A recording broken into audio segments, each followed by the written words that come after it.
Boom. We exist. This game mutes when I'm tapped out, which is a little weird.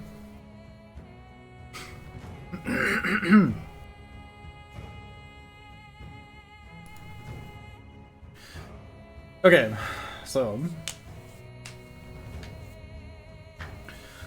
Frosthaven is a board game. It's a very big, very complex, very fun, but pretty big man board game, let's say. It is essentially XCOM, but fantasy sort of way, where you have two modes basically. You have like a scenario mode where you, or not mode per se, but like you have two layers. You have like a strategy layer where you make decisions for like how you want to upgrade your base and what you're gonna do, what missions you pick and all that sort of shit, and make improvements to your characters and shit overall. And then you have like a tactics mode where you send your guys onto a mission and then they do like dungeon, fantasy, adventure things. Don't look the steampunky look of this guy on the cover there, or not on the cover, on the title screen there currently, fool you. It is primarily fantasy with some like typical early tech stuff mixed in here and there, but mostly fantasy stuff. And then in an actual mission you're doing like the tactics gameplay, not like XCOM with cover and hit chance and whatever, but rather like picking which actions your characters take, what you do with them. How you want to approach each room. We'll go over the mechanics a little bit as we go, and by a little bit knowing myself, I mean probably in too much depth and talking you guys' ears off. This is the... sorry, my throat is a little fucky from having just eaten. This is the digital version. I have played this quite a bit on Tabletop Simulator, like the actual board game, but on Tabletop Simulator. This is the digital version. This came out like half a year or something ago. It is in early access though. It is, like it says in the bottom left, work in progress. It is still pretty unfinished. There are a lot of like little placeholder things. You can see that it lacks a lot of polish in certain areas. The game is not complete. The totality of the campaign is very, very big. There are a lot of missions. It's meant to take a lot of time. Not all of it is in yet at all. I think like half or something, I don't know. There's a lot of different character classes. A lot of stuff that's just still absent from the game. Most notably is multiplayer is apparently still very hit or miss. Like you'll apparently have a lot of desyncs and disconnects and maybe even crashes and that sort of shit. Which is a shame because this game is primarily a multiplayer game. You're meant to be playing this with up to 4 people. You can play it solo, but it's significantly less fun, especially as a board game. The digital version is a little better because the game does a lot of heavy lifting for you. In the board game, you'd have to manually control all the enemies and keep track of all the little trackers and things. You know how the board games are. In the digital version, the game does it for you, so it's a lot easier to just like focus on actually playing the characters. I have played the digital version a little bit now. I got it like a week ago or something. And yeah, I have moved a lot of eels in this game. But in this version, the game will do it for me. But yeah, and I've played this thing for like a week now, not quite, like half a week or something. I've got a couple hours playing it, basically. And I've played a campaign with 4 characters by myself, like me controlling all 4 characters rather than everyone playing their own character. And it's worked pretty well, honestly. Now, in fairness, if you're completely new to this game, that's probably still gonna be a lot. Even just playing 1 or 2 characters is a lot. I have the advantage of having played the board game quite a bit now, so I broadly know what I'm doing with the characters and the various campaigns and the missions and whatever. Not the various campaigns, the various missions and the various characters and shit. So I am struggling less with that, and I can actually play all 4 characters without like struggling too much. But I like, for complete newcomers, is a lot. I also think the game doesn't teach its underlying mechanics very well, which in fairness might be because I didn't look at the codex. This game has a codex here, which is supposed to explain all the things. It also says in progress a lot for a placeholder art and whatever. Maybe the game explains itself a little better there if you actually read into all of that. I have not, so that might be on me. This is not like me criticizing the early access. I'm just saying, like, if you're new, it's probably still going to be a lot and pretty overwhelming. So we're going to do a new campaign.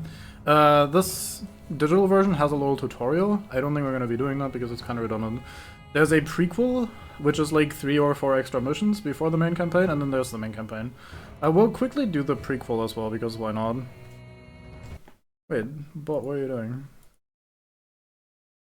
Oh, I guess the bot got like idle kicked or something because it is not responding when I redo. Yeah, I don't know if I'm playing Gemini yet though, we'll figure this out. Anyway, so we'll do the prequel campaign. I'm gonna go on hard because I'm a seasoned player who craves intensity and precision.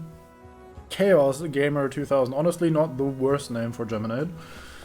But yeah, so there's quite a spread of difficulty. Unfortunately, at least for now, there's no granular difficulty, like you can't tune individual knobs, you just get like the story mode to unfair package in general. You can't say like, oh, I want this mechanic but not that mechanic and so on. I hope in the long run they add some granularity to it, where you can pick what you want, basically. Sort of like how house ruling it.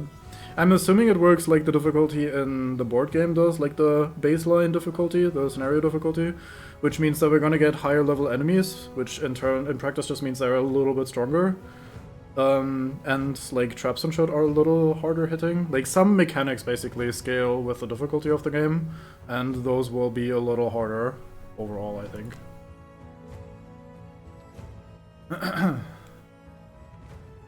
So I do fuck with these artworks, these art bits that they have here and there look very, very good.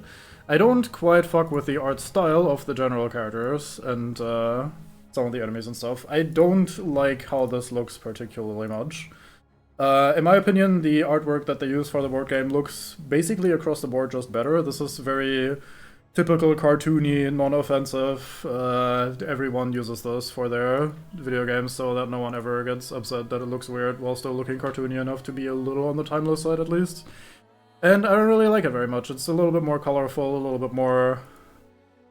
yeah, I don't know, a little generic looking, and I'm not a massive fan of those. But I am not mainly playing this for the looks anyway, so this is just like a minor criticism in the grand picture.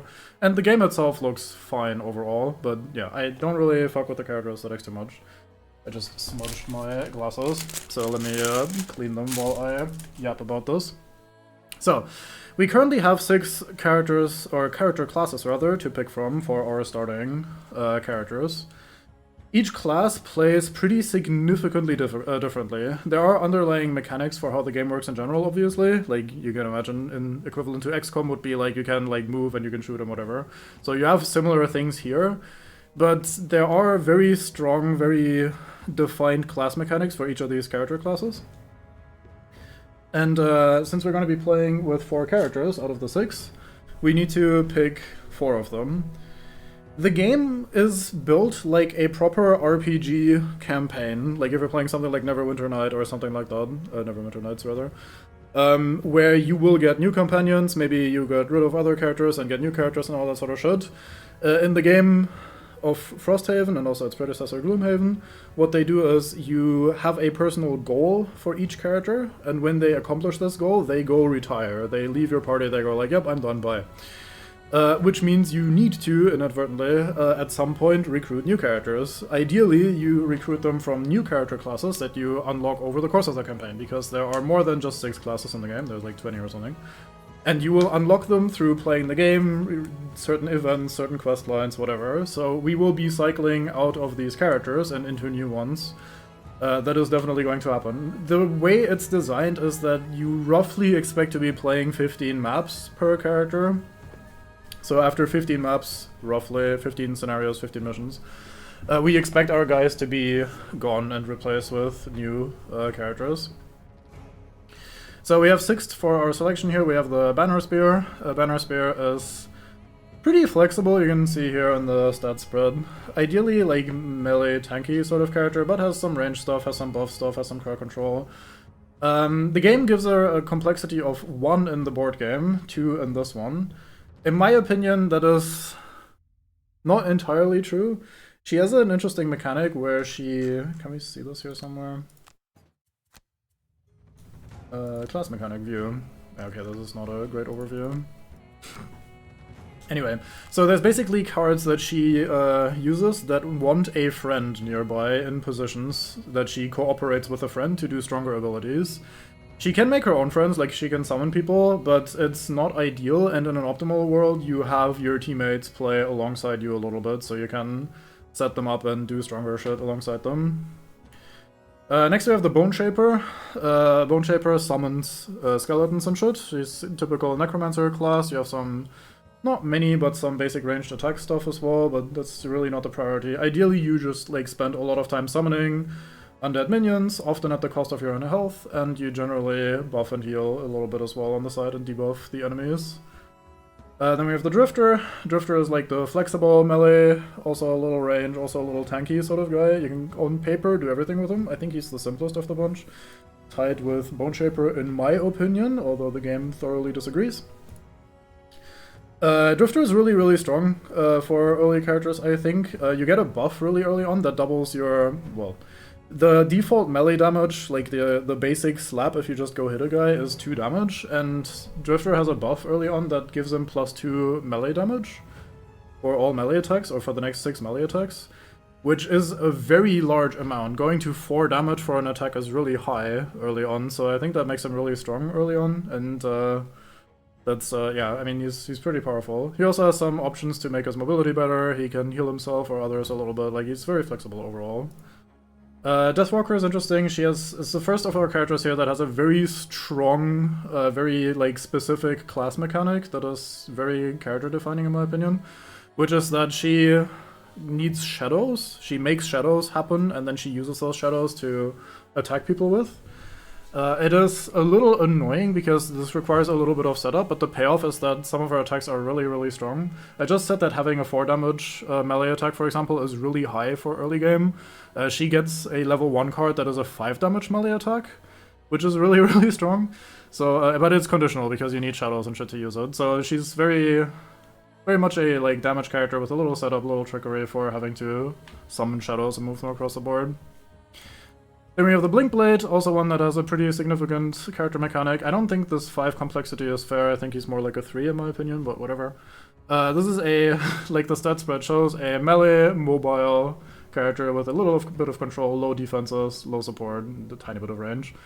Meaning the Blink Blade has 2 modes. The Blink Blade is either fast or slow each turn. You need, however, to have time tokens accumulated to be able to go fast, so you spend some of your turns slow, and then you have payoff with fast turns. This decides your initiative, like your initiative in which order you say. There are 5, it should be a 3. Unfortunately my bot is not as good as pulling related stuff, sorry. But yeah, basically the class has like slow and fast turns, and you ideally weave them together, that you slow 1 turn, move next to the enemy, and then you go fast at the start of next round, so you can act before the enemy and you do a lot of damage, and then ideally you fuck off again before they kill you, because you're generally not that sturdy as well. But yeah, pretty decent class as well. Then we have Germinate rather. This character is weird. They are basically 2 halves of a total, one being a ranged half, one being a melee half. This character has 5-star complexity, and this is, in my opinion, accurate. This is probably the hardest character in the game, in my opinion. At least one of them, but like it's definitely very high up there. I don't think we'll be playing them, but maybe we'll figure it out. I haven't fully decided yet. One thing that's weird, so this is a full fantasy game with like fantasy places and nations and factions and races and shit. This is a human, this is an ether, I think, or whatever, yeah, Aether, Esther, whatever the fuck this is pronounced as. You're an Inox, which is like these horned goat men sort of people to a degree. I think you're human as well. Are you though? No, you're a Valrath, right, you have the horns and shit, these are actually your horns, it's not just decoration. You're a Quattro, these are these little more imp sort of guys. And you are a Harrower. Now, the reason there's all these fucking bugs around them is that Harrowers are living bug swarms. They are an insect hive mind coming together to create a being, basically, which is really cool. So I don't fuck with this adaptation, making the Harrower a, like, tentacle weird... There is a guy in their class, you know? Like, yeah, it's a weird tentacle monster, but it's supposed to be a fucking swarm of bugs. Now, in fairness, I don't know how you would adapt that, especially in this art style, so I'm not judging them too hard for it, but it is a little weird. It's not my favorite way of doing this sort of thing for, like, a living bug swarm. So yeah, anyway, this class does, like, 2 halves. It has a melee half and it has a ranged half, and you need to pick your cards for either of them, depending on, like, which which form is currently active for each turn, like which your actions depend on which form you're in, basically. And you can't freely switch forms, but rather as conditions for other cards and shit. So there's a lot to think about and a lot to deal with, and that's pretty hard. So I definitely agree that this is a 5-star complexity. I also don't know how to judge this character in terms of strength. The others are pretty easy to place in my opinion, but this one, I don't know. I'm not sure we're going to be playing Geminate. I don't really feel like struggling with that all that much. Yeah, so I'm not really locked into any of these. We're basically excluding 2 and picking the other 4. I'm gonna pick one of either Banner, Spear, or Drifter, but I'm also okay with picking both. Currently leaning towards not playing either of these. But yeah, if there's any one of these that you're specifically interested in seeing in particular, aside from Geminate, unless if like everyone present is like, oh man, you gotta play Geminate, oh you gotta play Geminate, you gotta play Geminate, oh I fucking send it. Then yeah, I mean if you're all really in favor of playing this cast, then we can also play it, I guess. I have played it before, but would not be my favorite. So yeah, if you're interested in anyone in particular, let me know. You seem to played all the starting characters at least once. I have at this, well, Drifter is the only one I've not played to retirement, but I have played them to like level 5 now, I think. Everyone else I've played at least once. Well, also not true. Blinkblade I've also only played to like 5 and not to retirement. But I was present while Blinkblade and Drifter were played, with me playing this with Referred. He had played both of those characters. So I know enough about them to feel like fine with them. Geminate is really the only one where I'm like, yeah, we'll see. Oops, I misclicked. Give me a second to fix.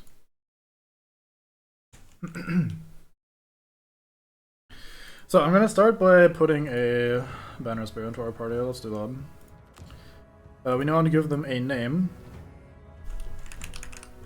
So unless, and I'm gonna just send these until you guys decide, oh, I have, like, here, this is me, give me this character, or like name them after me, or you have like a really cool name for a character, they're like, oh, call the X guy this or something, right? Like, just send it. That's part of the fun of me streaming this, is that you can be slightly involved. Kind of like an XCOM sort of thing, except that we're not cycling through characters that fast, because they're not expected to, like, die and come back. Rather, we're just playing them until they retire and then we need new guys.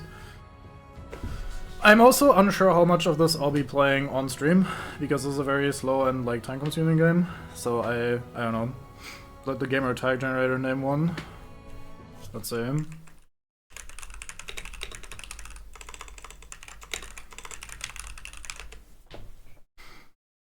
Big Man Tamer Lord. Oops.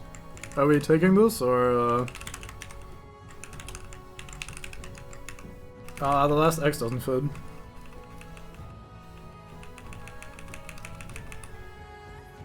Well, we'll have to cut one of the X's then, I guess. I think small X's, right? With in the context of those, maybe? I don't know. I'm not that good at names, fuck it. Alright, let's end it. So, we are now offered one of 2 personal quests. We either complete 5 different quests that require one of these specific equipments, either a boat climbing gear or sled. Isn't there one missing? What's the last one? Climbing gear, sled. Isn't there like a raft or something? Anyway. Or we personally collect 8 lumber tokens, then we unlock a specific scenario, and then that's it. Small X looks better to me.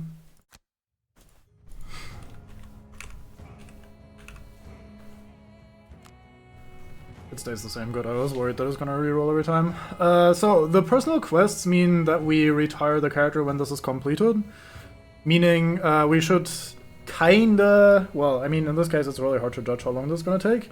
However, this one, we can basically pick when we complete this, because we'll unlock a scenario, and then we have to complete this scenario to retire the character. So this gives us complete control over how long we're gonna be playing this character for. Thinking the summary. No, I thought the workshop has 3 items on it by default, and then the boat we get... No, the boat is actually one of the workshop items, isn't it? Yeah, I'm just wrong. I just forgot about that. Yeah, fair enough, my bad. So, next we get to spend our starting money on some of these items. I'm not entirely sure what I want here. I'm thinking winged shoes and the the heater shield, maybe. Yeah, so let's do that, fuck it. So wing choose we can use once to make ourselves have jump for a movement, meaning we can go over obstacles, over enemies, and land where we want without having to trigger any negative terrain and like not be blocked. And the heater shield we can use once to reduce the damage that we take by 1, basically, to sum it up simply. Now, do we want a drifter as well, or do we say nuts to that?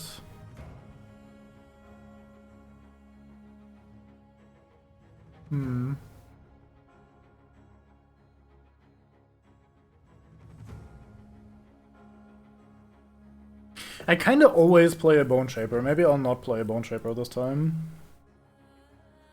This is by far my most played character, the Bone Shaper, so let's do a Drifter next. Does anyone want to be this creature, or have a name for this creature?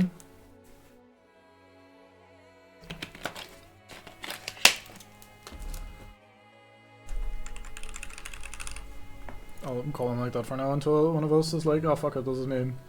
Oh boy, greed is good. Have 100 gold in your possession. That is slightly annoying, but actually not that difficult. Especially at the start. This is probably not a bad one. Let's pick that. And for your starting equipment... what do we do with you? I'll grab that from you if nobody else wants it. I'm not contesting it. Ah. Let go, buddy. At least stays for a while. We'll loot a lot with 4 people around. I'm not that worried. Oh, this is taking too long. So we'll take an Amulet of Life. We can use this to heal ourselves by 1. And he has a buff that he can activate that increases all healing by 2. So this, in his hands, is a heal 3, which is really powerful. That's why we're picking that. Second one is either a Poison Dagger, so we can poison enemies, or a Leather Armor to keep ourselves alive, or a Heater Shield to keep ourselves alive, or the Wing Shoe so we can jump over things. He doesn't have jump built in, which is a little annoying. And I like to have jump as an option on my melee characters, but I think he's also one of our better Poison Dagger wielders so far, so let's do that. Welcome aboard, Turtle. Okay, so let's not be a Bone Shaper this time, but in that case we will be a Death Walker. So we have a Death Walker in here. I don't know what to call you yet, so if someone wants to be our Death Walker, feel free to us up or name our Death Walker. I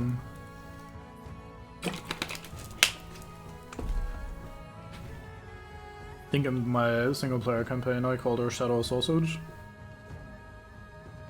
Because I was very worried what to call them, or very unsure what to call them.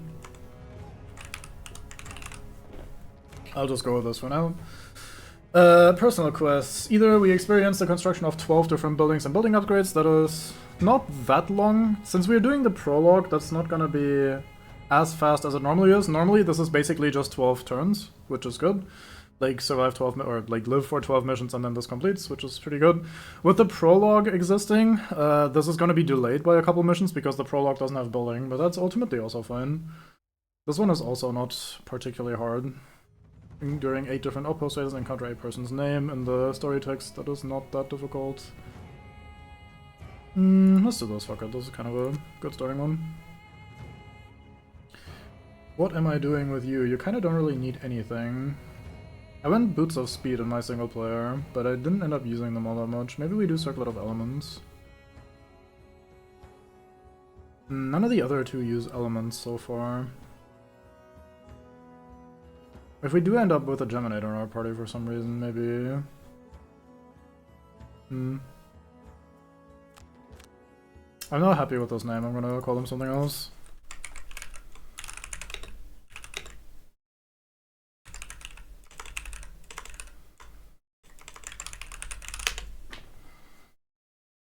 Sexy Big Man XD. Let's not do that one, maybe.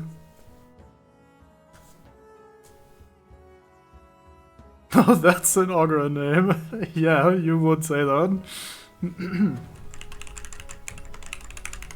There. This is definitely better. Okay, and then finally we're either doing a Blink Blade or I suppose a Geminid. Blink Blade would push us into a 3rd melee character. Geminid is a little bit more flexible. Can I be asked to play a Gemini? Fuck it, let's see how bad this is gonna be in the digital version. What did you say earlier for Gemini? Or you asked for a Gemini? Chaos Gamer? No. Anyone want this guy?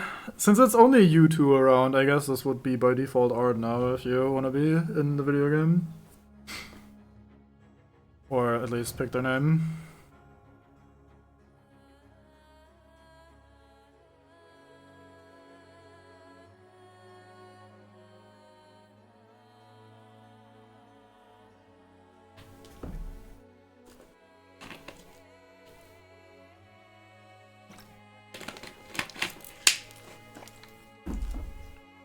So over here, while Art is thinking, we can see some other shit. So we have 3 traits on each character. These are relevant for distance. Alright. These are relevant for events and dialogue choices and shit. Depending on what traits you have available, you might get some benefits or not. And affinities are elements that the character uses. There's an element system in this game where people make elements happen for a combat turn or two, and then people can use it to do stronger shit. So those are also going to be relevant to have some synergy here to a degree. Own 3 items, if your body items, 3 feet items, 1 hand, 3 one-hand or 2-handed items, and 4 small items. That is a lot. I think we'll go for this instead. I don't like with the, to start with the item stuff on the first one. It's a little offensive, but I think this is a decent combination with the Poison Dagger and Amulet of Life. Okay, sure, fuck it, let's end it. How bad could this be? So, we have our little first quest here. There's not even any dialogue for it, that's weird. I don't remember that. So we get to see our characters here, we can edit them to change what items they're using, and also their decks.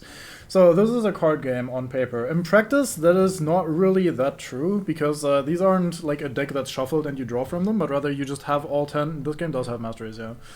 You just have these in your hand and you spend them as you go, and then you redraw them when your hand is empty, basically. So these are, to quote DK, oblong ability cards. They're not, or oblong abilities, not cards. In this case, I agree with that because it doesn't have the usual card game mechanics of like shuffling a deck and drawing from it or whatever, so don't get this too mixed up with that sort of thing. But it is a little weird. We do get to pick 10 hand cards for this character, and these are the ones we have unlocked. This is the starting deck and 3 extra cards, which are also part of the starting deck, I guess, but they're like level X cards, which is like also good cards that are just very slightly different, I suppose. These are all pretty decent. You can't really fuck this up too hard, I think. Let's sort these by initiative because I'm used to looking at them that way. I cannot put more into my deck, so for example if I put this one in, it's now saying 11 out of 10, we have to pick exactly 10 and make up our mind which ones we want specifically. I'm tempted to just leave it by default and see if I notice any card that's missing that I really want in my life. Or that I don't really like too much. Poitle, let's see. What do we do with you? Anything that needs to go in, anything that can go away. These are fine not to have.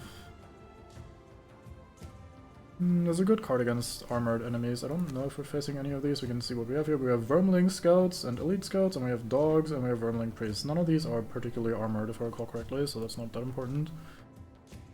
So I think we're fine with this. Let's just keep it on default selection. So every class has a different hand size, meaning they have different amounts of cards they bring into it. You can see here that Turtle has 12 hand cards versus the Banner Spears only 10 hand cards. And the reason is that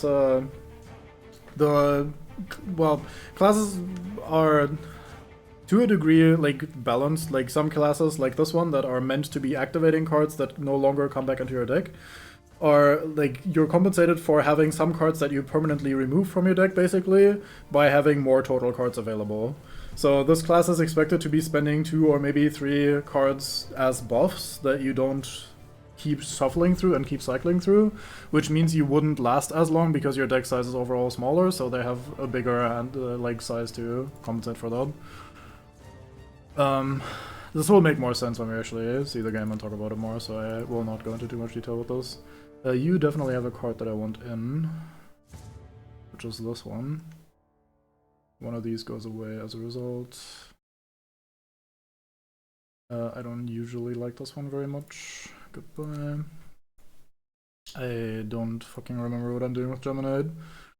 And I'll have to actually think about it too, which is sad. We have Smoldering Hatred for ranged form. What do we... I'm gonna just play with the default deck first and see what I notice about it. Let's play it that way.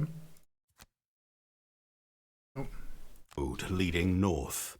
The eerie silence that envelops the bleak landscape as of late is unnerving. Suddenly, a familiar cacophony shatters the tranquility. The unmistakable clamor of conflict, the primal symphony of slaughter. Approaching cautiously, you witness a scene of chaos unfolding before you.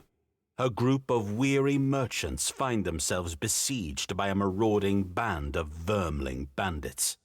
Pausing to assess the situation, you weigh your options. Dispatching the vermlings would be an undemanding task, and perhaps the merchants would express their gratitude with a fistful of coins. So, before each mission we get a little story blurb, and after each mission as well, to explain what's going on. We're not in the town Frosthaven yet, so we don't really have our main hub that everything revolves around, so we're not really following main story stuff yet. We're technically on our way to Frosthaven, and this is what happens on the way, I think. So we'll let these play out as they come. Thankfully they're all narrated, which is very nice, so I can just sit back and take a break while the game talks for me for a bit.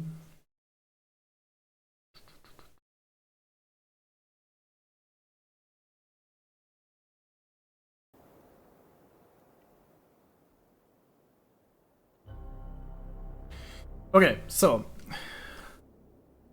this is what we're going to be looking at most of the fucking stream. This is the game's board, basically. This is where things happen, and there's another section here leading to an exit over here. We have our 4 characters. These are our starting hexes, the highlighted ones, so we can pick our starting spots specifically if we want to place anyone anywhere in particular. I think I want my Drifter over here and my Geminate over here. I guess you can be here then in the meanwhile. So the way this works, we have on the right side, we have our mission objectives. So we see here the door to the next room will unlock when all enemies are dead. So we have 1, 2, 3, 4, 5, 6, 7 enemies here. These all need to die.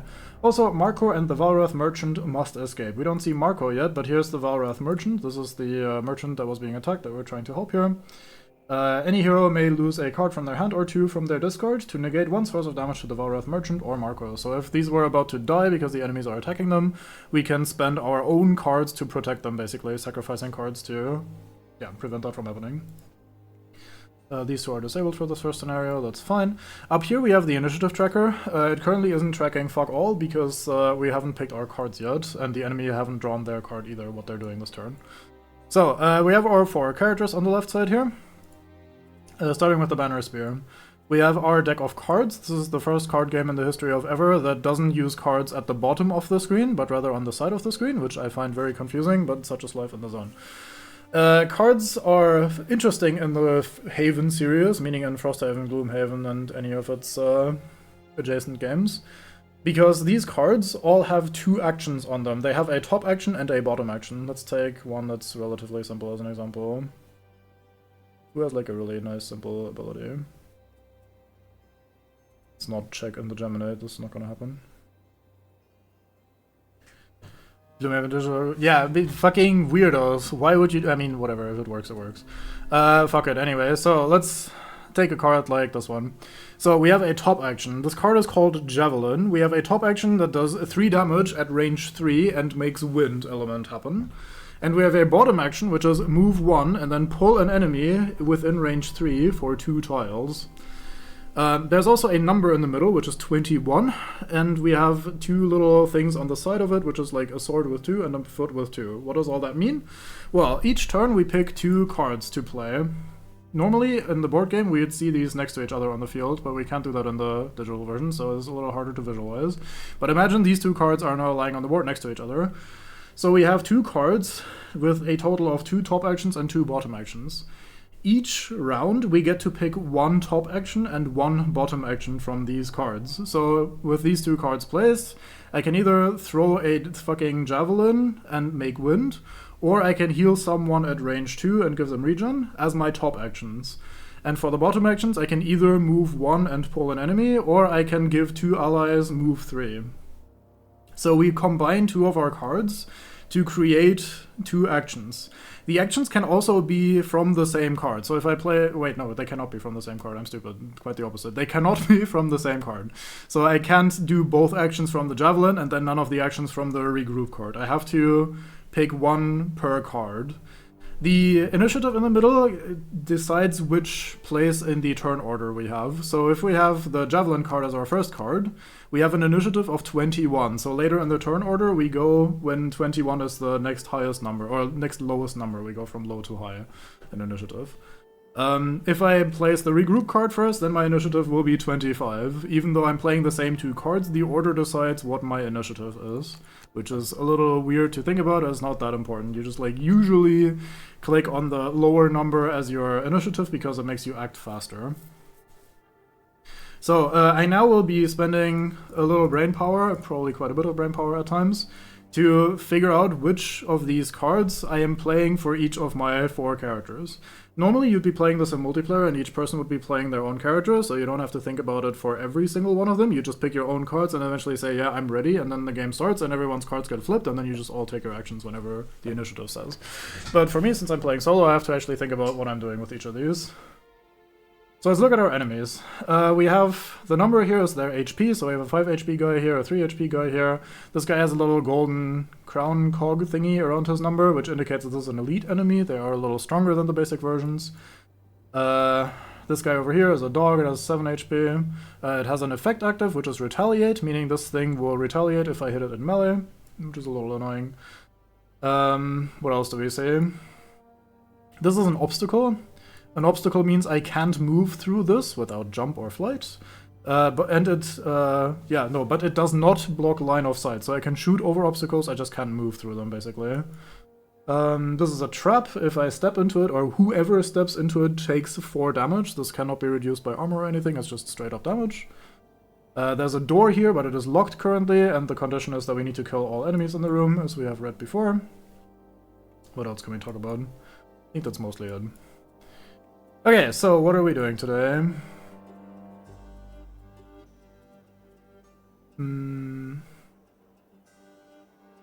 Enemies here have numbers here to their turn order within type. Not that I've noticed, no. Well, they do have a number, it's just not shown on the thing, I believe. I don't see if I can see this here. But you'll see in the combat log that I'm hitting Vermling Scout 3, Vermling Scout 2, and so on and so forth. Yeah, I don't see any number on them, what they would be. Okay, what are we planning? So let's start with this. You're probably gonna be a little easier because I'll probably just be activating some bullshit to start the game. We're activating this, so your melee attacks hit a little harder, and we're activating this, so you're gonna be slapped a little bit less.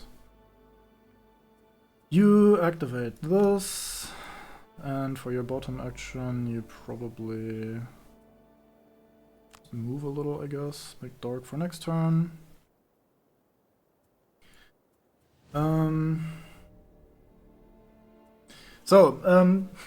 I'm a little weird because this is the Banner Spear. She's supposed to be like a tanky defensive sort of character, and she has a buff here that is really strong. The bottom action of this just gives her permanently 1 armor at the cost of having 1 less range.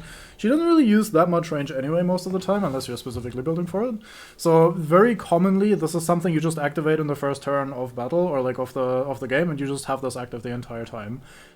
I am a little weird. I am not a unbreakable wall enjoyer, so I usually don't run this very much. Now in this scenario I might do that because of the way she's positioned and everything. She'll probably end up getting slapped quite a few times, so having this early might be pretty good. And I do have a couple top actions that would make sense to use here, so I think I'll actually just do Javelin so I can throw at someone, and then Unbreakable Wall so you have the defensive buff active. And then I have to think about you, so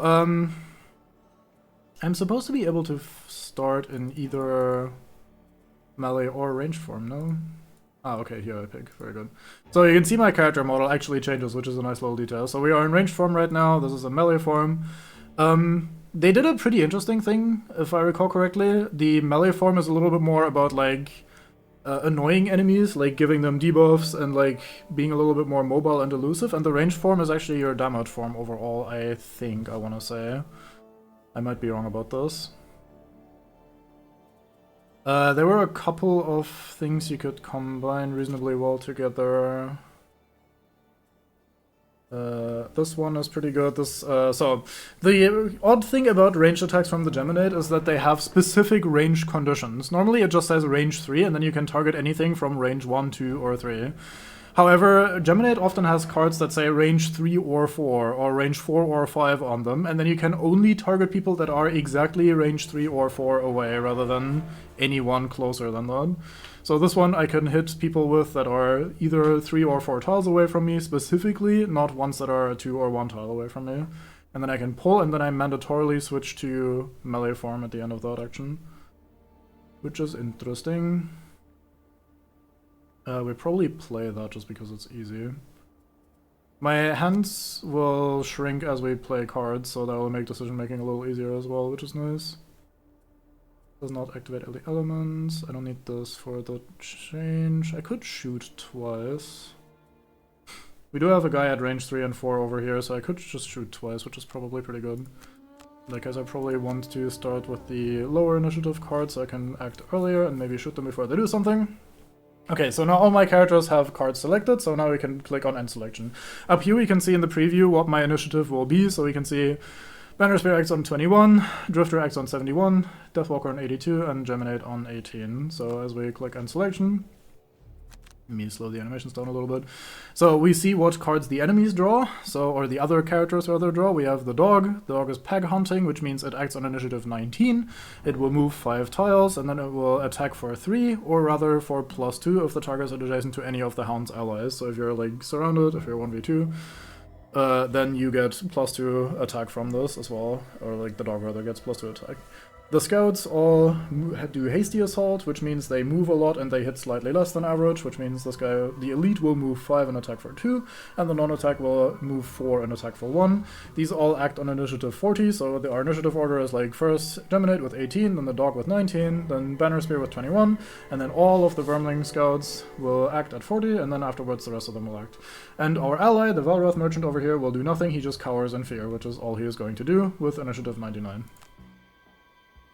So we start with the Geminate's turn. We get to shoot 2 people at ranged, so let's start by doing that. I'll start by doing the... Nope, I'm gonna do the bottom action of this. You can see the highlighted tiles here are the ones that I can attack. These are range 3 or 4 from the Geminate. So we will shoot the Vermling Scout Elite in hopes of killing him, or should I do this to be safe? Let's do this. Okay, so we use this to shoot the guy for 2. We draw a -1 attack modifier, meaning we only do 1 damage. So, this is something I haven't mentioned yet. Every character has a starting deck of attack modifiers. Every deck always has a null, which means you can always miss if you roll a 1 out of 20. And you have a double, which means you can do double damage at a 20 out of 20, basically. You can easily envision this as a 20-sided dice, basically, that you're rolling, like a D&D sort of thing. The upper echelon of dice results are plus damage, the lower echelon are minus damage, and there's some neutrals in the middle. As we level up our character, we will fuck with this attack modifier deck. We will make our deck a lot stronger. We'll remove most of the negative cards and we'll introduce more positive cards or cards that have extra effects.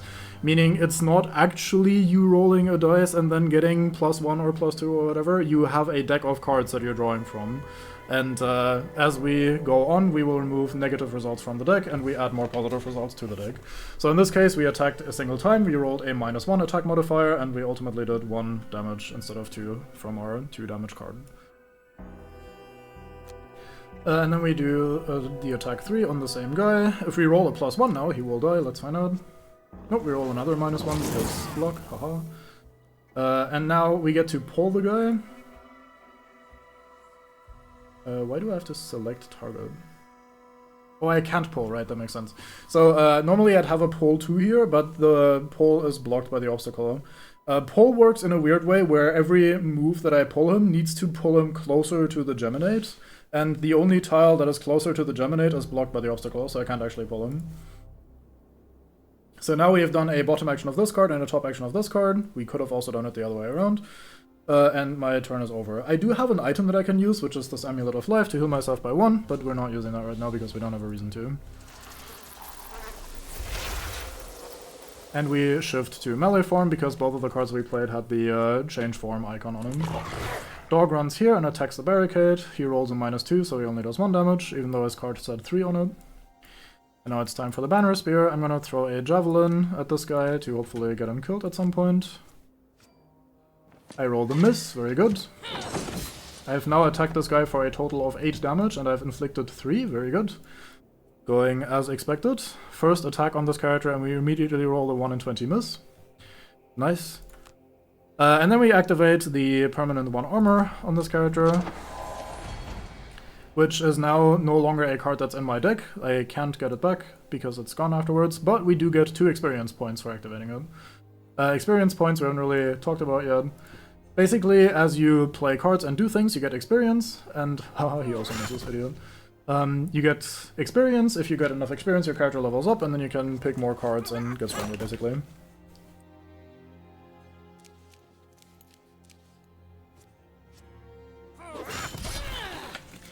So, that Vermling ran over here to me and tried to slap me. His base damage is 2, however I have 1 armor because I activated this card, but he drew a +1 attack modifier, so his damage is 2. I can now choose to either take this damage, or I can use my shield to reduce the damage by 1. I have no reason not to use the shield, so I will. This reduces the damage to 1, and now I can decide, do I actually take this damage, or do I burn one of my remaining cards to prevent this damage? This is something that is also pretty interesting in the Haven series, so to speak. Anytime you would take damage, you can instead say, no, I do not take this damage at the cost of burning one of your hand cards. Burning it permanently, you're not getting, well, for the entire scenario, for this mission, we're not getting that back. Now, obviously, for 1 damage, I'm not burning a card, I'll just take the 1 damage, that's more than fine. He slaps me for a 1 as well. I also take 1 damage instead of burning a card. He slaps the wagon for 1. Wagon is down to 4 out of 6. He slaps the wagon for 1, but he rolls a 2x, so he does 2 damage. Fantastic. That's a good opportunity for him to roll a card like that, because if he gets a 2x when he does more damage, that would be a little bit more annoying. The enemies have a attack modifier deck just like I do, basically, so they also have the -1, -2, and miss, and the +2, +1, and do double damage thing. But the enemy attack modifier deck doesn't really change. We, only we have this luxury. Oh my god, viewers, fantastic. Best viewers as well, none of those lazy just viewers should. So my Deathwalker can go somewhere. I have move 3, which means I can move up to 3 hexes, and I'm thinking if I want to stand anywhere in particular. I might go here. That's probably not gonna be in range. Fair enough. No worries. While I'm doing something like this, I have plenty of time to sort this myself. And I spend a reasonable amount of time of just looking at the chat and sorting shit myself, so don't worry. It is alright. Oh yeah, I'm covering part of the combat log with my camera, but you kind of don't really need to see the combat log unless it's like a specific thing anyway. Reputation to maintain here. Yeah, true, sorry, I stole your job. So yeah, I moved up 1 tile and then I'm calling the rest of the move. We activate Darkness as well. I can now use the Circuit of Elements if I want to eat one of these elements and turn it into darkness, but we're not doing that. Or into another element, rather, I should say. And he cowers, and that's it, and so on the next round starts.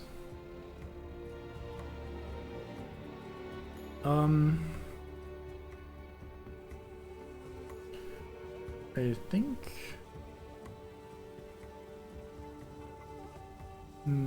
where do I want to go? I just bent that template by activating it as my buff, otherwise this would be a great hit 3 people at once thing. I can eat wind here for a slightly stronger attack, so I think we'll do that. For my bottom action, I'll just walk a little bit. Drifter. Now, you're kind of blocked in by this guy, so I should probably start by trying to get rid of him. And then I'll probably afterwards walk away. So you'll notice, for this turn, for example, this is a good example. The main thing I want to do this turn is I want to slap this guy. My damage is my melee damage is increased by 2, so I will hit him for reasonably hard, pretty much no matter what. So I'm picking this as my attack card, which means I haven't explained yet how his bonuses work. Okay, so this is a little harder to see. You have to go into his menu for this. I just played a card earlier that says your next 6 melee attacks gain +2 attack damage. If we go here, we can see this effect active on him. You have like 6 stages, so to speak. If we attack, we immediately remove one of these stages and move one forward in the counter. The Drifter's main mechanic is that he plays these buffs that have multiple stages, and then he has cards that go back a stage, allowing us to do more. So with this melee attack up there, you can see I slap someone for 2, which will be increased by 2 to a total of 4, which is really strong early on. And I regain a use of one of my active bonuses, so we take like 1 step back on the, like we regain a charge on this buff. We can see the number of the buffs up here, like the number of charges that are still remaining up there. So this is what I want to play, because I'm thinking, I'll hit him for 4, this guy has 3 HP, I'll probably kill him. So I click on this card because I want to play it, right? Well, no, I'm thinking, okay, this is my main important action, what will I do after this guy is dead? In my case, I think, I'll just walk somewhere. I'm not even entirely sure where I'll go yet, so I'll look at one of my cards that is walking, and I'm starting at the top here, not just because you go from the top normally, but because ideally I pick something that has low initiative so I can act early. If I'm acting late, that lets the enemy act before I kill him. I'm expecting to kill this guy. If I go slow, then he gets to maybe stab me or shoot someone or something. I don't want that. So I'm picking, even though this is the card that I want to play, I want to pair it with a card that goes much faster, ideally, so I actually get to act early in the round. In this case, I'll just pick this one. I'm probably not using the top action soon anyway, so I'll just do the bottom action for moving and then getting one of my bonuses back. If it comes to that, it probably won't, but we'll see. And then I'm mostly just doing that again because I want to move and I want to have high or like low initiative. I want to act fast. And then I do this as my second card, even though it was the card that I'm mostly planning my turn around. I want to slap this guy for 4, basically. So, with the Deathwalker, we have activated an effect that says whenever we target an enemy, we mark them for death, so to speak, which means that they, when they die, I get to place a shadow. So we activated this effect, and now I should maybe start by actually targeting people, so when they die, I get some shadows. That sounds pretty good, right? So, let's do that. We have a card here that I want to play, which is this one. This is Forceful Spirits. This allows me to shoot 2 people for 2 damage, or if I can use Dark Element, which I have active, so I can use it this turn, I even get to shoot them for 3 damage, but I only have 2 range, so I'll probably have to reposition, probably here-ish, and then I shoot this guy and this guy. So I'll pick something that lets me move a little bit, and then I want to use Forceful Spirits as my top action to shoot 2 people. If I just do this as my first action, and I pick a slower card, I'll act at initiative 34. That's not really bad. Last turn, the enemies acted at initiative 40, so I'd still be before them, but they do have a decent-sized deck of cards available as well. These are all the cards that they could be playing. 2 of them are pretty fast at like 29 and 35. Only 1 card will beat me at initiative 34, so I guess 34 is actually not that bad against these guys, and the rest would all be a little slower. So I can see what cards they do have and what they could possibly be doing. The dog, however, is on average really fast. Like, most of these cards are really fast. Look at this shit. So, I'm probably never outspeeding the dog, especially if it wants to go fast. Like, if it rolls one of these, I will never reach it, but, I guess it's fine to start with Forceful Spirits then, actually. But I'm probably not playing this card soon anyway. I'll just do this, which is what I was initially thinking anyway. So as you can see all their cards, you can technically do that in the board game as well. You just have to shuffle the pile afterwards, and it's like a little bit more effort. Although I have to like inspect them and go to this, which is also a little bit of effort, so I guess, I don't know. Okay, and then we have our Geminate. So last turn we changed into melee form after our attacks because both of those cards had that icon at the bottom. And you can see there at the bottom of this card there's an exclamation mark with this weird symbol, and that symbol means we change forms basically. If we are in range form, then afterwards we go into melee, and if we're in melee form, we afterwards go into range. Which means now we're in melee form. So I now have to go and pick my melee cards. What are we doing today? Actually, almost an interesting position for this card. Probably not doing that though. Probably don't want to activate that. 1, 2, 3, that's okay. I don't know if I need to stop that guy. don't think I can reach anything. Yeah, we exactly don't go far enough, that's a little lame. I didn't give you the boots, did I? No. With that we could reach this guy, but I'm hoping that he's dead anyway.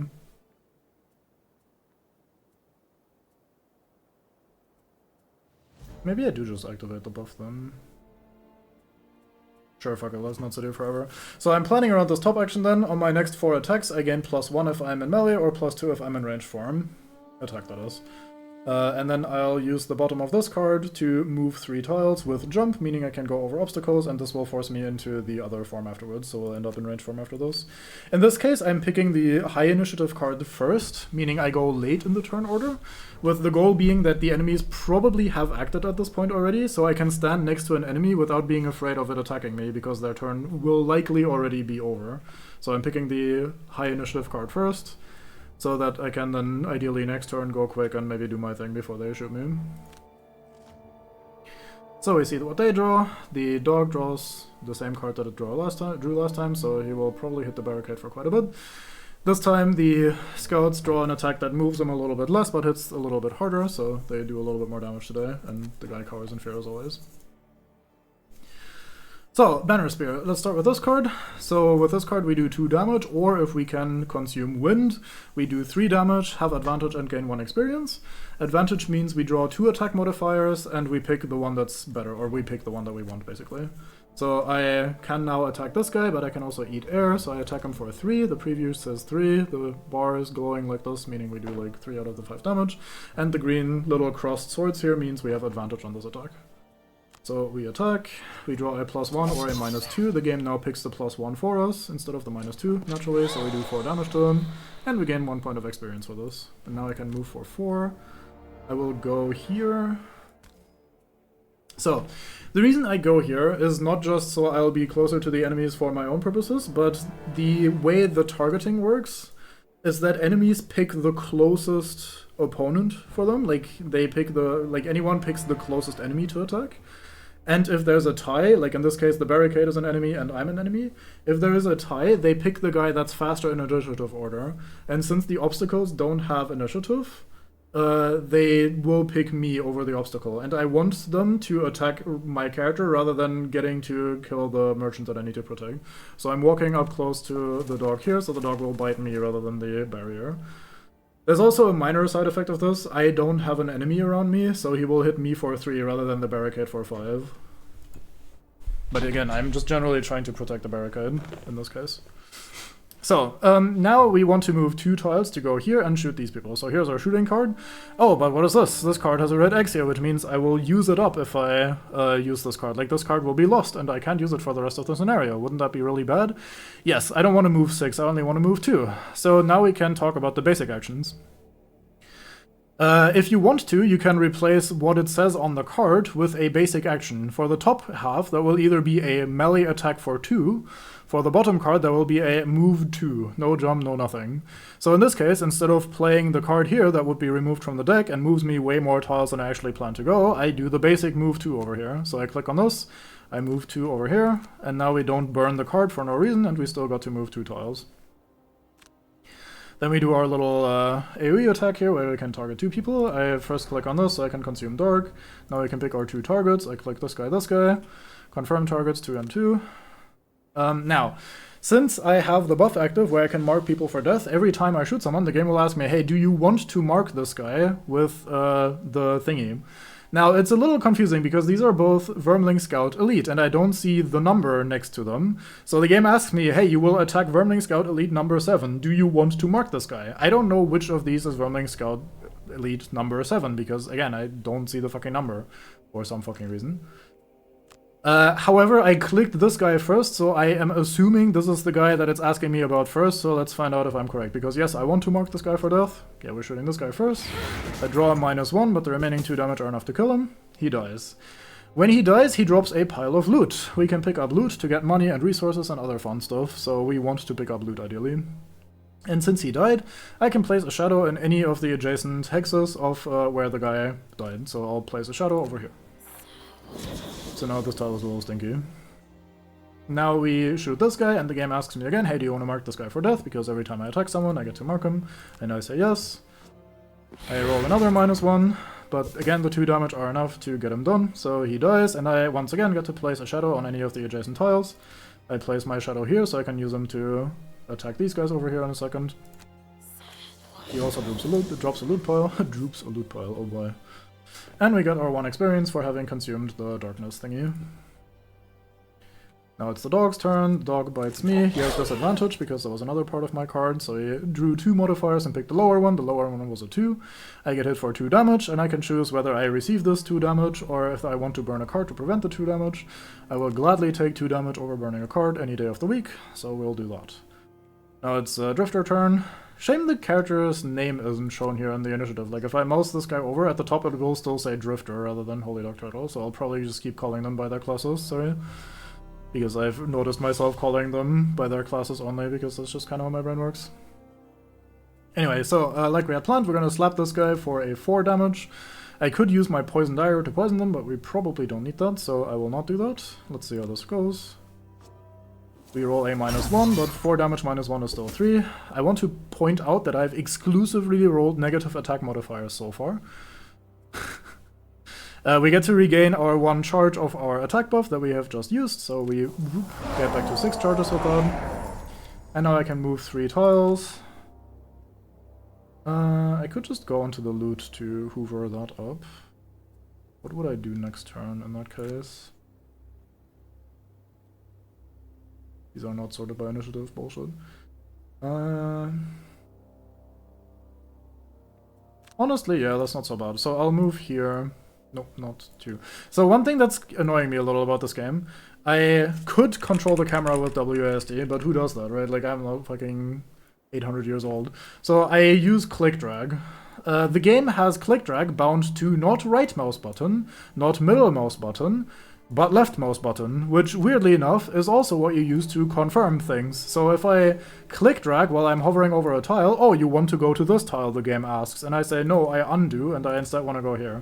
So you will see me constantly click on a fucking tile that I didn't mean to mark, or click on something that I didn't mean to interact, because I use click drag a lot, and click drag is on left mouse button of all buttons, so such is life in the zone. So we go here, I cancel the rest of the movement, and now I end my turn. And as I'm ending my turn, since we're standing on a loot pile, my character automatically picks up the loot. And the Drifter finds, or Holy Duck Turtle in this case, finds 3 gold. Very good. Game only uses mouse button. No, it uses middle and right mouse button as well. It's just for this specific purpose. They're like, yeah, fuck it. Okay, our guy gets attacked for the first time. He takes 2 damage. We can decide to burn a card on one of our characters to prevent those 2 damage, or we just say fuck it and we take it. I will start burning cards to save him, because at some point, if he dies, we lose the scenario, so let's not do that. But for now, I'm not really that worried about him dying, because he was full health, and that wasn't all that much that he took there, so I think we're fine. So our Geminade jumps over here, and then we activate a buff that makes my next attack stronger.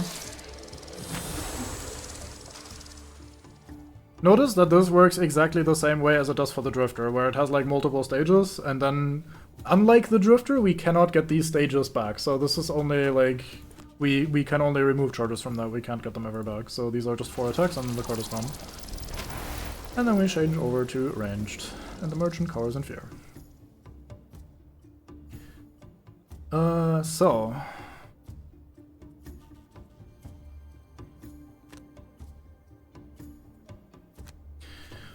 For my Banner Spear, I'm gonna summon an ally, so I have someone directly next to me, and then with my ally together, we'll attack this dog for 3 and inflict a bleed on it, so it takes damage over time. The Drifter, I was planning earlier, so we're gonna Deadly Shot here, but we're gonna use the movement of that, so we can move onto the enemies. And then we're gonna be using Bloodletting, which lets me slap someone for 3, and if it kills someone, I get one of my active bonuses back, which is nice. I am hoping to be fast enough to get here and tank for the merchant, so the merchant doesn't get slapped, but if we're unlucky, then that will not happen, so we'll see how that goes.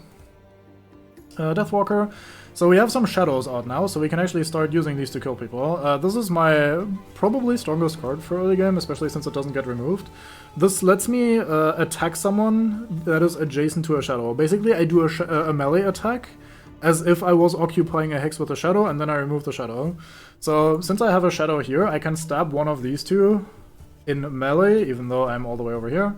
And it will do 5 base damage, which is really, really high, like I mentioned earlier. And since I will stab someone, I can then mark them for death, so if that attack kills the guy, I get the shadow back right away, basically. And even if I don't kill the guy, well, when someone else kills the guy, I do get the shadow back anyway. So once you get this shadow ball rolling, it starts becoming pretty chill and pretty strong overall. And then I will... I could poison the dog, I guess. It doesn't seem so bad. Am I faster than the banner spear? I am. Probably... the dog will likely have acted anyway at that point, so I think that's okay. And then for our Geminate, what are we doing today?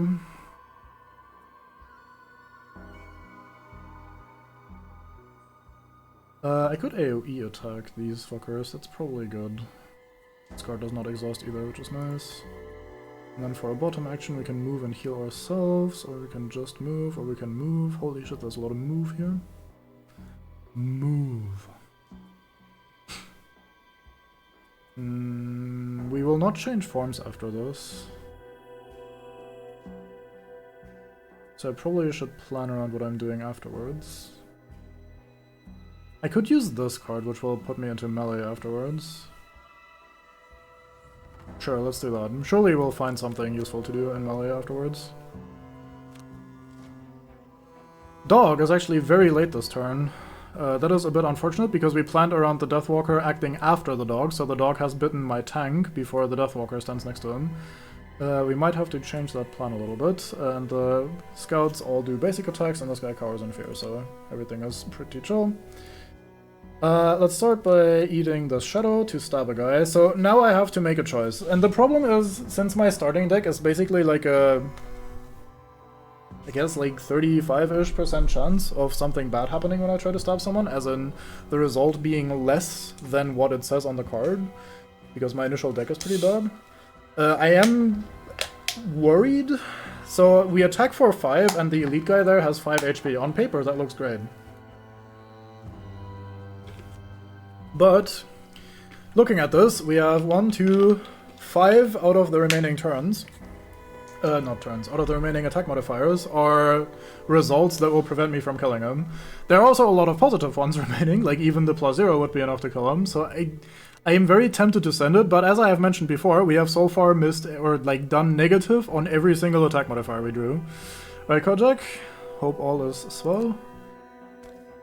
Hope you're doing alright. Welcome, welcome. So yeah, fuck it, we gamble it. We send the 5 damage onto the guy, and we drew the double damage, so we just hit him for 10. Get fucked, guy. So he dies, we get to place a new shadow. I'll place this under the next guy. My old shadow disappears. I make dark, so we can use that next turn if we want to, and I get an XP as well. So now I have to pick. I was going to just move here next to the dog to poison the dog, which makes it take more damage in the long run. But then the dog gets to bite me, and Deathwalker has only 6 HP, which is not a lot of HP, versus my banner spear here with 7 HP currently remaining, and an armor piece.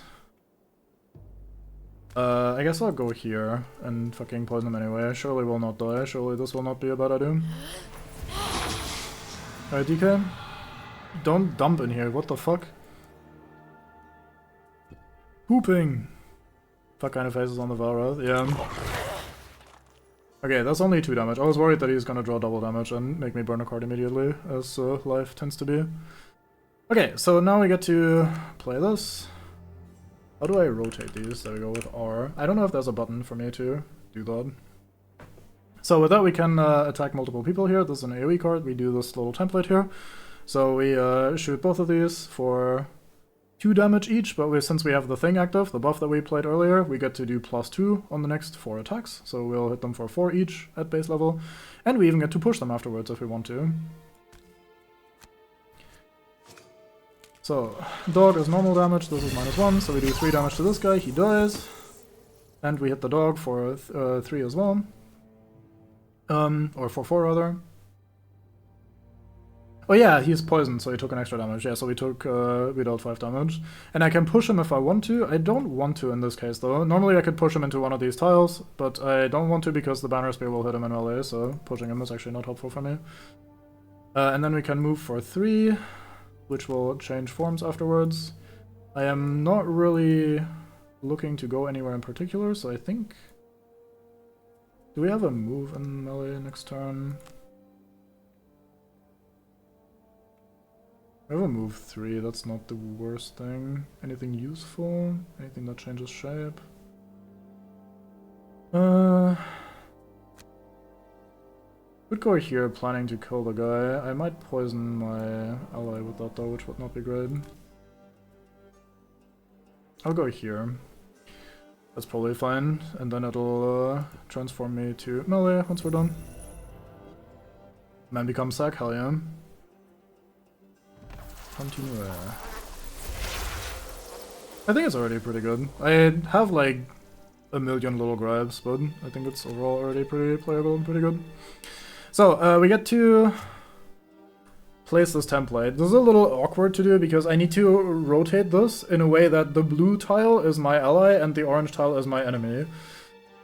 So I have to like rotate until this is done and then like find the right spot. But yeah, this should be it. So we attack him for 3 with bleed as well. And the poison is on him, so this will be 4 damage anyway. So this guy had retaliate, which means on a melee attack he would normally do thorns damage to me, basically. Like, he would hurt me for hurting him. But if he dies, he can't really retaliate because, well, he'll be dead. So in this case, by killing him beforehand, he killed me. Or he died before he could do damage to me. And then I was going to summon my little reinforcement guy. I could still do that because it gives me an experience. Or I can move and loot. I don't really need to go to the Vermling's God. He either dies this turn or next turn anyway. I don't need my banner spear to do that, so I could just move to the door and be chilling, or I could move onto a loot tile and take that, or I could summon my guy. I'll take the loot, fuck it.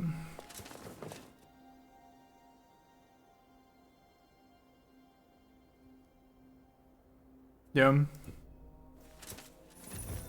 Surely it will be god-awful. Forever, like everything.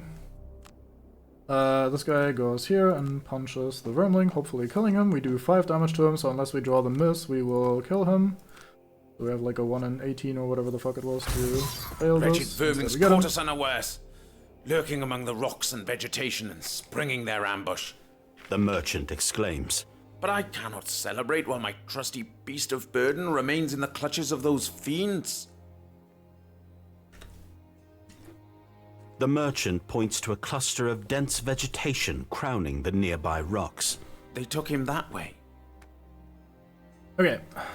I get a charge back on my melee attack thingy.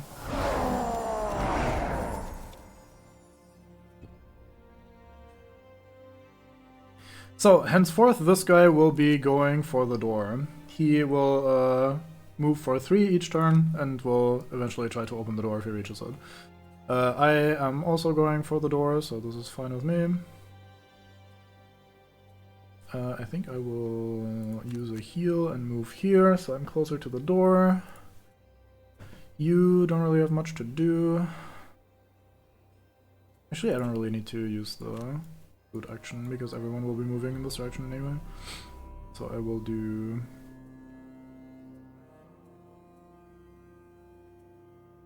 I mean... Don't really have much of anything that I need to do here. Oh yeah, you also move to the door, you'll move too, and then take that. Actually, do I have a bigger move that doesn't get removed from the game afterwards? No. That's fine. Do I have a top action heal? No. Unlucky. I mean, I could take the tank the trap and just loot. Or I could loot right now, so I get both of these. Yeah, that's probably pretty good. Let's do that. You can... I'm gonna actually summon a guy, even though I don't really need the guy, but just so I get some experience from him. So we move all the shadows up to 2 hexes, and then I summon a guy from one of the shadows. You are in melee form, so you have to move 3.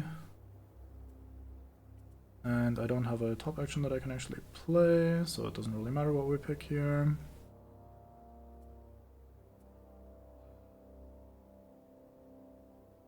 We're gonna be stuck in melee for a little. I'll probably burn this card next turn. We'll see. Or not this turn, but like the turn after. Will I summon guy directly on trap? Nope. It needs to be empty in this, which probably also is in that board game, just not really well explained. Move 3, you go here.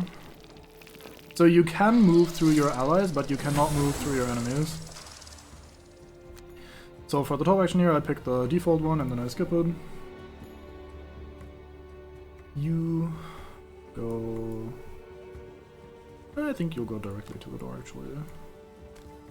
So I heal myself for 2 and get regen. Regen gives me 1 health every turn. And then I do a basic move here to the door, so we're closer to the door. The Rifter takes the top action here. This lets me slap someone for 1 and then loot 1. Loot action means I hoover up every loot item within a 1 range tile, or within 1 tile range rather. And these guys are 2 more tiles, and Turtle gets 12 more gold, very good. And then I move for 2, which puts me here. The game nicely paths around the trap, so I don't have to manually do that. Get to heal for 2 for free as well. And another loot for Turtle, very good. You move all shadows. It's a little awkward because I have to confirm the target first. We're probably gonna increase animation speed soon. We eat this shadow to make a sunless apparition. Could as well place him here, fuck him. So, summons are a little weird. In this case, the summon does not get removed from the game when he dies, which is nice. Normally, or at least in the previous game it was so that most summons are one and done, so when your summon dies, you don't get the card back. The thing about summons is that they act independently of you. They act on your turn just before you get to act, so they're technically slightly faster than you. And they just do what their card tells them to. Like, this guy has move 3, attack 3, so he will move towards enemy and slap enemy, just like normal AI behavior. You don't get to control them. So, that makes summons a little bit difficult to use, because manipulating them so they don't do anything too stupid is a little tricky sometimes.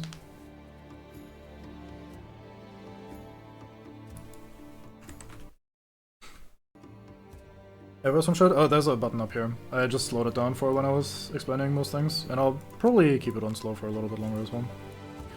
But let's not change it right away yet. I can't go anywhere with you currently, so I'll have to wait until the spot is empty.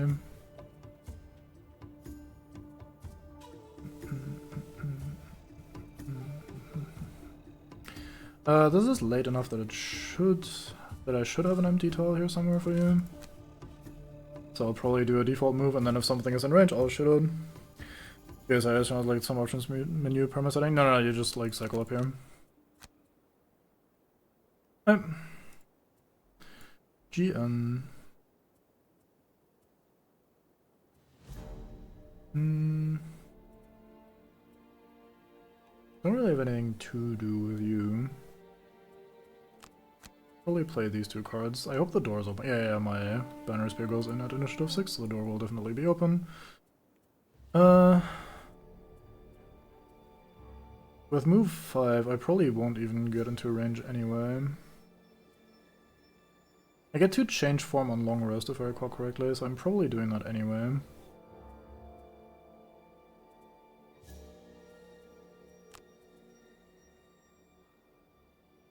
This is a really good card. I'll probably waste it completely just for the move 4. But that's alright, fuck it.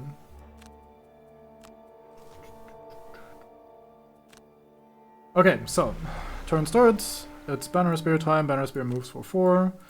We go 1 here, open the door, and now we see what's going on in this room. Oh yeah, where's my narration? The bandits try to coerce a donkey down the precarious path. The animal stubbornly resists, snorting angrily. In a display of defiance, it delivers a powerful kick that sends a vermling tumbling down the rocky incline. Okay, we are right here. Oh yeah, right, that's the difficult terrain shit coming up. I could just tank the trap. It is 4 damage, which is quite a bit.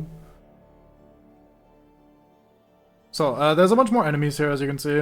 They all get to act this turn as we open the door, so you gotta be very careful when you kick open the door, because every Satan in the game gets to immediately slay you, basically, or like mess you up a little bit.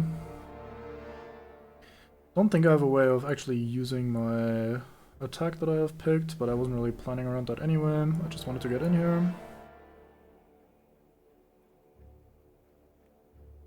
Oh, you do melee only, I see. So you guys don't move, you just stab where you're standing. So the poor donkey is gonna eat some shit.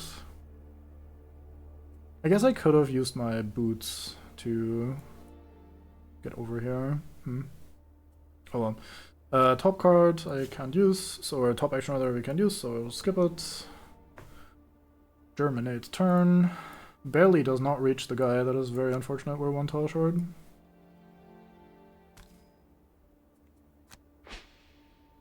So we go here, we don't get to disarm anyone because we're too far away. Can't use my top action either, we'll just skip that, end turn. So now it's the summon turn, the summon goes and slaps the guy, I can mark the guy for death because of that. I roll a -2, very good, so we do 1 damage to the guy, but at least he's marked for death. Now Deathwalker herself gets to act. We move... I guess I could go in and... No, I can't really go that far in Eclipse. I forgot. So we move 1 shadow for up to 5 tiles. We pull this shadow all the way over here. And my top action here I'll also skip. So as you might notice, as I am burning through my cards... Oh nice, he has push on the kick, I didn't realize. Fuck yeah, donkey. Donkey kicks the Wormling, kicks him into a trap, the Wormling dies, let's go. Very good. This guy now always moves towards the donkey, and the donkey will stand here and kick people, unless the merchant is next to him, in which case they'll start walking towards the exit here. So we are slightly on a little bit of a time limit. So we'll just move a little closer on the Drifter. We have no target for the regain thingy, we have no target for a ranged attack, because they're all too far away. But yeah, our cards are getting worse and worse as we burn through the good ones, so we eventually have to get them back. How do we get our cards back? I'm gonna speed this up because this is gonna take a while otherwise, with all of these getting to act real quick. He killed my summon, the summon has died, since it only has 1 HP, it took 1 damage and fell over. So, this deck, for example, has no more cards in it. These are all discarded, so what do? We have to rest. We have 2 options for that. There's more strategy and tactics coming in. We can either short rest or we can long rest. Long rest is the preferred option. It costs me the entire turn. I basically pass this turn, but I get 2 health points back. I recover all my items, at least the recoverable ones. There are ones that you can only use once. But in general, you get your items back. And I get to pick which of these discarded cards go into the bin. That one then goes into the bin, and the other ones I get back on my hand, and then I can continue playing. Short rest skips all of the good stuff and just selects one of the discarded cards randomly, which is not good, because you will always lose the card that you definitely want to have in your life right now. But it doesn't skip my turn, so I get to just act immediately. I am tempted to just quick rest here, because I need to protect this donkey. It only has 10 HP and there's a lot of assholes coming. So I am very tempted to quick rest on most of my characters right now. Yeah, fuck it, let's do a short rest. So, this is the card that we burned, the Initiative 6 Move 4 card. If you don't like the card that it randomly rolled, you can redraw a single time at the cost of 1 hit point. In this case, I'll say fuck it and I'll just burn that card, that's fine with me. So... I want to be at least like here, so I'm in front of the guy, and take some damage for him. That is only move 2, so I can do that with a default action if I have to, so we should pick for our offensive action a little bit more. Oh, this guy has 3 armor built in, that's pretty fucked up. I didn't remember that. I'll probably have to bleed him or something to eventually get rid of him.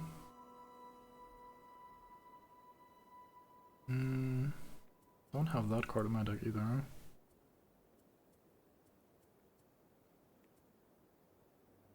I was thinking if I could maybe use the donkey for one of my funny abilities.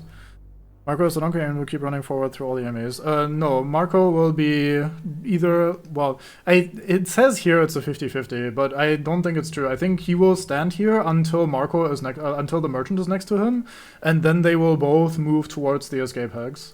So he will stand here and just kick enemies that are in melee every turn until the merchant reaches him, and then once the merchant is there, they will both go to the exit. At least that's been my experience.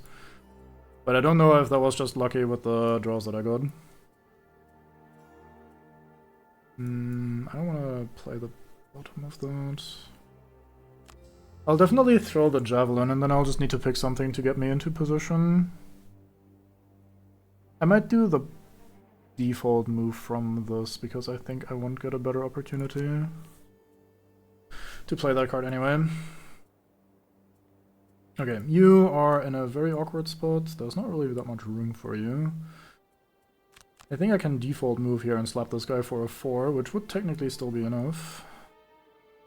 Deathwalker, so you're completely out of cards, so either long rest or short rest. I don't really have a reason to short rest here. I am not in major trouble or anything. I think I can just chill, since I don't need you to be out there and attacking people. You are out of cards, because we're in melee form and we only have one melee card to play. So we also have to long rest on the Geminate. Yeah, the donkey is standing still again, the merchant moves to the donkey, the priest attacks, these guys all do duo attacks, that is pretty mean, and the dog moves 5 and attacks for 3. That's relatively... well, for dog standards that's actually pretty slow, but yeah. Okay, we move and we attack, it doesn't really matter since we're both doing basic actions. We go here, and then we slap this guy for a 4. I may as well use the I might quick rest, actually. Maybe I don't use the poison dagger. Let's not use the poison dagger. We slap him for 4, we roll +0, so that is actually 4, he dies, very good. And I get to spawn a shadow, because he was marked for death from my minion having slapped him. And Drifter's turn. Banner Spear's turn. So I do a basic move here, just so I'm ahead of the guy. 3, 4, yeah, otherwise the donkey would have gotten bitten by the dog today, so we're definitely getting bitten instead, which is not ideal.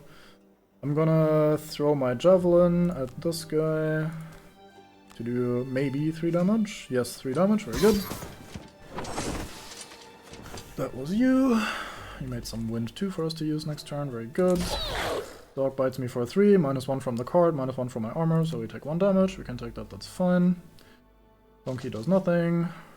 Marco arrives. Merchant arrives. I keep thinking the fucking merchant is called Marco, but the donkey is called Marco for some reason. There you are, Marco. Did they think they could take you from me? No, while I draw breath. Well, you did a great job, mate. Doing fuck all. Okay, I'm getting shot for 3 from the priest. This guy shoots me. Oh, he drew double damage, so he does 4 to me. We're getting a little low. And he shoots the donkey for 2. This guy can also shoot me at range 4, but he rolled a -1, and with my armor that is enough that he doesn't do anything. Oh yeah, it spawns enemies behind me as well, I forgot about that. So I get to long rest on the Deathwalker, so we get to drop, or we have to burn a card.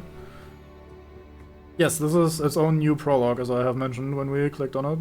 It is a new thing that wasn't in the board game. Yeah, I forgot about these guys spawning back here. That's gonna make this a little bit more awkward.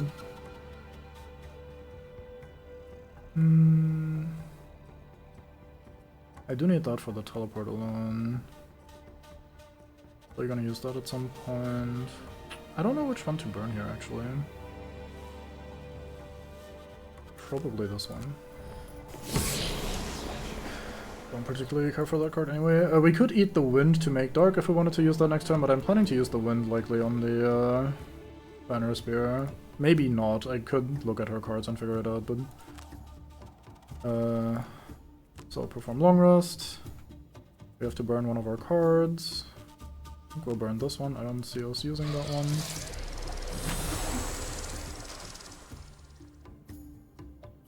Okay, so I can use the wind here for a deflecting maneuver. Do I have a bottom heal somewhere? No.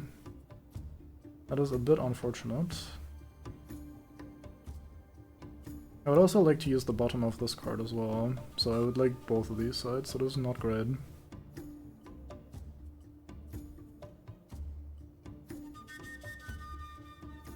I have a good idea for what I want to do, but I might die because I'm a little low HP. Also, I can't actually do that, never mind. My card is in the discard pile. Could summon my minion just to tank for a turn and bleed the dog.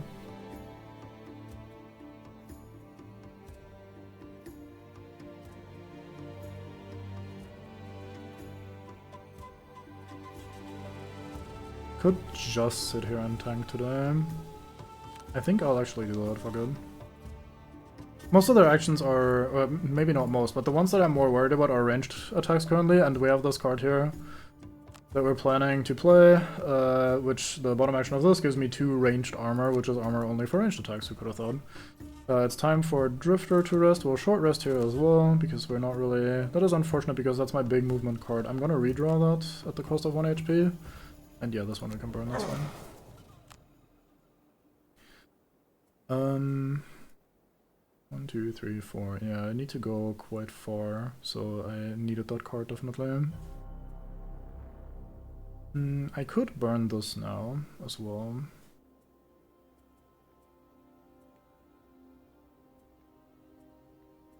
Yeah, let's do that, fuck it. So you're gonna be a little slow, but you're gonna go there and punch the dog for a lot. You are gonna be getting bombed a little bit back here because of these guys spawning, which is not my favorite thing. So I think we're gonna be doing move all shadows for 2, so I can get in range and stab the dog as well. It's not gonna be that great though, is it? Because I think the dog is possibly gonna die? You're not attacking it. You're attacking it for, on paper, 8. Actually, on paper, 9 with a bleed.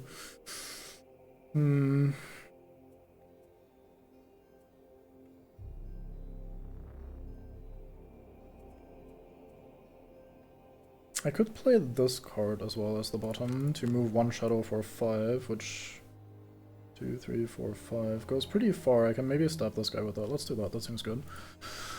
I can change forms here if I want to. We're not in range of all the guys that we need to kill, but my ranged form was also the form that had much more movement, so maybe we should do that. Yeah, this is move 4. 1, 2, 3, 4. That would be pretty good. And then we can attack at range 3. Do I have something particularly useful?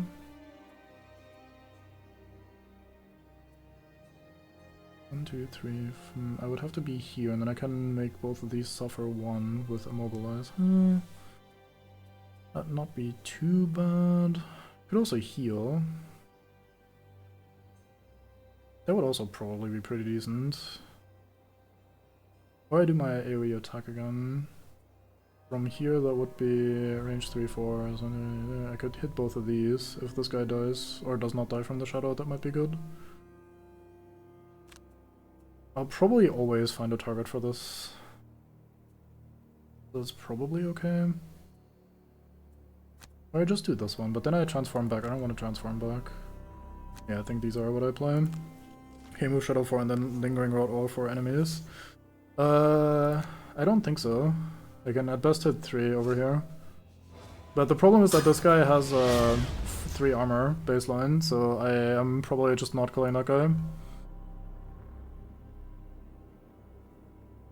Okay, knowing now that he already attacked and didn't do any damage, I'm gonna get hit for 3. I have... I'm very tempted to attack him, because I'm that kind of guy. Let's not, fuck it. Okay, we'll take the ranged armor. Then I heal myself for 2 with the regen. If we're incredibly lucky, we don't get hit, which means, or like, we don't take damage, so the... Nope, he definitely... Or he definitely hits me. So the regen is gone again, unfortunate, but such is life in the zone. So we move a shadow for 5. This shadow goes up here.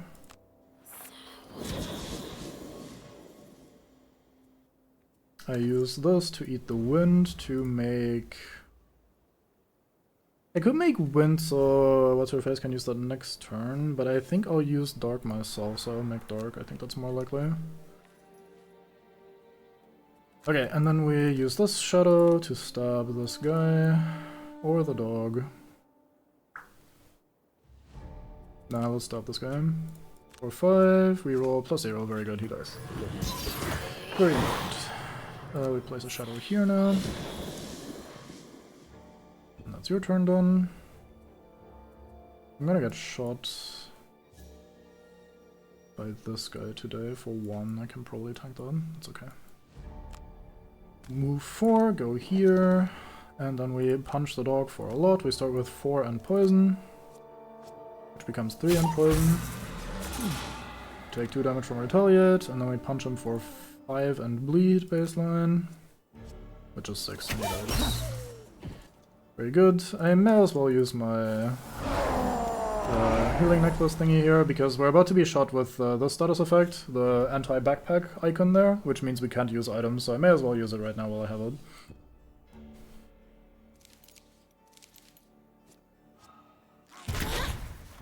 I didn't see this guy, and of course he draws double damage, so I do take a cool 4 damage on the Deathwalker right away. That's a bit unfortunate.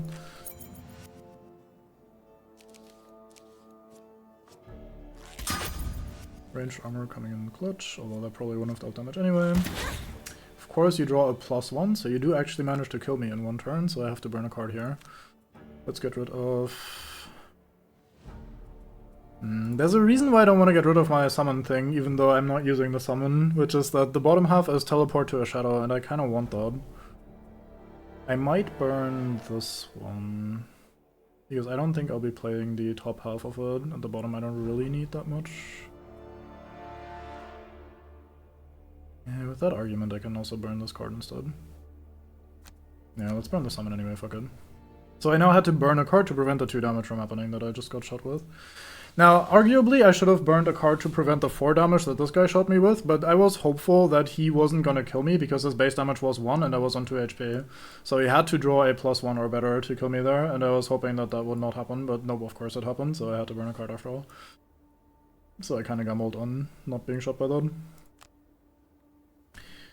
Okay, move 4, and then we can shoot 2 idiots with this.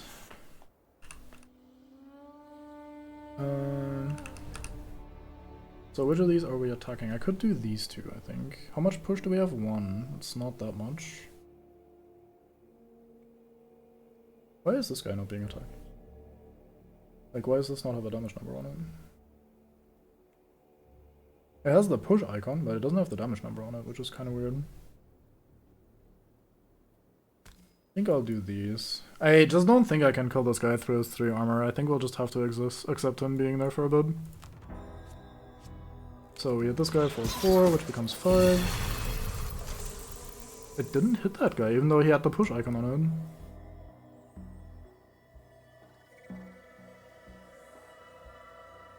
it. That's weird.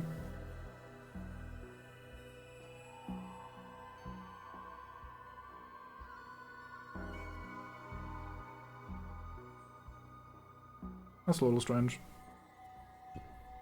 Oh well. Donkey moves and kicks a guy. Marco pulls up, good times, or not Marco, the other guy. Fucking goddammit, why is your donkey the named guy? All target must be in that range, not just from one template. But yeah, why would it show the push icon then? I thought because it showed the push icon that it means like, okay, yeah, the other guy gets affected, but I didn't even get the push. Like, either it shows neither, which would make sense, or it shows, or it does both, which also would make sense. I don't understand the combination of both. 1, 2, 3, 4. So I could go aggressive here on the Banner Spear and make this guy bleed, and I'm probably doing that, even though it's pretty risky. Because I need to kill, well, I technically don't need to kill this guy, I just need to escape with everyone, but I would want to kill this guy, and bleed is probably the only way I can do that, because he has 3 armor, which is quite a bit. That means this hex will likely be blocked, which is a little unfortunate, but I could burn a move 4 to go here. And then I have to attack someone with disadvantage, which is not ideal, but that might be preferable. Because my only other move 4 is already gone for this cycle.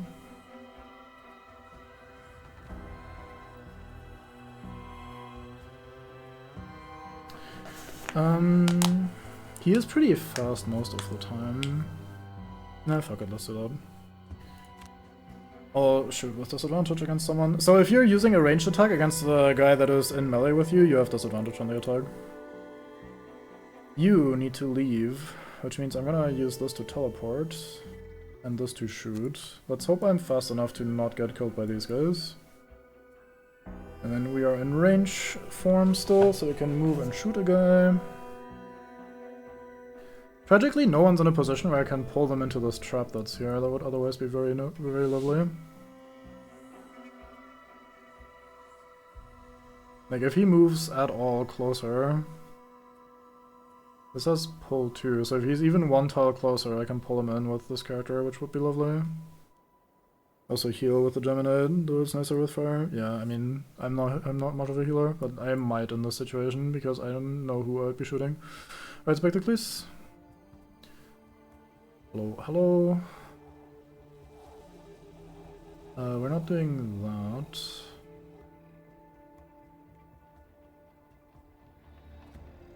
Could immobilize everyone in that area actually. At range 4 or 5. I have to stand here, right? Oh no, wait, I have to be here. It'll be these two, and then 1, 2, 3, 4, 5 is this guy. Yeah, I could actually immobilize all of these. And then I could go melee form to go do something like that. This is Pierce 1, that might be how we get rid of this guy. Yeah, let's do that, fuck it.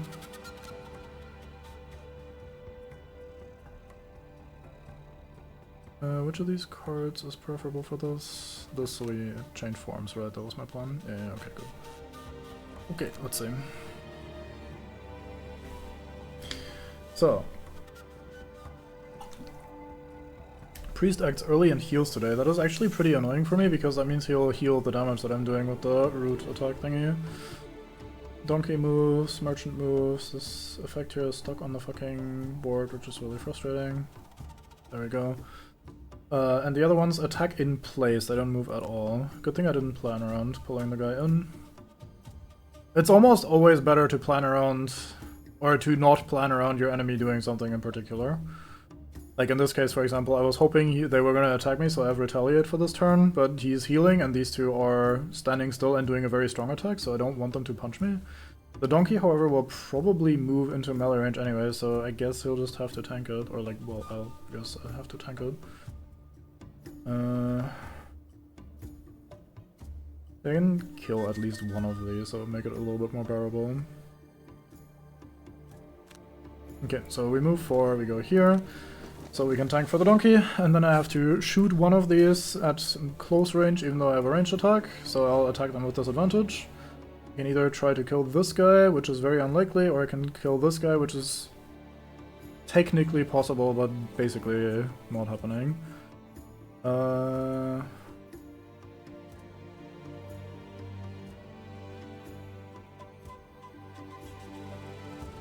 Let's do this guy. Okay, we missed. I rolled the two lowest options. I rolled miss and -2 as my options for the game to choose between. Now, I can, instead of getting myself the 1 armor and the 1 retaliate, since he's not attacking me, I'll just slap someone in melee for a 4. I have a good reason to do it to this guy, because even though on average I'm not killing him with attack 4, I will do 1 guaranteed damage to him with the Geminade this round. So I'm just gonna go for that.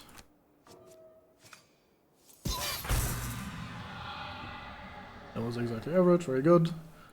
So now we move 3. I needed to go here. And this is 1, 2, 3, 4, 5. Yeah. So here. And then I can target 3 people at range 4 and 5, which is all 3 of these. These all get rooted and they all suffer 1 damage. And all 3 of these suffer 1 damage. Very good. Guy picks up loot. Cool, 6 gold coins. Now it's the priest's turn, the priest heals his mate, and now it's my turn. I perform what can only be described as fucking leave. So I teleport adjacent to any of my shadows. I'm a greedy god, so I want one of these loot piles rather than being closer to the exit. I will go for this one. Yoink. And then we shoot one of these while consuming darkness for a +1 damage, so I can now, on paper, do enough to kill this guy. Mark him for death as well. Nope, we do a -1, so he's alive. Shame, that would have been quite a decent chunk of not damage for my big man over here. Map has changed quite a bit, but I mean, I could maybe kill him. I'm definitely going here. So I have... oh, actually, no, I had to do that differently if I wanted a chance to kill this guy. Actually, that was probably not possible. Was I here? No, I was here. Yeah, okay, that was not possible then. That's fine. So yeah, I now combine attack this guy for damage 3. He has 3 armor, so that's not happening probably, but I'll give him a bleed at least. So, nope, I miss, so no damage, but the bleed, like, status effects you apply anyway. He will now... Oh, he had already healed, so he actually eats that bleed. That's very good. Thank you. Very good, very good. These two keep moving towards the exit. The guys behind me aren't doing anything. This guy punches me for 4 with poison, which is a lot of pain. I'll use one of my armor charges to only take 3 of these.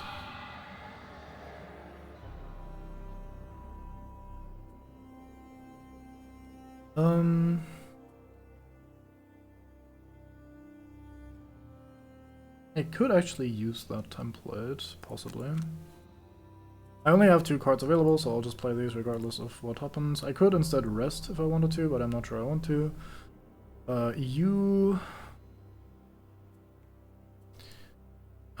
didn't bring the armor piercing attack, and I'm kind of regretting that, but let's just live. I could hit him for a 5, which would, on average, be enough to get him done with the bleed damage. That would be pretty nice. Not really super happy about most of these other actions, to be fair.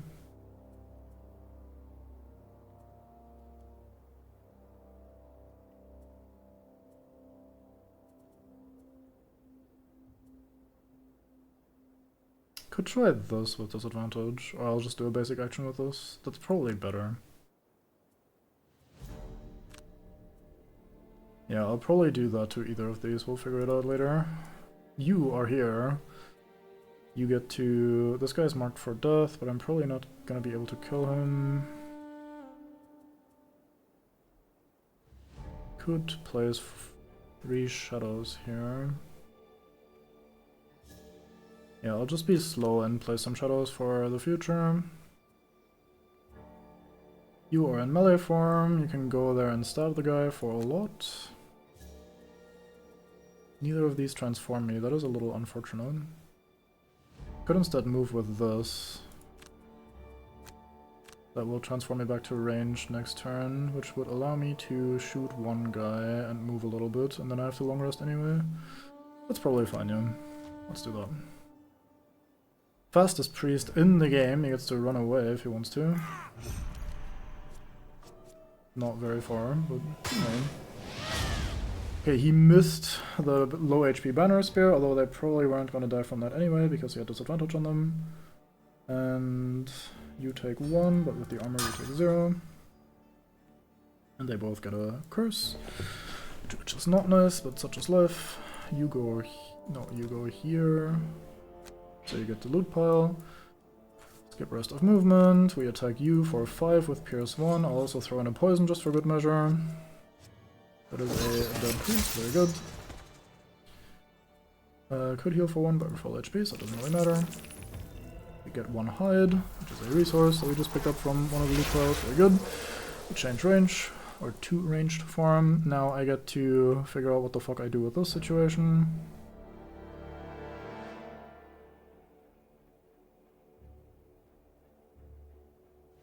I think I'll just be basic. I only have 1 charge left, right? No, I have 2 charges. Perfect. So I slap him for 5, which means we miss. Oh, never mind. Very good. This guy is dead. I got a shadow for my Deathwalker. I guess this goes here.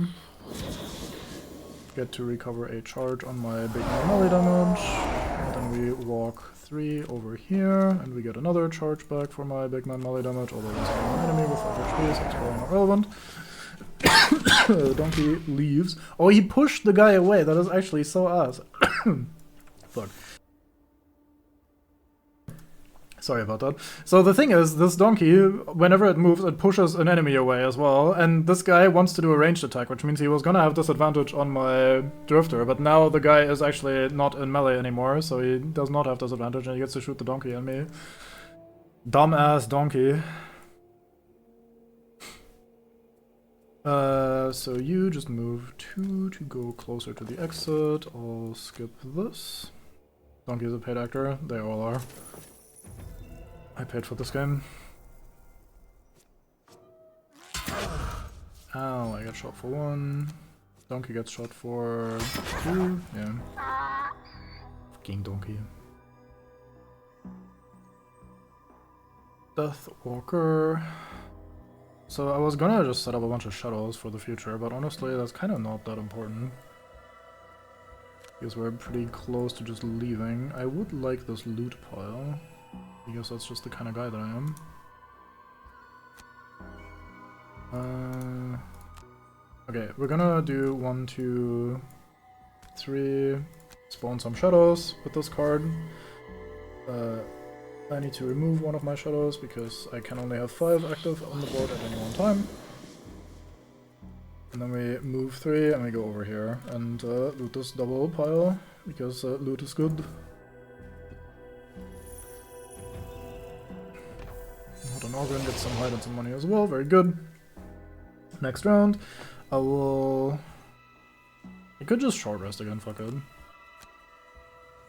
That is probably not one of the cards that I would like to burn because that is my heal, but honestly we're probably just done. That doesn't really matter too much.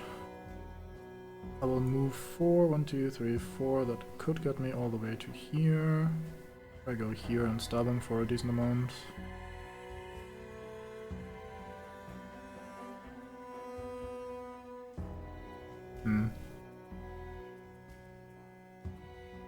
It doesn't really matter too much, because he's probably just dead.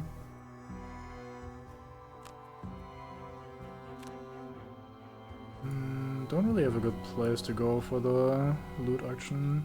I could hoover up this tile. Oh, there's a new guy here.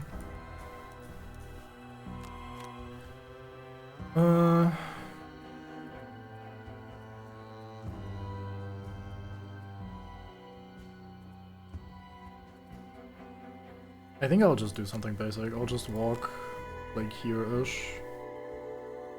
Yeah, I'll walk here and throw a javelin at the guy. Drifter is gonna be tragically slow today.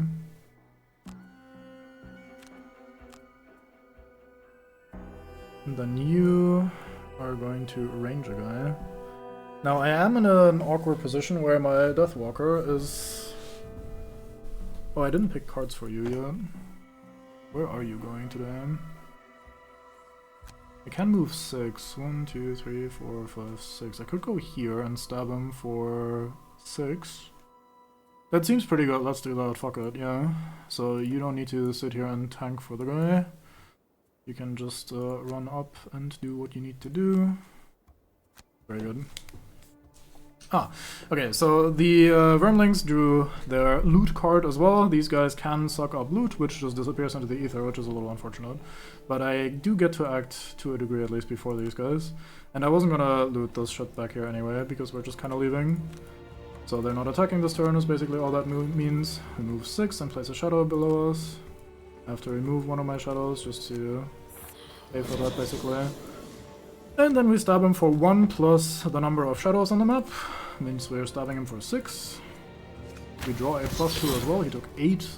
Some big man damage right there. We got another shadow, but that doesn't matter. We just place it there. I have to remove another one. Let's take this one, fuck it. Actually, no, let's not do this one. Let's do this one. This might end up stabbing a guy, but probably not. So now that that's done, we can just move 4, go here, get closer to the exit, because once these two have left, the donkey and the merchant, we also need to leave them up, so... you are not in range to throw at that guy, no. Okay. Get some money as well.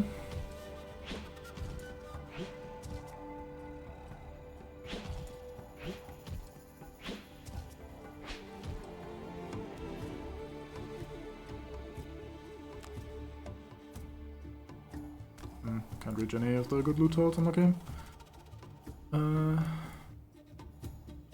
Yep, I can't use the element, I agree. Let's attack this guy, see if we get another freebie kill. Nope, we missed, unlucky, and I'm definitely not pulling him because I want him far away from me, so he can't hurt me. And become melee. Donkey goes there, is ready to leave. Merchant goes there, is leaving. They're both leaving, very good. So now all we need to do is also... Wait, no, I think we just automatically win, actually, once these two have left. I don't think we need to manually leave.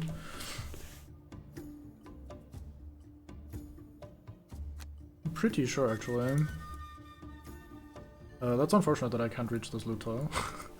Oh well, fuck it, so we'll just not waste more time. We'll just skip both of these actions. I think that's the mission done. Yep, very good.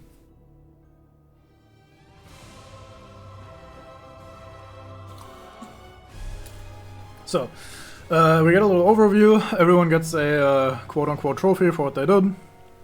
This guy took the most damage, so they get frontline assault. This guy did the most damage, so they're the modifier whisperer. This guy was technically present because they were just there, and this guy was participation trophy because they also just did nothing particular. We have an overview about their personal quests here. Nothing has changed. We have an overview of like what they looted. So we see like this guy got a lot of money, some money, hide, money, hide, money, hide. And no campaign rewards yet. And we see who did what, like who did most damage and shit. It's pretty funny that this guy gets the, oh, you did the most damage for 22, and this guy gets the, yeah, you were just there, you didn't do anything for 21 at 5 enemies killed. So I guess the game didn't find anything to award them, even though they were tied for most enemies killed and almost at most damage done, but such is life. What are active effects you getting use of? I'll show you next mission, because it's easier to show rather than just explain.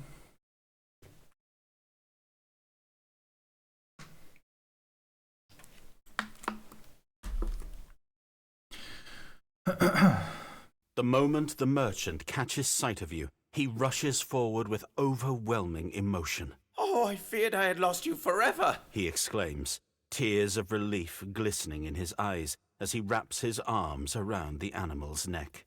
Turning towards you, he expresses his gratitude. Today you've not only saved me once, but twice. With a grateful smile, the merchant presents you with a small pouch of coins. May this offer some measure of recompense for your noble efforts.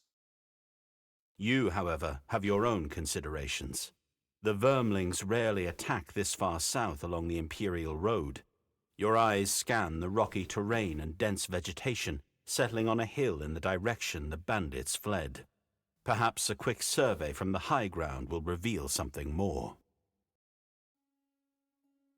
So we got 12 bucks shared across the party. We can split these, or we can just give it like the default 3 per character split. I will try to make it so I have money on everyone, basically. A little bit more on you, because I think you were the one that retires at 100 gold. Then we have an event. This one is not voiced for some reason. You come upon a weathered wooden bridge spanning a jagged chasm, its timbers groaning with age and decay. The light-stepped vermlings may have scurried across it with ease, but your weight will surely send it crashing into the depths below. Northward, through a thin veil of mist, you spy a lumberjack clearing, crude yet promising. With any luck, there you will find the means, or the help, you need to continue your ascent. So we can either try to cross whatever is left of the bridge, or we can try to repair the bridge with materials at the lumberjack clearing. I butchered that completely. Try to find repair materials at the lumberjack clearing. So these are events. Events give you flavor text like this, and you have to pick. Some of these make logical sense.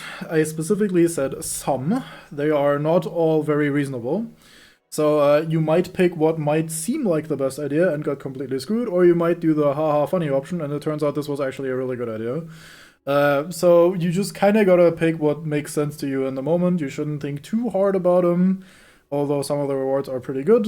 This one I have only taken the right option before, and I want to pick the right option again because that's the only thing that makes sense to me. The game pretty explicitly says, hey, this is a terrible idea to try and cross the bridge, so I will not try to cross the bridge. It will probably just do some damage to my characters for the next mission or something. So we instead try to find repair materials at the lumberjack clearing. We all get blessed at the start of the next quest. Oh, you turn from the bridge, choosing caution over risk. The forest thickens briefly before thinning again, revealing signs of old paths and scattered stumps. The clearing ahead looks rough-hewn and recently used. Tools left out, logs stacked in haphazard piles. It's quiet. Still, but promising. You step forward, hopeful that within this camp lies the means to reinforce the bridge, and perhaps something more. So we all get a bless at the start of next quest, and we have unlocked the mandatory quest, Lumberjack Camp. So I think we would do this quest anyway, and I think trying to cross it would just cause us some damage rather than give us a blessing. That's my thinking about it. So, new mission, Lumberjack Camp. Scavenge for lumber from the camp and repair the bridge is our goal. We're going to be fighting against elite earth demons, we're going to be fighting against forest imps, normal and elite, and dogs, normal and elite, hounds in this case. There's also a treasure chest on the map, as well as multiple bits of lumber and hide. And now we have a new mechanic, which is battle goals. For each character, you choose a one of 3 battle goals to accomplish. These are very important because over here we have perks. You get perk marks for completing battle goals and leveling up, and by leveling or by using these we get some long-term passive effects for the character, like permanent effects, and we also permanently change our modifier deck. So for example this one, if we put a perk point into this, we replace one of our -1 cards with an armor card that just gives us 1 armor, and then we draw the next modifier, meaning we have less negative effects in our deck and slightly more positive effects and stuff like that. So this one allows us to remove another -1. This guy doesn't really improve the deck that much, but some of the decks get really consistent and really strong over time. You can never remove the complete miss. You always have the like low percent chance of just completely missing, and you can't like remove the plus or the ×2 multiplier either. But generally speaking, you're gonna be removing a lot of the negative cards and putting in more of the positive cards, with some flavorful, depending on which character, bonus effects on it. So we want these battle goals to be completable, so we have to pick these relevant for the scenario that we're facing and the character that we're playing. So this one says, end the quest at maximum health, have 5 or more total cards in your hand and discard at the end of the quest, so don't burn too many cards, and lose a card to negate suffering 5 or more damage at once. I think these are all relatively doable. Probably this is the least doable one. If I recall correctly, this is a survive X amount of turns scenario, which we probably will end up with 5 or more cards unless I completely fuck this up. This is a little more conditional because we need to be hit for a lot of damage in one go. Not incredibly likely. I think this is the most consistent one. So for the Drifter, kill an enemy before it takes its first turn. We would get 2 perk marks for that, like 2 points of progress. Not every point of progress is immediately a new perk, but we need 3 points basically to get a new perk, so 2 is better than 1, naturally.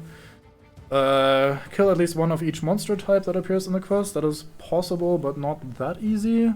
Never kill an elite enemy or boss. That seems pretty unlikely, given that on 4 players there's a lot of elite enemies out.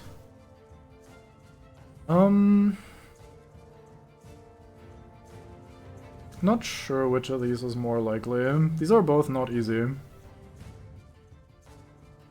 Our best card is Initiative 14, which is not great, but there are forest imps, and they don't always act super quickly. They are a little sturdy, but this character hits really, or relatively hard. I think this is possible. Let's try Assassin. For Deathwalker, either kill at least 2 enemies in the same round. That is possible, but not easy. Become exhausted before any other hero. Never use a potion. This is free. I don't have potions yet, so we literally cannot fail this, if I win the scenario, that is.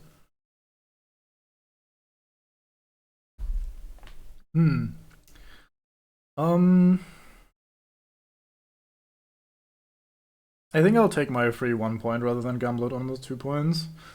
For the Geminate, we have kill an enemy and open a door in the same turn in either order. That is literally impossible in this scenario. Kill the last enemy to die in the quest. Collect 3 or more loot bags in the same turn. I'll try to kill the last guy in the quest, but these are probably not happening. We also get to shuffle around items and change our deck again if we want to, and I think I want to. I don't think I'll be using this one. And there are a couple of cards I'm considering. Check Gemini for Reckless Job. Yeah, I'll definitely check Gemini. Either way. I do find this top action okay. It also makes Sun, which the Gemini would benefit from. But I do like this card more, I think, overall. Initiative 10 is really nice, and this top template is also pretty good. I think I'll do that. Do we need to change anything on you? I don't want this card, I don't think. I don't like these lost cards all that much. Could do with Pierce in this one. I think Forest Imps have armor built in. So I think we want this today.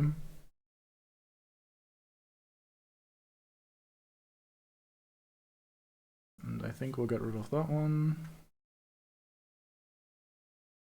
I do like this for the top action heal. Sometimes you don't really have anything to slap people with, or any opportunity to slap someone, so having a top action that like heals someone is kind of nice sometimes. We also don't have that much healing yet. Don't know what I'd get rid of for that.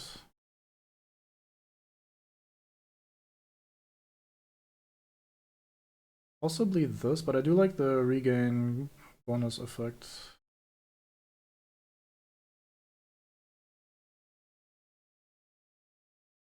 It's a pretty good card though.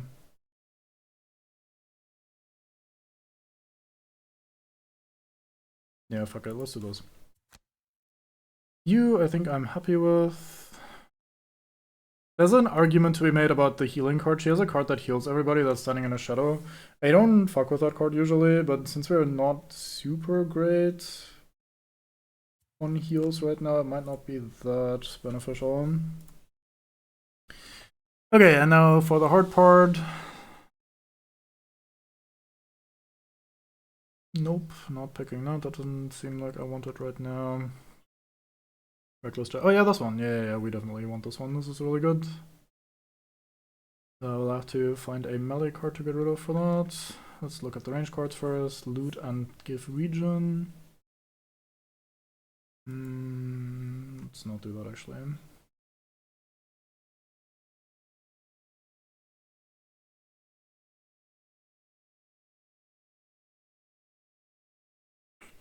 Yeah, I think that's fine. So we need to get rid of one of our melee cards. I do like that one a lot. This one is great. That's pretty good. One's fine. I'm not sure about this one. Flailing Tendrils is kind of weird, hard to use. So Geminate is weird because some of their AoE attacks have downsides if you hit your enemy or your allies with them. That is pretty unusual. So this one, for example, like that is a weird template. Like you shoot in 3 directions, 2 tiles each. Possibly not terrible. You also muddle, which is like give enemies disadvantage on things. But you also muddle all allies that are in the area, which is not ideal. Initiative 12 is fantastic though, to be fair, so that's a good card in that regard.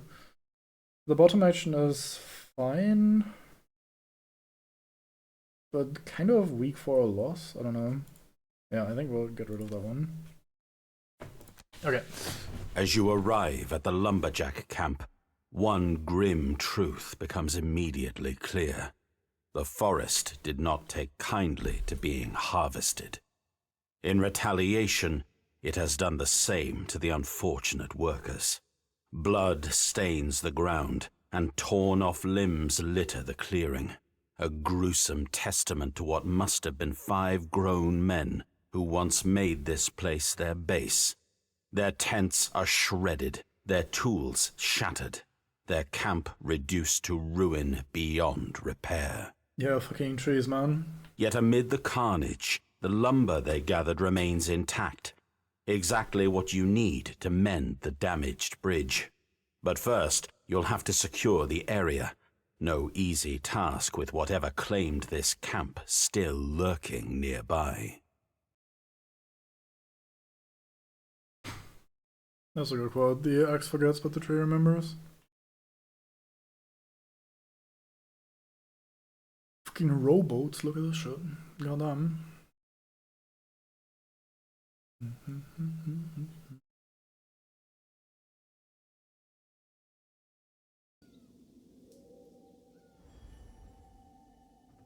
Okay, so this mission is kind of fucked up.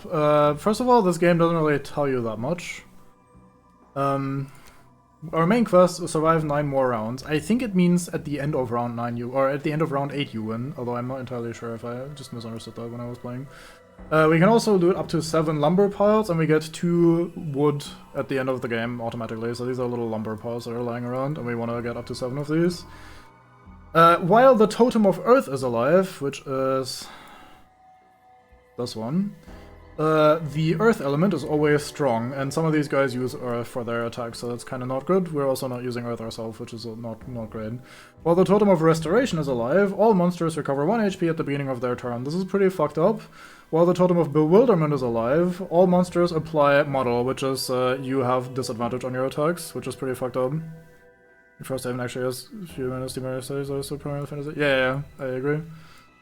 Very briefly talking about that as well at the start when there was Blink Blade just on the title screen. So, yeah, we kinda just have to sit here and survive. However, these totems are pretty fucked up. They make it very difficult to kill shit. Simply don't get hit by attacks on a defense mission. Well, the thing about it is these side effects, like the downtimes, you do get hit by even if the attack misses.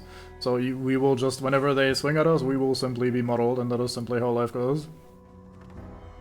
Fuck those totems, Marine. Are there new spawning enemies? Yes, they're gonna be continuously spawning new guys every other turn or something. So there's a treasure chest up here that we kind of want. This is where our Earth Demon sits. Earth Demons tend to be slow but very sturdy and very heavy hitting, which translates to, in cube terms, they keep drawing their one good movement card and then fucking you up all the fucking time. So that's not great. I would like to get rid of at least one of these totems. Maybe the Bewilderment one, maybe the Restoration one. These seem kind of like the really difficult ones. This one I don't mind that much. It's not great, but it's not abysmal. But it's gonna be very difficult to accomplish. Either way. There's a part of me that wants to turn 1, just go here and slap this guy in the face rather than activating my bullshit like I would usually do. What's your cards looking like? So if you're not drawing the 5, then 20 is fast enough.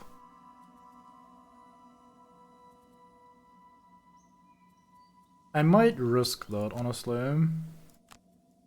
So I think my Drifter is gonna go 1, 2, 3 up here and try to slap the Imp. So let's talk about these buffs. The buff thing that you asked about earlier. Yeah, I get to see my enemy decks. It's just that they draw randomly from them, so I don't know what they're getting guaranteed. But yeah, you can thankfully see in advance roughly what they're planning to do. So, active effects. You can play cards like this one that is active in your on your character forever, basically, until you manually get rid of it. You can choose to get rid of it at any point in time. This has 6 stages, so there's a tracker. It starts here, and then if we use one, it goes here. If we use one, it goes here. Next one we use blah, blah, blah, blah, blah, until it moves off, and then the buff is gone. So this character, whenever we do a melee attack then, after this buff is active, we do 2 extra points of damage, but we go along this tracker until it's out. The 1 means we get 1 point of experience as well, by the way, whenever we reach that point. The Drifter has a funny thing where they have effects on them that say you regain a use of one of your active bonuses, meaning we get to take 1 step back on that fuck, I forgot where I was. Anyway, we get to... No, not this one. This one. We get to take 1 step back from here. So that has the side effect of me allowing or possibly getting more experience. Say we're on this slot because we already used it twice. If I regain, I am here and the next use will give me an experience point again as well. So not when it moves backwards, only when it moves forwards. But yeah, so that's the Drifter's main class mechanic, is having these sort of persistent effects and then you trying to manage them so they stay active as long as possible and giving you as much value as possible. I don't know if I want the armor in this. I probably do, to be fair. This is gonna be a lot of bullshit happening. Don't really have a good top action to go with my turn 1 armor thing.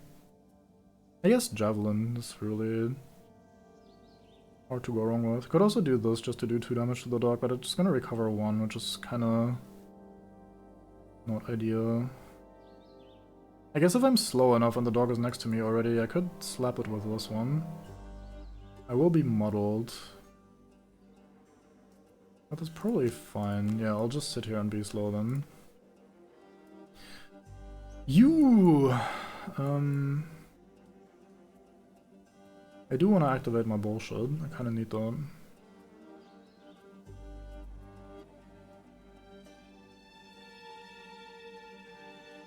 Yeah, I don't think Eclipse alone will be good enough to carry me through this level shadow-wise.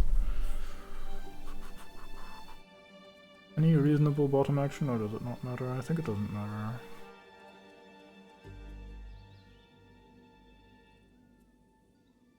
Could activate this, technically. Because we're not gonna be very long for this world. Nah, I'll just do poison on one guy. It's gonna get healed off probably, but such is life in the zone.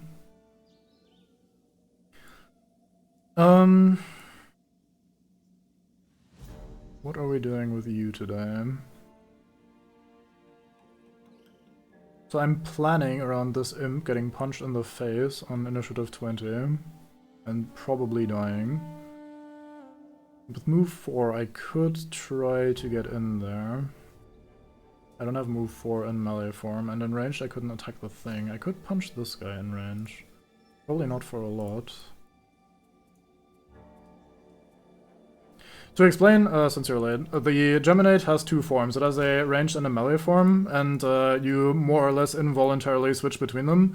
So you're playing like a melee deck and a ranged deck, and you have to make it so that you pick cards that align with what you're planning to do next turn in the other form, basically.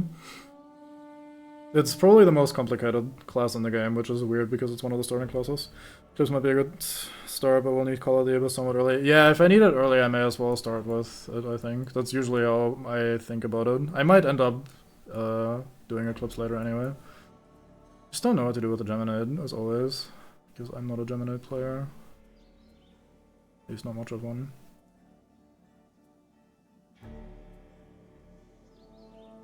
Can we do masteries yet? We can. Okay, so let me explain that as well. Every class, in addition to all the perks and all that other shit, has masteries. We don't see them here, but we have the menu here where it shows them. If we accomplish these conditions during any of the scenarios that they're on, we immediately win the mastery. Like, we accomplish it, we tick it off forever, and we get a perk point for free. Like, an entire perk, just like that, which is great.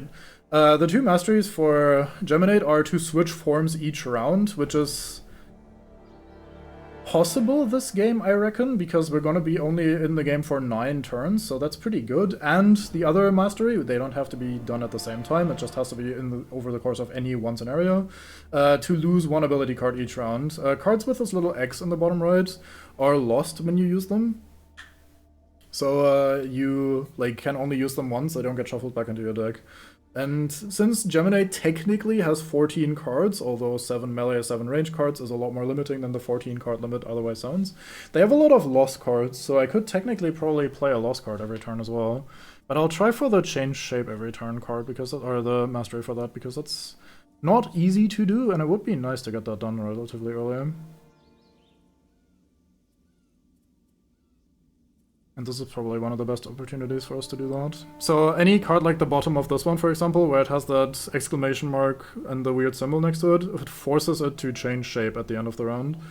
So if we play that card in while we're in range form, we will be in melee form for the next turn, guaranteed. Playing multiple of them doesn't switch back and forth. You can only do 1 change per turn, basically. So if you play any of them, then they will guarantee change. Because I was Scarab Flight armor buff, so it takes bottom action. Yeah, I don't really like the armor buff that much. I think the top action of this is really good though, so I don't think I'll be using that if I can avoid it.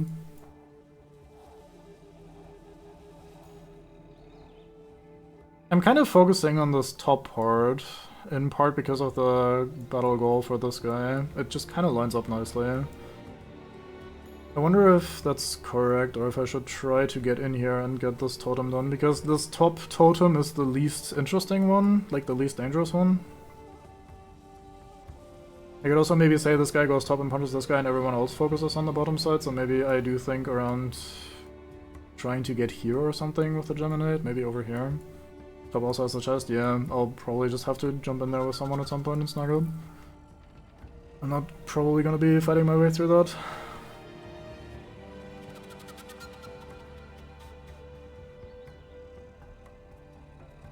Could start range, go here, pull this guy in for a follow-up turn.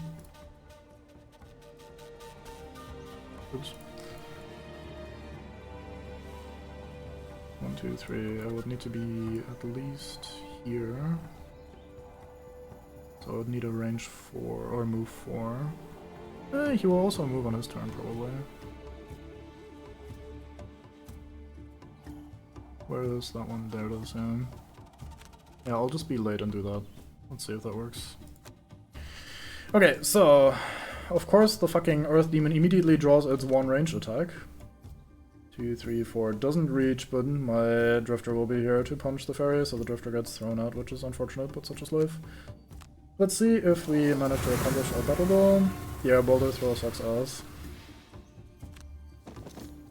Move here, we slap a guy, attack 5, but -1 from the armor. They have 2 HP, meaning if we draw anything but the miss, we kill the guy, otherwise we don't kill the guy. We win, cool. Good. And then I can move for another 2. I can stand here, so he has disadvantage when throwing the boulder at me, which is gonna reduce some of the damage taken, or I can go here and loot the tile. I think I'll stand on the difficult terrain thing. So that's all. It should have been me. Ding, assassin done. Okay, dog comes in, bites me for 4. We use the shield to reduce that by 1 and eat 3. Fairy shoots with Curse, fantastic. So curses are as follows. Curse gives you a negative card into your deck. So we have another, well, currently we have a Bless in the deck because we started the scenario with a Bless, which is another ×2. Every curse is another miss, basically, so your attack modifier gets fucked. There is no Assassin. Assassin is was one of the battle goals that we had for this mission specifically. This guy had the battle goal titled Assassin, which was to kill a guy before they take action. This is a Drifter, this is Geminate, this is Deathwalker, and this is Banner Spear. There's a lot of pain for the Banner Spear immediately. Took 3, thanks to the disadvantage. Okay.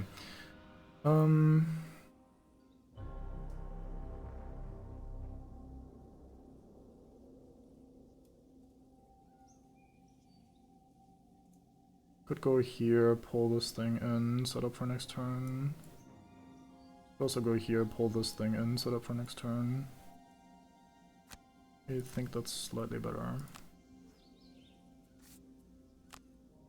So we pull you at strength 3 against 1 armor and some health.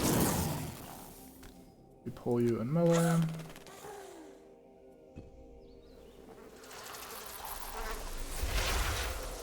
Yeah, days are great until you have to get up, and then suddenly they're not so great anymore. Okay, we activate our persistence effect on this class. So to explain, this card here, Call to Abyss, makes it so that anyone that is attacked by the Deathwalker or her summons can be marked for death, and when they then die, they spawn a shadow, which I then can use for further attacks and shit. Could go here to poison the fairy so she doesn't get healed. That's probably correct.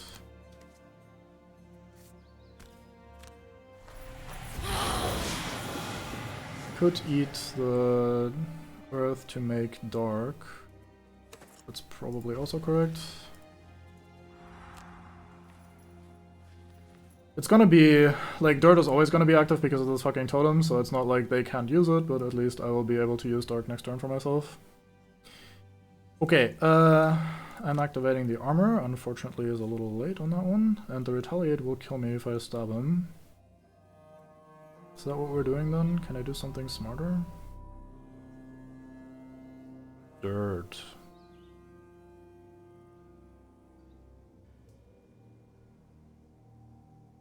My turn has turned pretty bad. Might have to burn a card here just to not get retaliated on. Or I just don't attack him.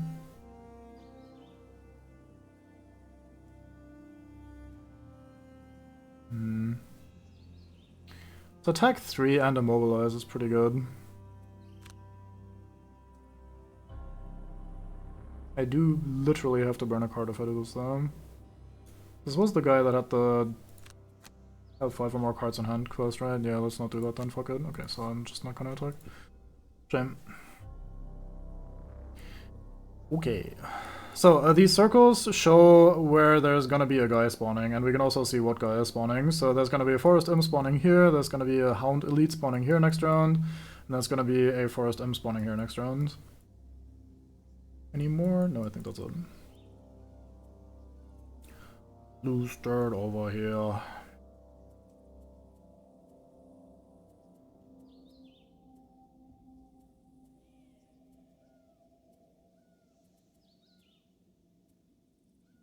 I'm probably just dying to the dog. Don't really have a good way of avoiding that. Like, if I give myself high enough initiative to act before the dog to heal myself, the dog's gonna just punch me for basically the same damage anyway. So I'm not really gonna get much out of that. I think I just have to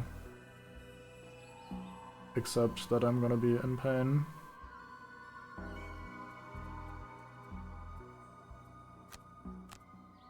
So if you're not doing the really fast shit, nah, it's like half of these are pretty fucking early. None of these top actions are particularly good. I think I'll just have to accept that I'm gonna burn a card here, probably. You.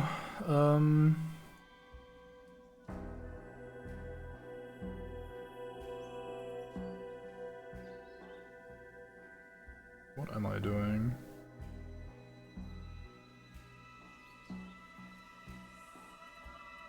Probably top action of this for the loot and to slap this guy a little bit.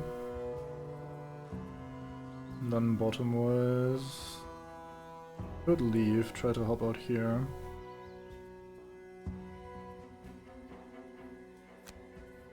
I think that's what we're doing. It's not massively strong, but it's a start, I guess. You are gonna be shooting both of these guys for 3. That's probably the best we can hope for. And bottom action wise, what are we doing?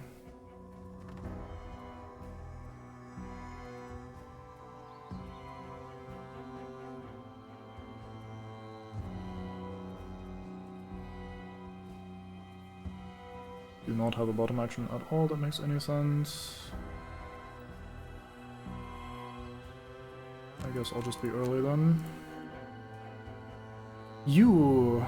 We're gonna stab this thing to death. I think we still go with that plan. And then I want to transform back, so we play a card that has a transform symbol on it. Like this one.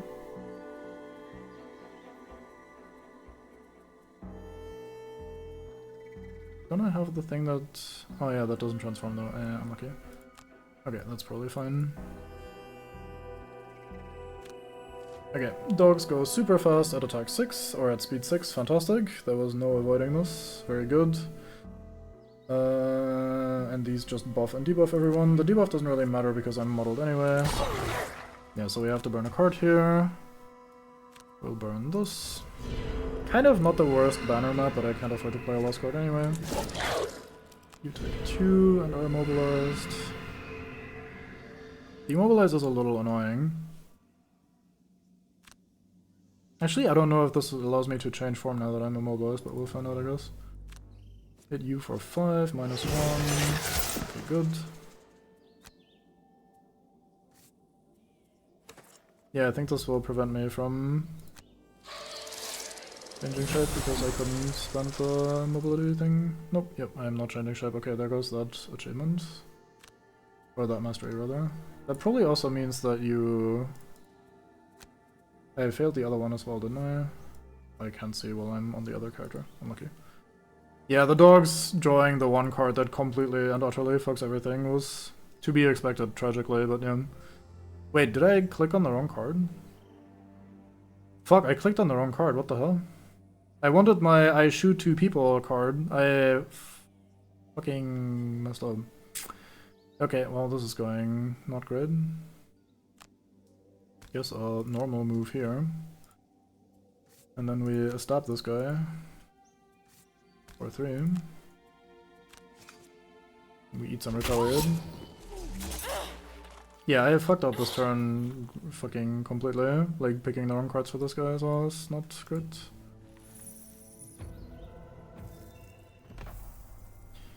You.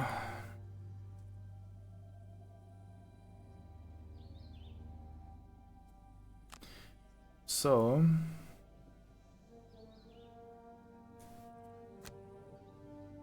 What? Why can't I not javelin this guy? This is range 3. Oh, I have the... Oh, fuck, I have my armor active, so I have 1 less range because of the fucking thing. I am completely fucked on. Unlucky. See, that's why I don't usually play the armor.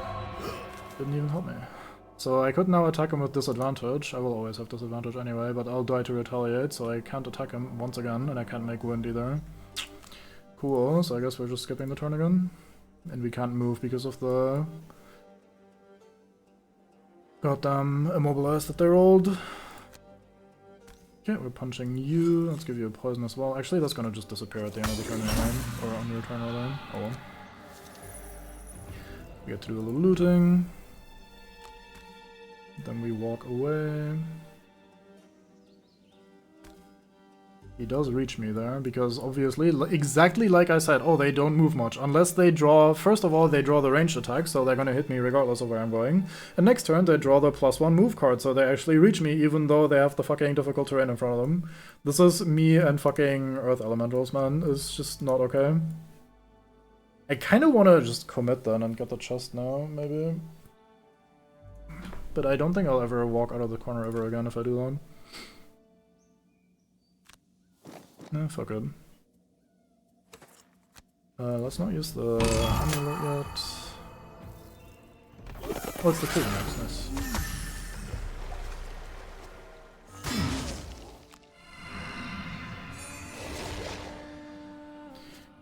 Okay.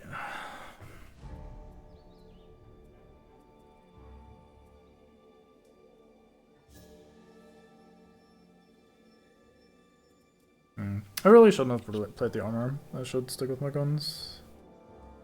Or should have stuck with my guns, I suppose. I also don't have the pincer attack thing.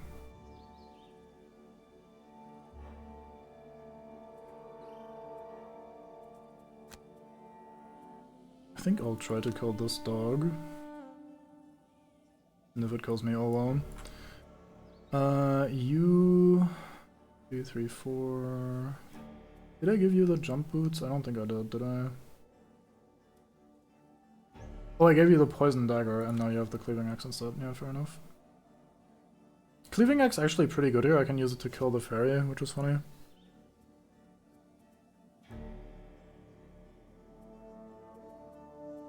And then I walk here and heal for 2, I think that's fine. I'll play one of the not so important effects. Oh, actually you could also play the armor card. I only have 1 buff active for now. Or I play the healing card actually. Yeah, let's do that, that's probably better. And I want to do a basic attack. I'll pick something fast. How fast were you guys again on average? Oh, you only have... like these 2 are out currently, so 37, that's fine. What's your fastest shot? Is 40, yeah, that's fine. So any of these are okay. I need to move 4 in the near future, so I can't do that. I want the bottom heal here. So it's probably just you. Or this. Don't need to go that fast, but fuck it, let's send this. Deathwalker. Now I don't have Shadow, so I can't do the good stuff that I really wanted to do. That's a bit of a shame. I could gamble on Banner Spear actually killing this thing. Because if she does, I get a Shadow, and then I can use that to actually function a little bit. There's another elite dog here. I almost didn't notice that. I wish they were like highlighted in red or something. Redfish? It is indeed pretty cold.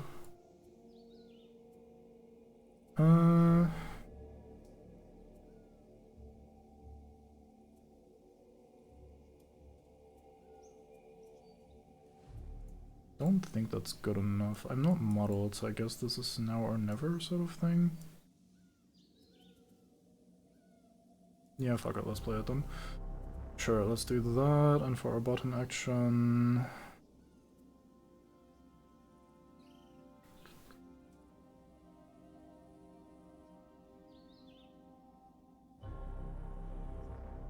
I don't want to go in here and try binning this thing, but that's really not the character to go there and do that.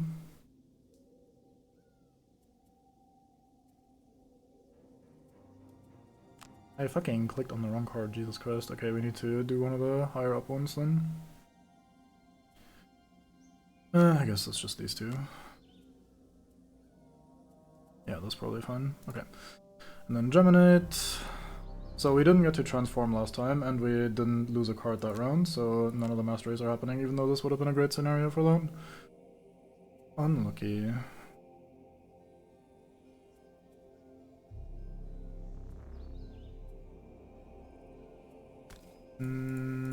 I don't really have anywhere to go for the double disarm, I think.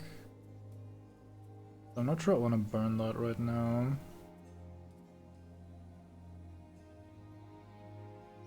It's a pretty good mix for that though. Yeah, fuck it, let's do it. Probably not fast enough for anything important. Yeah, okay, so the dogs are 19 today, but they hit pretty hard. Do I move somewhere with the reinforcement? Probably not. Guess I could go here. That might matter, I don't think so, but we'll see. You go here. Or here. How far do you go? 1, 2, 3, 4, 5. But you're gonna go for this guy. 1, 2, 3. Oh, that's not a pathable tile. Okay, good to see. Thank you for making that so visually clear, game. Love that. Oh, fuck it. I go here. And then we combined effort and hopefully kill this guy. Otherwise, we die. He dies. Very good. We would have actually not died, which is interesting. Very cool. Because this is a non-elite dog, so he only has Retaliate 1. Let's start with this effect. So now we heal for 2 more every time we heal, then we use our trinket to hit for 3. And then we do a base attack on this guy for 4. With disadvantage, so we only do 3 instead, and then the cleaving hatchet's gonna do 2 damage to the fairy, which dies. Bonk. Oh, you missed my summon, that is sick, so it tanks 2 turns. Very nice, or 2 attacks rather. That is actually fantastic. Okay, what were you doing again? What cards did I place for you? Oh yeah, you wanted to Dark Fog these 2. That's fine, I think. So I go here. Actually, I could go here.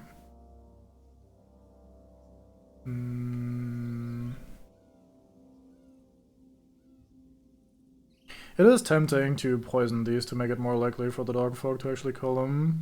I think that's good, yeah, fuck it. We disarm the dog and one of these fairies. Ideally the strengthened one. And then we do our weird ass template over here. Placing it like so, which hits all of these 2 and this guy.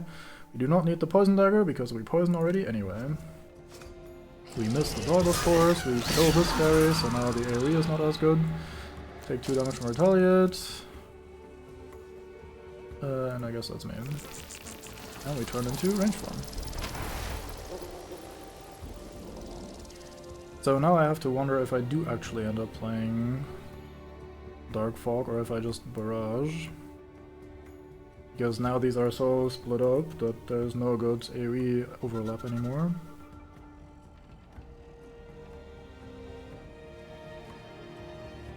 This thing has how much? 12 HP, that's a little much.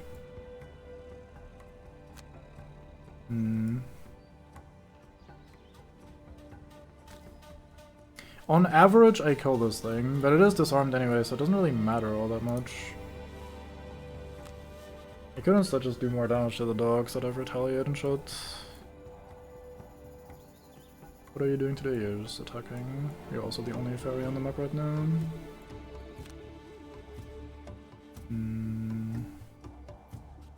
I would still like you to die, to be fair, but I think the dogs dying is more important.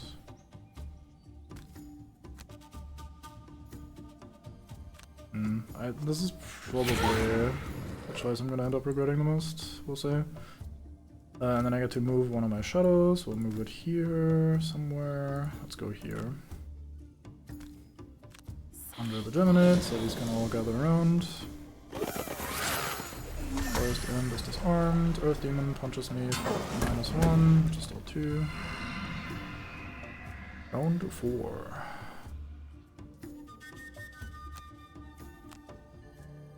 I guess I'm kind of just AFK this turn then, because I'm just going to be healing myself on the Banner Spear.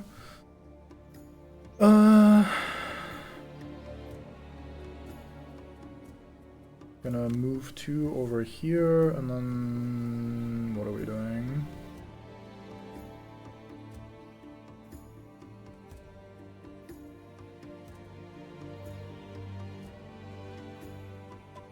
What am I doing? Maybe that's not what we do.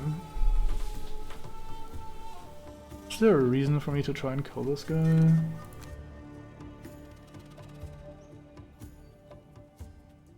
Instead of just leaving.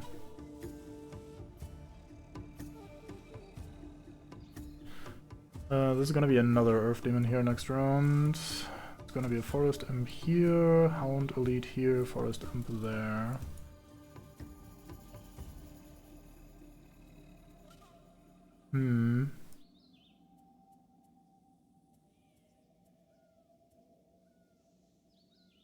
I'm not a fan of this guy just getting healed all the time, so if I do Vile Assault, I get very little value from the Poison and Bleed because he's just gonna go back to full health.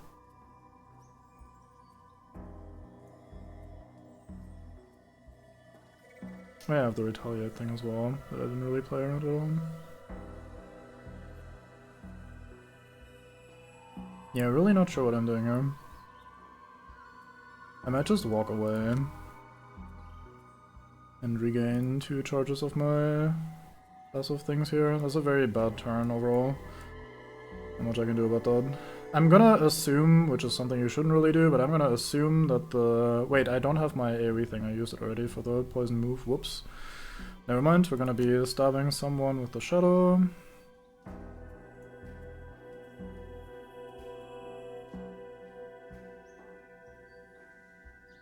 Probably one of the dogs.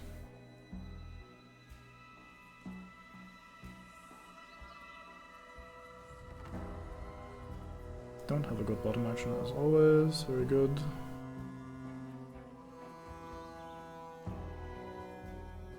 I might go here just for the loot tile. You who art surrounded shall use this card if I can act early enough to do that. Although I'll probably be disadvantaged anyway, so it's... oh wait, I'm gonna kill myself on Retaliate if I do that actually. That is not a good idea. So assuming the dog goes here, I could go here, which has all of these in range too. That would be pretty decent.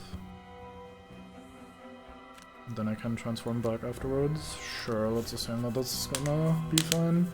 Very slow dogs today, interesting. Rare case.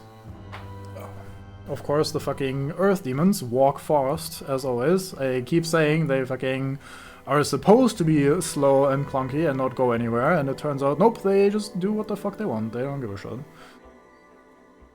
Goddamn. So we eat the shadow to stab this dog for a base 6. We're not modeled, so this has decent chances of success. Okay, we do actually hit him for 6. When he dies, we get to get another shadow as well. Very good. We loot. You have to heal yourself, finally. I will finally concede and do one. Then we move for... I kind of want to go... here, maybe?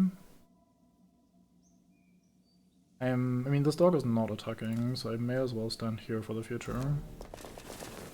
That's probably fine. You go here... Wait, no. Wait, this isn't in range if I do that. I'm fucking stupid. Assume the enemies have equal chance to draw any card in their deck and can draw any card more than once. I mean, you see the deck here. So on paper, this is equal chance, but some of these are doubled, so they happen more often. And when they draw this one, they reshuffle their remaining deck. So you can kind of see how they function in that regard.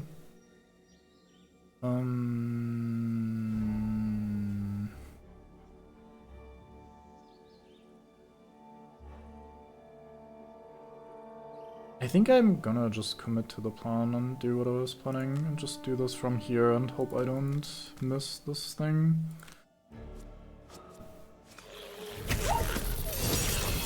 Okay, we actually drew pretty good damage rolls, very nice.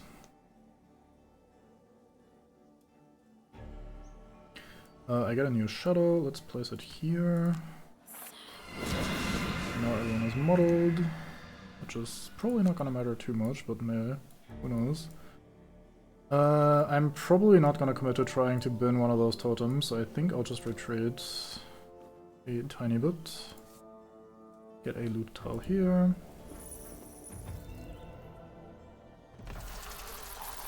Yeah, they work like a normal deck of cards. And yeah, some have reshuffle written on them, like I said. Or like I showed rather. So we go here, get a heal. Get 2 bonuses back. Okay. Hope the gaming was 1v1. A lovely low slap. In time, poisons, both of these. Oh nice, it didn't do damage, so my heal didn't go away, my regen. That's a pretty big bite. I think I'm gonna burn a card to prevent that.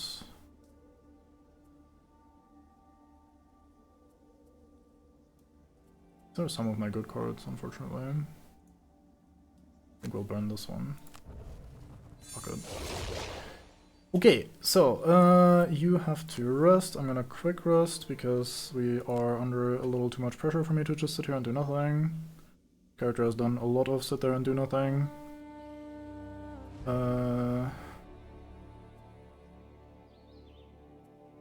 Oh, it has done this already. Oops, my bad.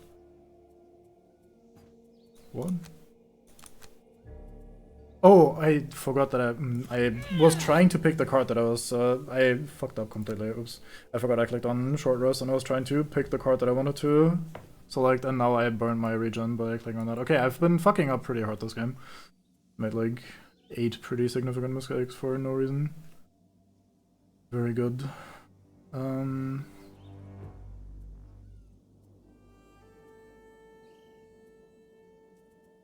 Plus 3 HP. That's technically doable, but we are disarmed. I think there's an undo thing you can enable in the options.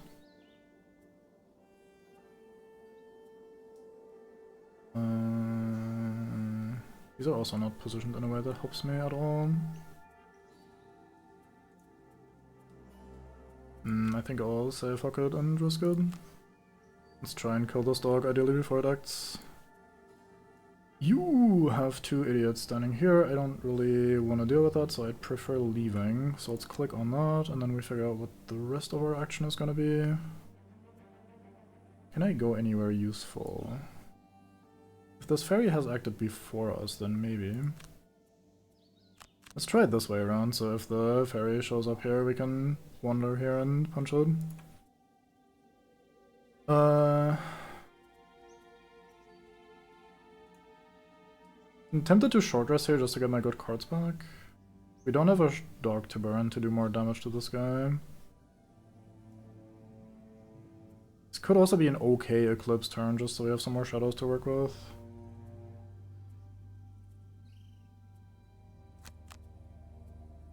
Sure, let's do that, fuck it. Okay, we're in melee, we're punching this dog. Actually, well, I mean, it's not like we have that many options right now. Quick Rest Resist from Night Frame 1, could be worse. I have other cards that we're gonna play, and this mission isn't particularly long, so... We draw Boulder Throw again, very good. Has to be happening, of course. Like, oh, I'm leaving these, I'm moving 4 tiles away from the Earth Demons. They of course draw Boulder Throw just so they can continue to do damage. Would be absurd if Earth Demons are not absolutely maximized every single game that I've ever played in this fucking game.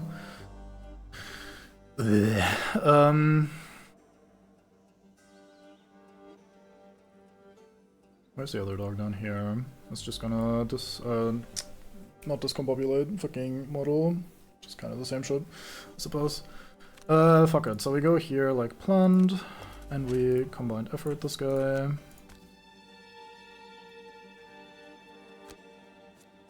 Nah, unlucky. Have to eat the retaliate, but he dies from bleed now. No, he gets the regen first. I forgot, I'm bad. That made that choice a lot worse. Unlucky. Okay, you are going to Reckless Jab. I bleed myself. Oh, I can't give myself poison to do 2 extra damage because I'm already poisoned. That does make sense. I did bleed myself to give him the disarm. Do I want to disarm him? What am I doing on the other character again? I was playing Eclipse, I should have clicked on the other card, that was not smart of me. I'm gonna go take a piss, baby.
Okay.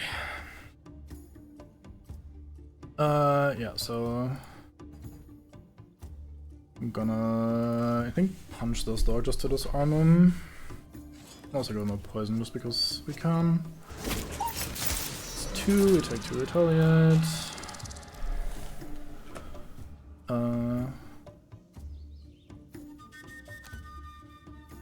Did I use my... Oh, I already used my Amulet of Life. How the fuck did I do that? I don't remember that. It is unfortunate.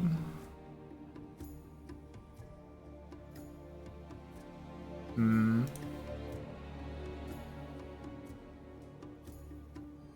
gonna activate those. It's a burn card, which is not ideal, but I don't think we can play around too much. I will consume ice, because why not? And I will make... What's the rest of my deck? I guess Sun is slightly more relevant. Probably won't matter either way, but may as well. Okay. Drifter.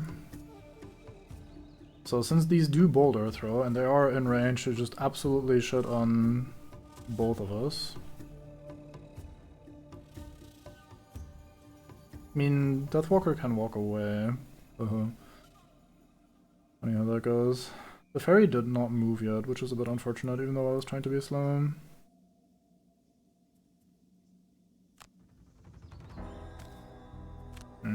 I'll go here anyway if I could. I'll have to skip this. I don't benefit from punching these. They heal more than I do to them, and I don't really... Ow. I think I'll burn a card for that. Let's do this. Oh wait, this is not in my... Oh yeah, it's from hand. I'm fucking stupid. What am I doing? Bonus can use that never always. Yeah, I mean more as in like, do I have cards in hand where that becomes relevant? But yeah.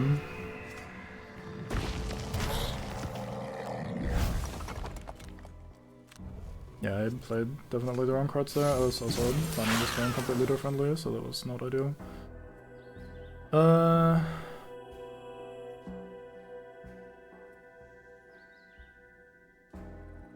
I'll play that next turn, so we're gonna burn something else. Would like to play that as well. I guess we will.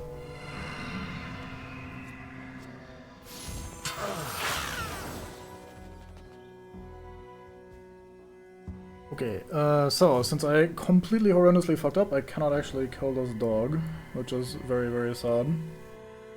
Would have really appreciated killing this dog. And I also can't summon a guy because my shadow is in the wrong spot for that, so I just like completely and utterly messed up in every conceivable way. That was not great.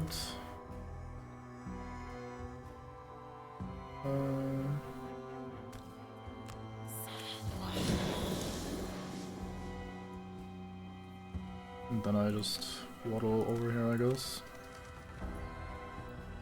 The fucking multi-range shot on the fucking Archdemons again was just so fucking nasty. Really can't do anything against that. So, this dog is disarmed, so I don't have to worry about him. If I can get this dog killed as quickly as possible, that would be alright. So that's what I'm gonna try here. And I'll summon a guy if I succeed, just to try and tank. That's probably all I can do. We're at initiative 10, that should be pretty early. Have you considered buying a summoner? No, I got rid of my summoner. I've played it so much, I was like, eh, fuck it. Quick rest.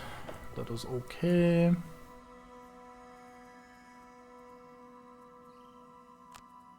I'm gonna try to bin this thing, which is not super likely, but possible. It's actually reasonably likely. Quick rest. Of course we draw or discard Fluid Knight, and I can take 1 damage to prevent that. Art was right. But yeah, like I said, we have other really good cards, so it's not that bad. I slightly curse Art for speaking it into being, of course, but that is just how he is. We've tried to train him differently and it has never worked. Wait, I need to walk 4 to 5 tiles away. I can't even do that from this distance. Whoops. I am very good at this game. I could maybe immobilize these though if I'm fast enough, so that might be okay. Oh, now they don't move and I'm planning to immobilize them. Weird how that works. Trying to train him also works. Yeah, there's no winning. Okay, surely this kills. Of course we draw the curse. Very good. I love my luck. My luck is so sick. I guess that means I have to take a step away, maybe?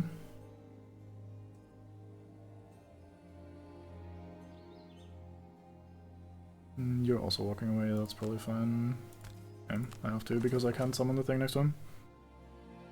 Think about it becomes B. Yeah.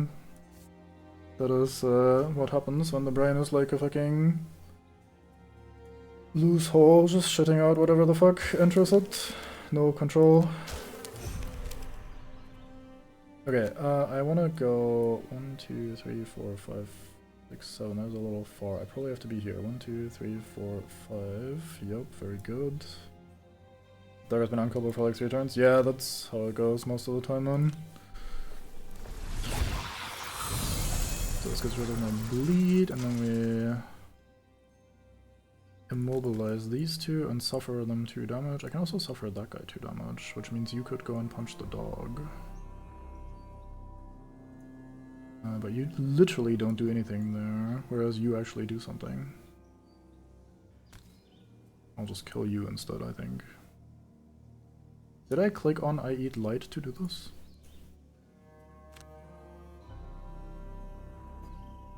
I guess I have to do that for the secondary effect. I could also not immobilize this guy since he's not moving anyway this turn, actually. And then I can kill both of these fairies, guaranteed. That's probably way better, actually. And now I eat light to do 2 damage to everyone affected. Very good. I'm not getting to change forms, so that's fine. I'm probably pretty empty anyway. We eat dirt to make... Let's do fire this time just for fun. Don't know where this is.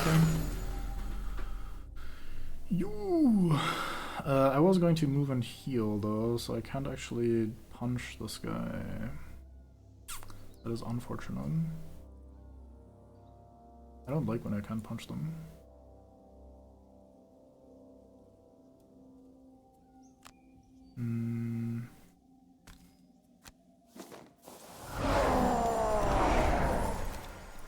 We skip then, fair enough. And then we play this from, let's take this shadow, attacking both of these. I mark for death the first guy, I miss naturally. This guy has not been cursed either, that was the first fucking, like that was just a fucking complete natural miss, classic. Like you said, this dog is just unkillable. This dog goes for him. Good, then we move all shadows by 2. Let's move you here, I guess. Move you here, I guess, in case that matters. And move you here, I guess.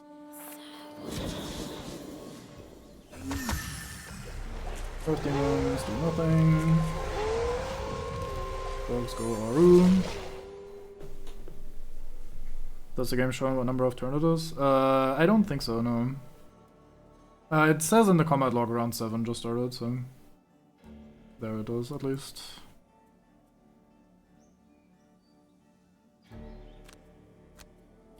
Well, not really many cards to pick from. Over here we do...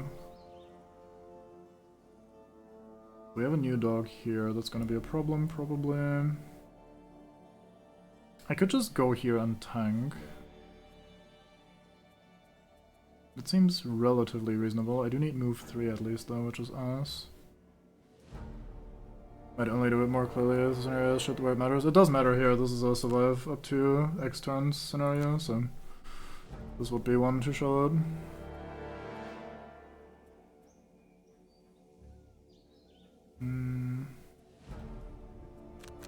I'll try to be here and tank the dog and whatever.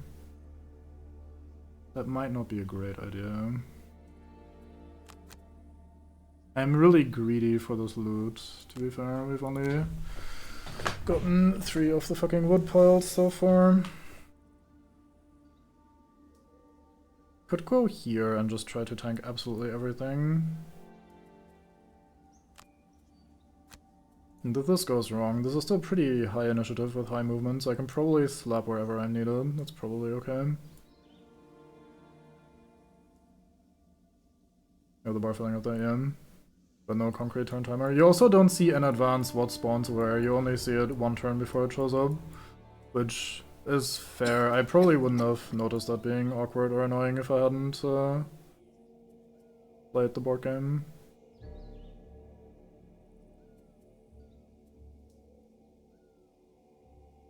Which is a good sword, can still brain how to make a ranged. I feel like it's a pretty big waste anyway.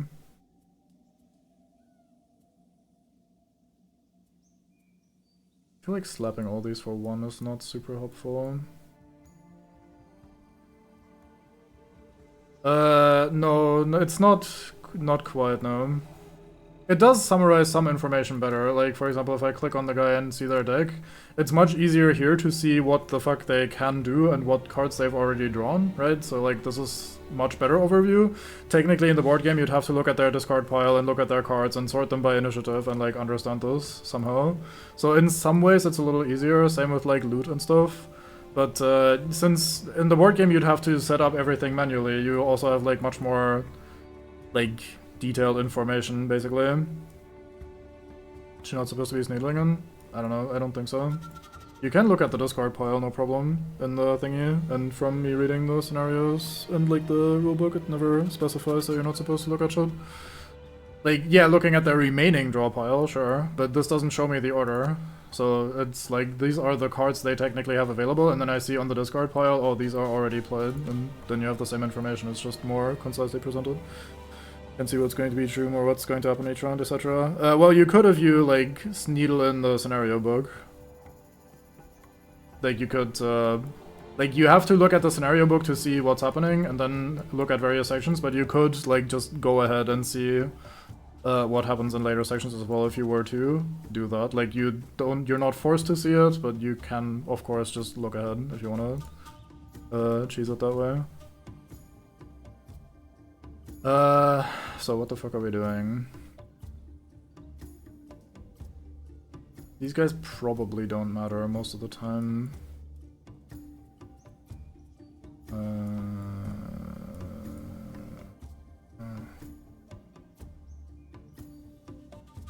don't know why I'm thinking that these two are probably dead. Probably because you're punching one of these. And the other one is probably gonna hit this guy and die to retaliate.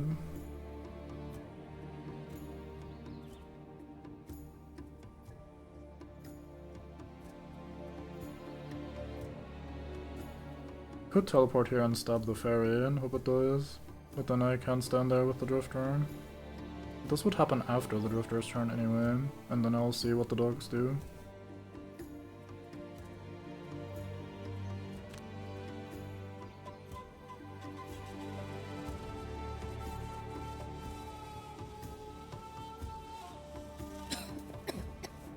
Yeah, let's do that, that's probably fine. You need to rest today. What is in my range deck? These 4. I probably have to long rest here and just exist, I suppose. Totally has a very good decision as I think, yeah. That's the best thing about you do something like you just choose not to since the game sets everything up for you and so you needing to realize to do it. Well, I mean, in, like, the actual board game, you do have to manually set up things.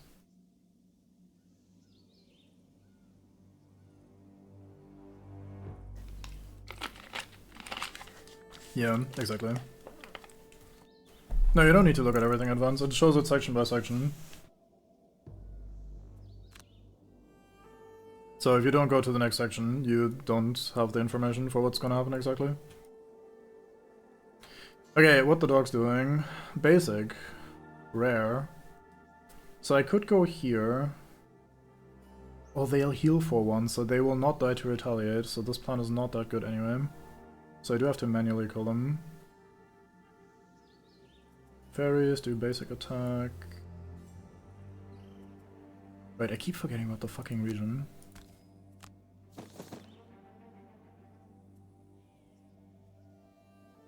Okay, and then we do this to kill you, hopefully. Very good.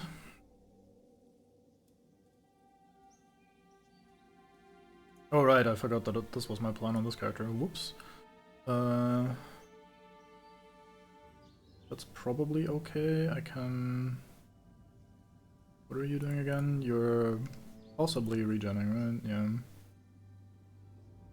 Regenning and walking. In that case, I'll go here. And stab you with this for 3.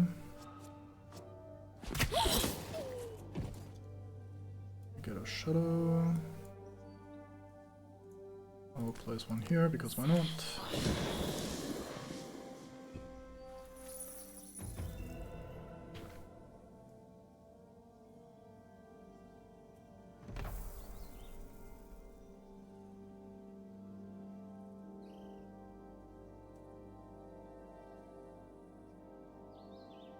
Yeah, in the scenario book that'd usually be a table, usually a big intimidating looking table, but usually it's fine, where it says like for 3 players. On tile A, B, and C it will spawn 1 dog. On tile B and C it will spawn 1 thing. On like turn 2, 3, 6, whatever, blah blah, like it'll throw up a table showing what happens when, why, where, sort of thing. Which is the thing I'm mentioning is kind of missing.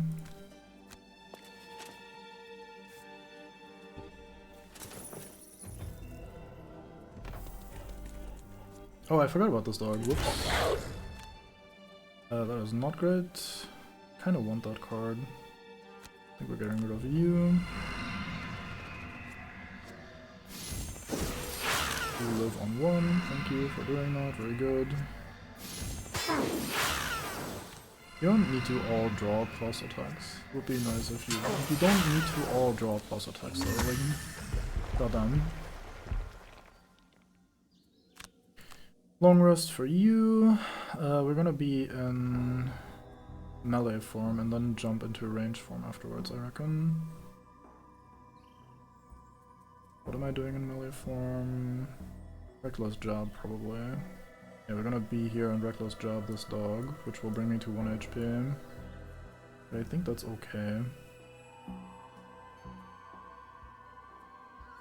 And then I'll spend ideally 2 turns in range form.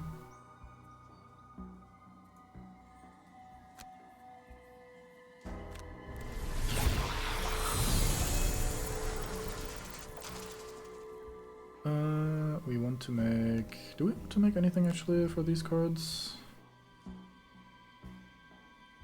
In case my plan has to change, I guess I should do Sun.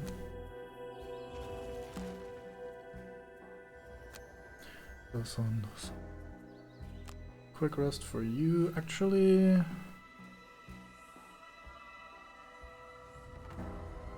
Yeah, I think so. It's unfortunate, but such is life.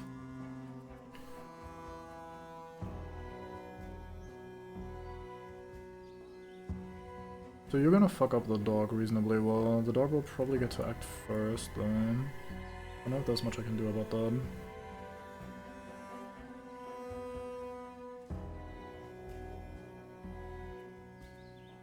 You're probably looking at Gloomhaven.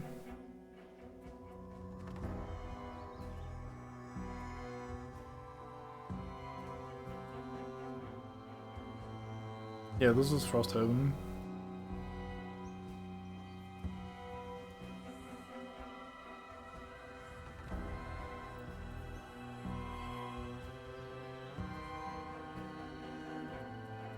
How do I...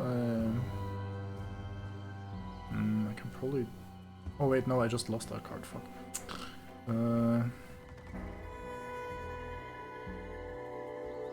move far enough for that. God damn it. Yeah, we're just gonna continue ignoring the Earth Demons, and we're gonna go here and do something, but I'm not sure how I can best do that. Because I want to play the top of this.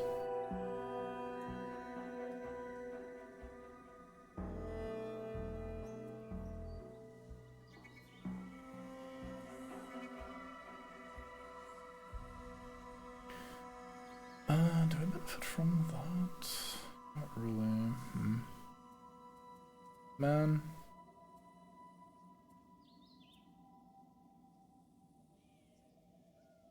Could go here and die to retaliate. That would not be ideal.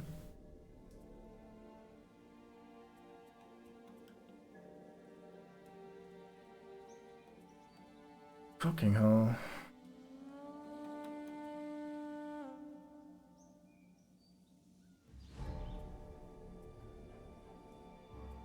I think I'll do this, so I can summon a very fast tank minion somewhere. Okay, you... I think you go here and kill one of these. We're gonna try to ignore the dog. Okay, I think I'll burn this as well to shoot the dog, rather than ignoring it completely.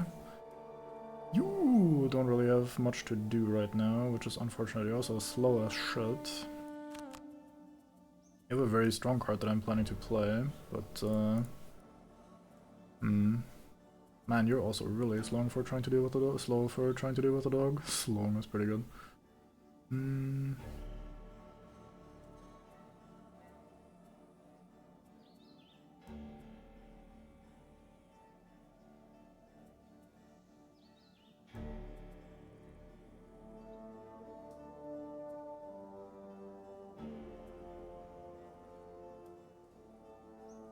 Could heal, but again, it's all very slow.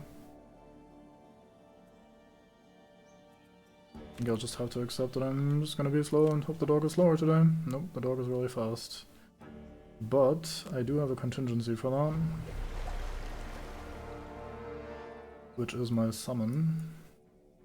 I can go here and summon my guy, so he tanks the dog today. Oops. So I have a jump today, I go here. What do the fairies do? Curse shit, and you're of course fast earth demons. Wait, I am fucking stupid. I can't move and summon the guy at the same time. I'm a goddamn idiot.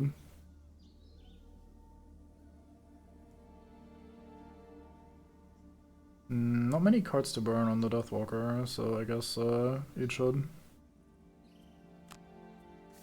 That was such a good idea. Anyway. So this was happening.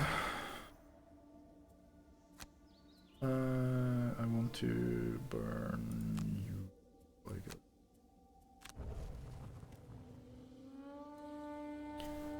That's good, I didn't think to ask, but it's pretty cool to know the Frosthaven is laid out to hide stuff from you more compared to Gloomhaven. Yeah, so the way Frosthaven works, it has what's called a section book, which is a book full of like page after page after page after page after page of sections with like black cover on it, basically, like black stickers hiding shit.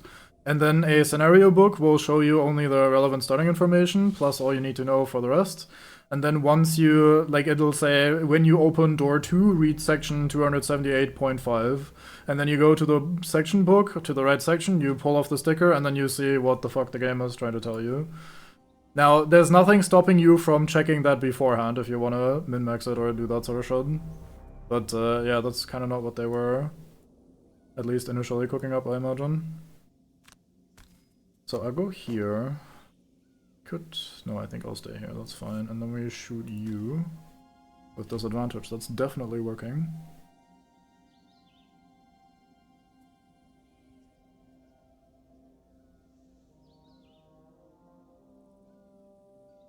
I could just double shoot the dog, honestly. I do have a thing to spare here. That might be better.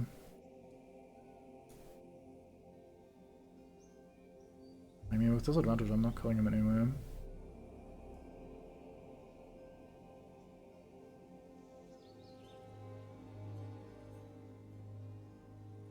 Okay, you can't reach me if I move down here, which is what I'm planning to do. Yeah, I think I'll just try to kill these fairies. Nope. Never lucky.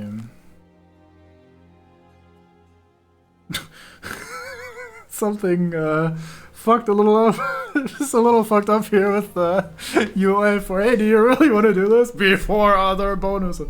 Yeah, no, I don't want to do that, sorry. I don't want to do anything before other bonuses.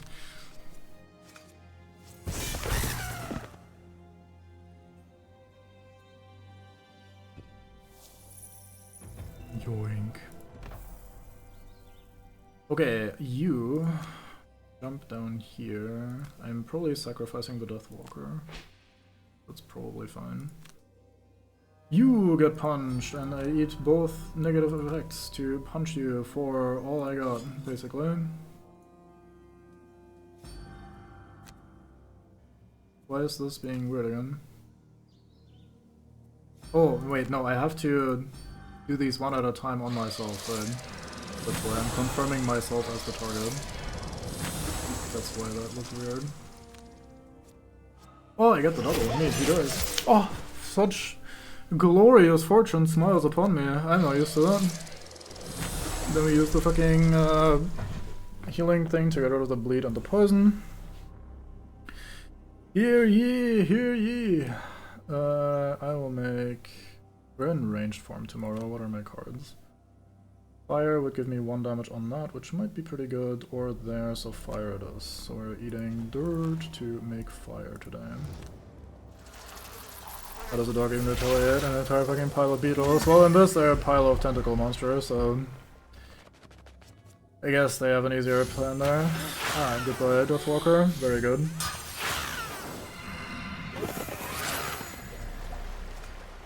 Alas, alas.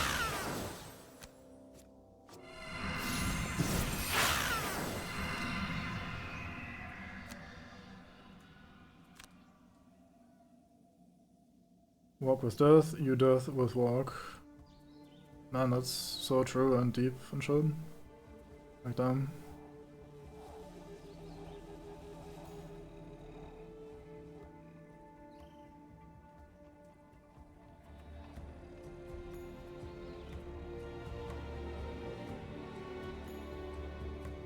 Okay, we do this, I guess, so we can at least kill the fairy.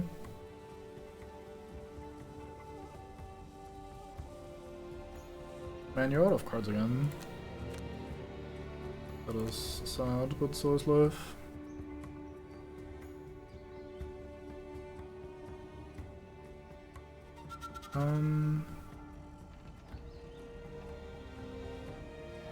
Seriously, then I was myself wondering what damage it would do and what if he'll just swap the fucking tennis record.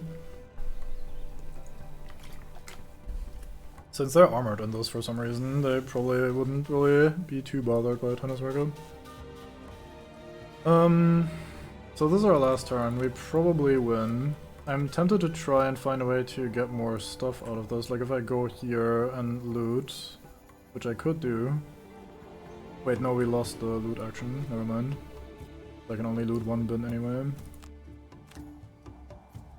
In that case.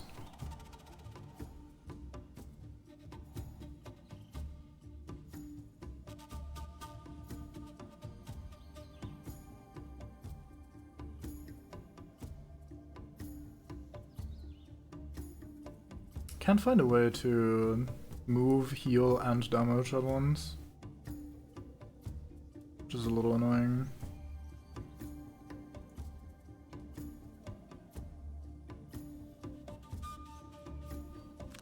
Oh well. I'll just walk here and kill the fairy, hopefully. Can't pick cards for my Deathwalker, it's weird, man.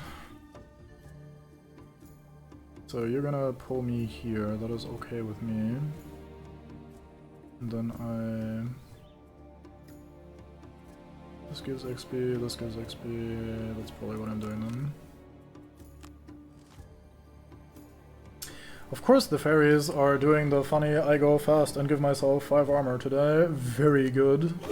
And now where it's completely irrelevant, the earth demons have stopped moving so much.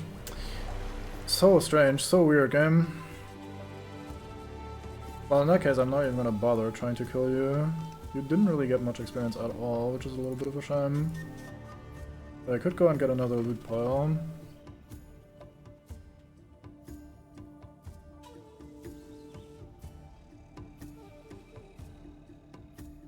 Yeah, that's fine. I think I'll just go get more experience and loot them. Or more experience in this case.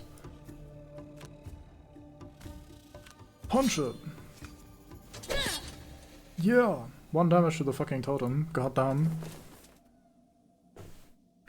Oh yeah, music you asked earlier. I've not paid much attention to the music. It's like very background music, typical stuff so far from what I've heard. So, like, it's fine. Like, I don't know. I also don't have the music particularly loud, like I don't currently hear it that loud, for example, on my end. So I don't know if it's like particularly good or bad or whatever, because again, it's just not been paying enough ear attention.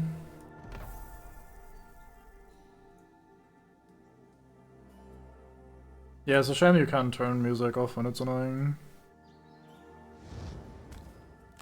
Only we had the technology.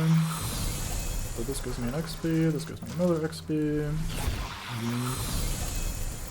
Endo. I'm not doing elemental shit because we're winning this round.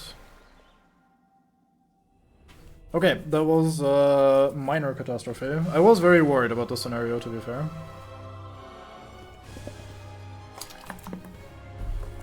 Was indeed first try, yeah. Moral support did nothing, most damage taken, most enemies killed. No one did damage apparently, it must have been a tie. We got all 4 battle goals though, so that's important. Didn't manage to get the mastery for the Germinate, but looking at how that scenario ended up playing out, it was probably not happening anyway. You got the item, that's also pretty good on you, so I'm not sad about that. Germinate ended up doing a lot of damage. Spear got fucking killed turn 1 basically, and then just nothing ever went right ever again. It was pure survival mode the entire time.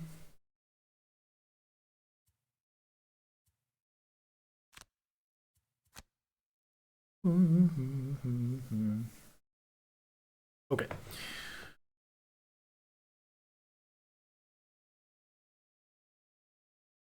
You. Oops.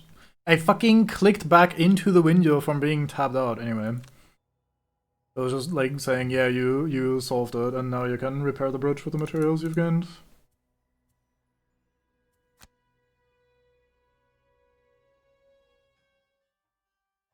And this one isn't voiced, great. The adventurers step into the clearing, weary from the day's labor repairing the bridge. The area is quiet, ringed by trees and scattered stone, an ideal place to rest. A watchtower stands nearby, its silhouette stark against the dimming sky. Just as the party begins to unpack, the ground rumbles beneath their feet. A low roar builds into a sudden quake, shaking the earth with violent force. The watchtower sways, groans, and then collapses in a thunderous crash, sending dust and debris into the air. The tremor fades as quickly as it came, leaving behind silence and wreckage. The tower is gone, but the ruins may still hold something of value. So we can either salvage what we can, or we can search the rubble.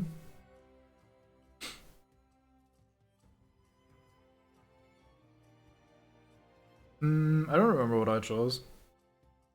This sounds like the sort of choice where it doesn't end up really mattering all that much. I'll salvage what I can this time.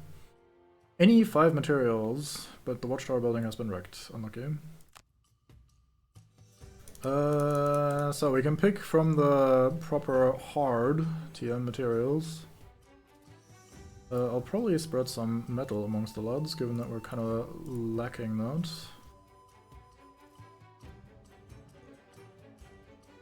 Doing this sort of stuff, especially for a party, is so much nicer than it is in the board game and stuff.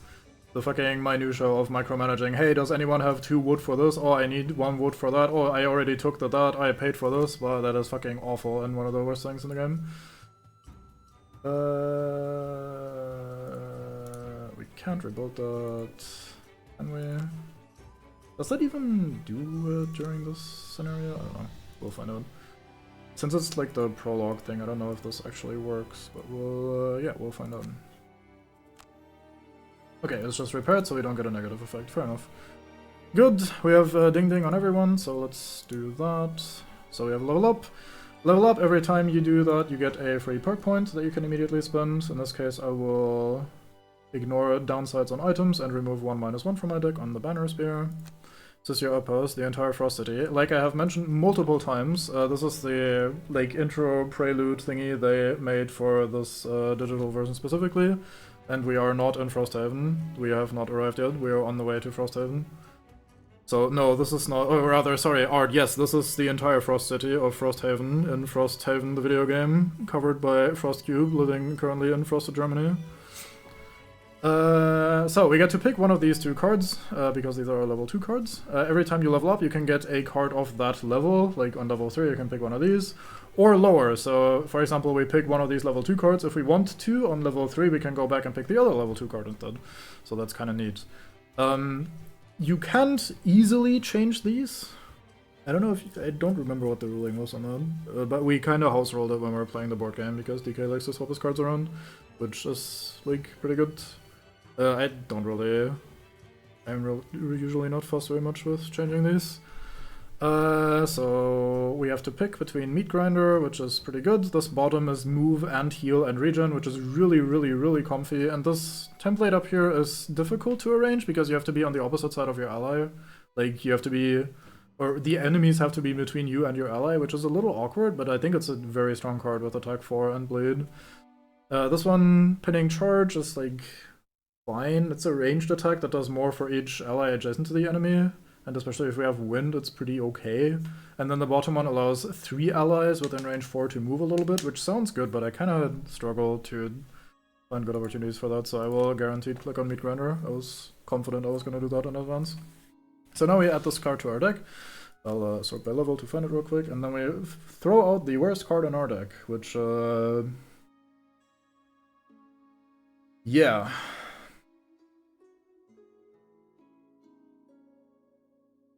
Possibly this one, although I do like the effect when I have wind active. It could also be this one, although I do like the low initiative move 4, that's very, very strong. Maybe I'll throw out Tip of the Spear and only bring it for... or I get rid of Unbreakable Wall because I don't love the armor thing. Nah, fuck it. Let's get rid of Tip of the Spear and then bring it when we have heavily armored enemies. Scavenge the Watchtower's wreckage for slightly more resources than you used to repair it. Now that's efficient scavenging, hell yeah. That is pretty funny, yeah. So, Ding Ding on the D-Rifter. I'll do the same thing where we all ignore negative item effects and we get 1+1. Or I do the quest effect one first, actually. I've already confirmed, never mind. It's really not that big of a difference. So, we either pick Shockwave or Ever Forward.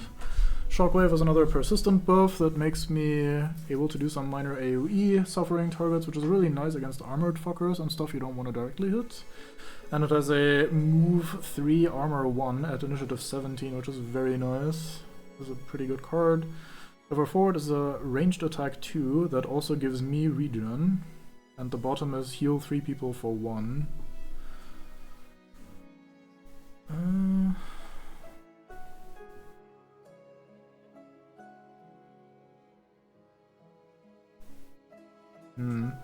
I don't really need to be the most melee of guys this time around. Just throw out the card you just got from leveling, which is what I once managed on Gemini. Yeah, makes sense. Some of these card choices are fantastic. Like, sometimes I don't sit there like, oh my god, this is gonna be such a cool card. Like, you can look ahead and some of these are incredible, especially some of the later ones, but sometimes you're like, I don't really know about that one. I don't know how much I'll actually use the Shockwave effect. I picked this for my solo campaign, and it is fine. I used the move and armor more than the top action, which makes sense.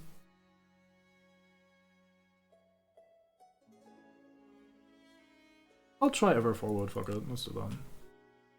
So, this goes into my deck, and something goes away.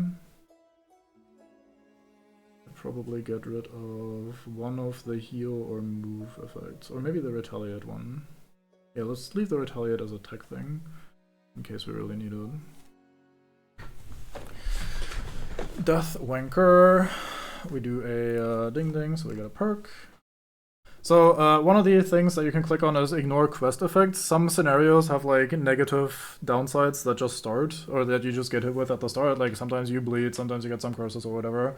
And this ignores that, like you just ignore that. The game is a little cheeky in that regard because it like has scenario effects and then something that just happens at the start of the scenario. So you can ignore scenario effects, but then some scenarios just give you negative effects anyway as a like to circumvent that sort of thing, which feels a little cheeky whenever it happens. But I think it's still worth clicking on this. It's just like 1 point, and now I have to not worry about that. And like even like if you think about it that way, if you didn't have this thing, you would get hit with 2 negative effects basically. So blocking even just one of them is nice. So yeah, I don't know. I still click on these every time. With Shadow Guy, with Deathwalker, with Not an Ogren, we have Restless Spirit versus Deepening Despair. This one we need multiple shadows, and then we can shoot a guy that's adjacent to at least 2 shadows. And we have this bottom action, which is incredible, but super situational and niche, which basically allows my team to treat 2 shadows as portals for 1 round once, which is really nice in some scenarios. Like, it is incredibly strong in very specific circumstances. And otherwise it's just a like card you never really click on, and this top action is really difficult to use because I struggle to have people adjacent to multiple shadows unless it's already going well, and I don't know, the point is basically I usually click on this. This top action is not great to use. If you are standing on a shadow, you get to attack a guy for 6 and get an XP, which is nice. Otherwise it's just attack 3, which is still fine. And the bottom action lets me move a shadow, and if that shadow ends up under an enemy, the shadow disappears, the enemy takes 3 damage, and I gain an XP. I think the utility of this is a little higher and like is overall more useful. But this bottom action is like game winning situationally, so I think this is something that makes sense to pick in certain circumstances, and it's kind of cool, but I'm just not that guy. Geminate perks, we can ignore quest effects. Does he have anything passive that I desperately need?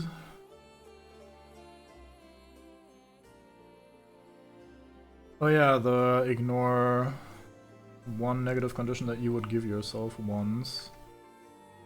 I don't need that yet, I don't think. I think I'll start by ignoring quest effects on him as well. And then we have either a melee card or ranged card. The melee card is you have Retaliate 2 this round, or you disarm yourself and you have Retaliate 3, with ranged as well, which is kind of nice. And a bottom action that poisons, which is pretty nice. Take the 2x damage modifier as my first card? Maybe. I was already committed to the no scenario effects thing. I like having the no scenario effects thing, that is very comfy. I trend towards picking the long-term passive effects over individual card modifiers anyway. Like, I don't even know if I went through my entire attack modifier deck last game, for example, and I was disadvantaged most of the fucking game, so it would never have triggered anyway. So I think having something that's just like universally valuable is nice. Anyway, I don't love this card. This card looks funny, but I don't know if I really like it. So this is another lost card, meaning it goes away after we use it forever. Top action is like very big AoE if we want it or really need it, which is cool. But it only hits people on range 2 and 3, which is slightly less cool. If it hit the entirety of this, that would be pretty nice. But when are you ever gonna hit like more than, let's say, 2 people at range 2, 3 specifically from you with that sort of template? I don't know. And this bottom one is, I don't know, it's a very weirdly conditional push. I think this is slightly better just for the bottom attack. So generally for cards, the bottom actions trend towards movement and utility, whereas the top actions are damage and utility. So having a bottom attack action is kind of unique, because then you can do an attack at the top and an attack at the bottom, which is potentially really strong. So I think I'll click on this. As a, like, relatively brainless go-to, it can be pretty decent. Now, even if we do end up thinking, oh, we're gonna make a melee build or something, well, we are always going to have 7 range, 7 melee cards. I can't sacrifice another range card to have an 8th melee card or something. It will always have to be split like that, which is a bit of a shame. I do like draining pincers. Also, the bottom is pretty nice. That is good, that is good. Ooh, it's kind of hard to pick something that goes away here. I think Icebound Quills is also fantastic. The bottom action is whatever, but like the top action is very, very powerful for that one turn where we use it. I think it's actually the buff that goes away. That might be a really bad choice. Oh well. Okay, finally we have a crafting table here. We can craft items for our characters. Our crafting repertoire is pretty limited for now. But hey, it's better than nothing. So, you don't have any... No, we need 2 hide to make crude boots. That's a shame. I would have really liked that. Make a helmet, which prevents the double damage and turns it into +1 instead, which is sometimes good. I will probably click on that, unless I have a better idea immediately. Could get a second shield. This one would block status effects every now and then. Probably not. Could take the spear. That's probably not great on you, because I don't think that works with the templates and stuff. Yeah, I think I'll just give you the helmet of very slightly more safety. You! I'm gonna probably sell the dagger and use the cleaving axe. There. That's a 200 item, but that's fine. I think this effect is really strong. We go back. So, I don't have the 2 hide to make you crude boots either, even though I would like to give you those, unfortunately. Hands are full. Could give you the safety hat as well. You have the Amulet of Life, that's actually not great. Yeah, so you're not getting anything. Could temporarily actually buy you the, or make you the Traveling Cloak. So you have 1 more HP. Same for you, actually. You did just level up, so you're at 12 now, I think. Can I see this somewhere here? Yeah. Yeah, you're both at 12. 12 is probably fine, fuck it. Let's not waste the 1 leveler for that. You have a head item because I chose to give you that, even though I was probably gonna give you the spyglass at some point. Whoops. Oh well, anyway, you get flexible slippers. These allow you to loot from an adjacent tile rather than your own tile, which is nice.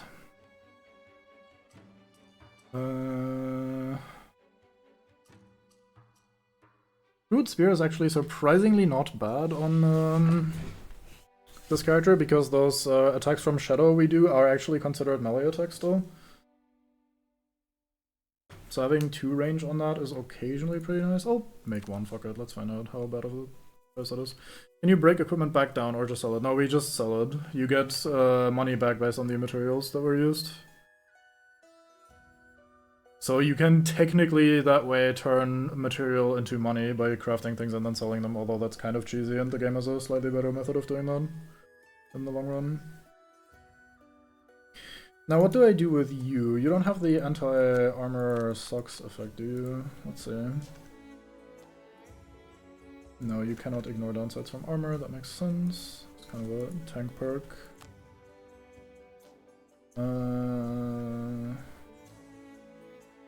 Probably want crude boots on you.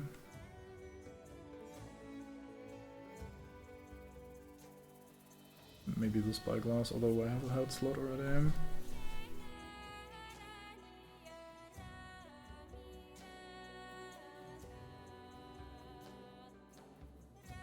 Tempted to give you this shield anyway, just in case. But no, I think I'll just give you the boots. That's it for the day. Okay, so that was our little quote-unquote outpost phase. So we go back to world map and we pick our next scenario. And since we only have 1 available right now, we click on Thin Ice, which is where we are. Oh, if I really commit to this, we're gonna be here for a while. We'll see how that goes. Then there's a road event on the way to our scenario. The feeling of being watched becomes overwhelming the farther through the forest you go. You finally call out, asking if anyone is there. Yes, I am here. Amidst the snow-covered trees is a towering automaton covered in bark and wood. I am a tree. The machine's statement is visibly incorrect, but you suppose it does look a bit like a pile of branches lumped together. It looks suddenly interested in you.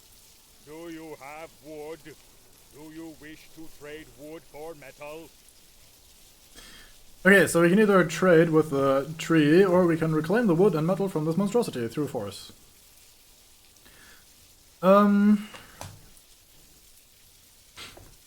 We do have a little bit of wood, because we just had a scenario where we got a bunch of wood for it. So we could give it wood and receive metal in trade. But I'm also kind of tempted to just say, fuck this, when the machine lies. Yeah. That is the machine at its best.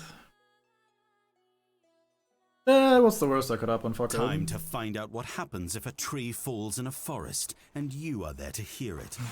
As you move in to attack, you notice most of it has already been replaced with wood, and some small creatures have even taken up residence in its rickety leg. The metal creature falls to the ground after a single swing, and you help yourself to some of the raw materials. As you walk away, you hear it attempting to put itself back together again. Okay, so we get 1 wood and 1 metal, which is very little, and we all start with a blade at the beginning of the next quest. That is not great. You get the metal. It doesn't matter who the wood goes to. You fucking enjoy. So I think that was the worst outcome. The other one would have had us trading wood for metal, which is an okay little trade. So, okay, we're dealing with Vermlings and Vermling Priest and Polar Bears. Polar Bears are pretty tough. Vermling Priest, what the fucker that fucking had 3 armor. I already put the card into you, didn't I? The fucking anti-armor card. Yeah, this one. Good, so you have an anti-armor card. You have a bunch of bleed stuff, so you probably don't desperately need it.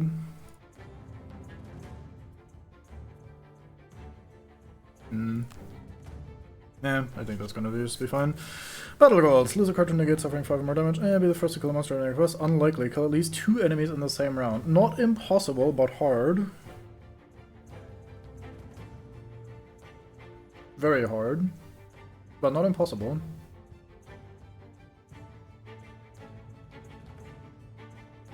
None of these are particularly great. Let's try that.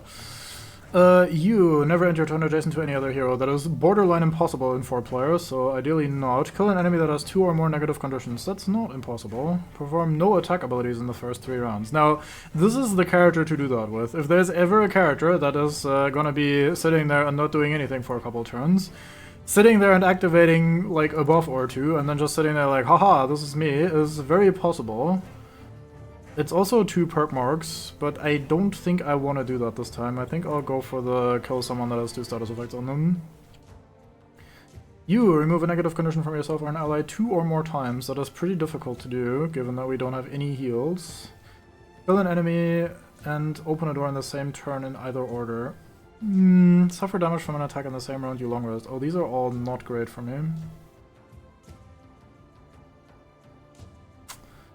Ooh, this is gonna be difficult to arrange. Not impossible, I suppose, but oh, that's very unlikely.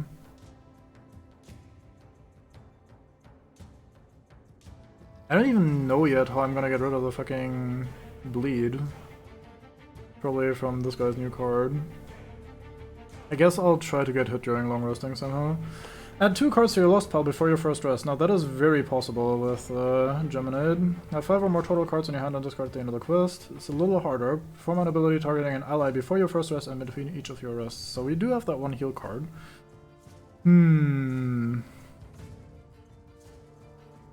I know other people around the table to side-eye you. Will you be suspiciously low help for 3 rounds? Yeah, so that's one of the things that this game does, which is sometimes a cool idea and sometimes not so great, is that you're technically not supposed to be sharing all of the information in the most detailed of ways. Like, we would pick these battle goals separate from each other and without each other knowing what we're doing. And similarly, we don't know what our personal goals are for the retirement stuff, and there are some other mechanics like that. So yeah, you're supposed to kind of side-eye what the fuck are my teammates doing, like this guy is clearly going for some bullshit, or he's just an idiot. So there's definitely some shit like that that will happen in the game. I think we're gonna be burning 2 cards on this guy before the first rest. You press on. Earlier you spotted wisps of smoke curling from the snow-crowned summit to the east, an ominous sign in these desolate heights. The air grows sharper with every step, and patches of ice begin to crust the stony ground beneath your boots. As you weave through the treacherous terrain, danger finds you. From the frost-bitten crags and wind-scoured ledges, vermlings descend. These creatures have claimed the frozen heights as their own, and now they strike with the fury of those who know every inch of this unforgiving land. Fucking furious. They have claimed the mountain for themselves.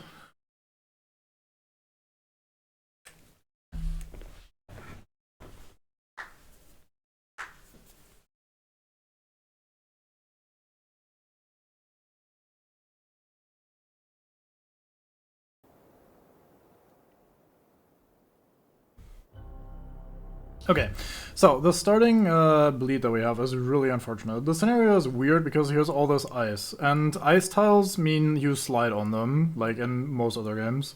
So if I like step on this ice tile from below, I go 1, and then I slide all the way here in 1 movement cost. This scenario is a little annoying, so Vermlings will spawn until the Vermling War Banner is destroyed, which is this thing up here. Every 4 rounds spent here, the Vermlings will have more time to prepare at the top of the mountain, which is the next quest. So we want to finish this quickly, we want to bin this banner so they stop spawning, and then we want to kill all the enemies, and the longer we take, the harder the next scenario is gonna get. Which is interesting, but a little funky as well. Okay, what are we doing today? Oh right, our funny challenge with the open a door thing is already literally impossible. Good thing I didn't click on that.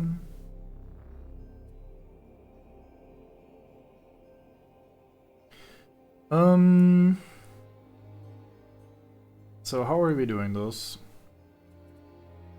I'm probably gonna start... Are there any penalties for losing Sarah Frosthaven, or can you just retry? So you have 2 options, although I don't know if the digital version will also do that. You can either retry right away, which means you just like stay there, you discard all the stuff that you gained, and you just try again. Like you don't keep the resources or whatever. Or you say, okay, we lost, and you go home, which passes the day, basically. Like, time passes like normal, as if you have won the scenario, but you do keep all the stuff that you've looted and the experience and stuff you've gained. So there is a very minor downside in the sense that time passes, but you're not limited by time. There's no, like, oh, you have, like, 10 days to beat the game. It's not like Darkest Dungeon on Blood Moon or something like that. So it is not always great. Like, you get another event, basically, or another set of events, I suppose, from time passing and you having to go to another mission, or to the same mission again if you want to retry it. But there's no immediate punishment or whatever. Okay, I am going to probably throw my javelin. Isn't there a time limit of like 4 years to finish the game? No. I'm gonna do this so I can cleanse my bleed and also walk somewhere and throw a javelin at someone, which might kill them, which would be nice. You activate some bullshit, TM. I probably want to be a little faster so I can heal everyone while we're here. Where's the card that we just got? There it is. Oh, that's pretty slow. I hope everyone else is also slow. You mostly activate some bullshit. No, not Eclipse. Although Eclipse is actually not that bad of a thing to play in this scenario because it's a one-room scenario. We're just gonna be here. But let's not do that right away.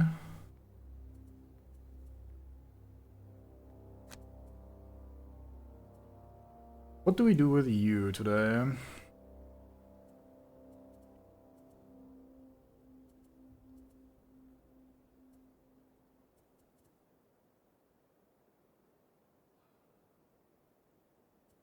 I'm probably gonna pull someone in to eat them next turn.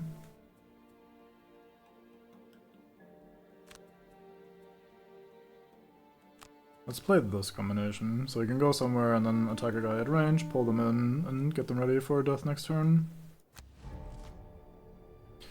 They move and shoot, the bear wants to move and attack someone, and the priest also moves and shoots. Ooh! I receive 1 damage from the wound.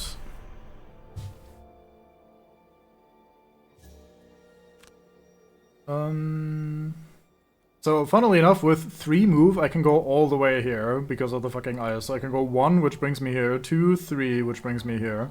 So ice is a little fucky sometimes.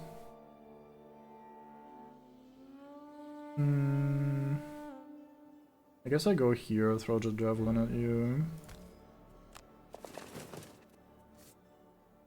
Heal myself for 1 with regen, which will not stay on me for very long, and then we attack you for 3. We draw a -1, of course. How could it be elsewhere? Impossible. You shoot my guy for a cool +1, which means I can't use items. You shoot this guy for a cool 1. I may as well use the shield before I can no longer... Ice is teleporter, hell yeah. Pretty much. Ow. So much damage before I even attacked. Okay. Oh, you missed. Nice. Okay, Germinate takes 1 damage. Don't even really need to move here. Can just pull a guy in and kill him next turn.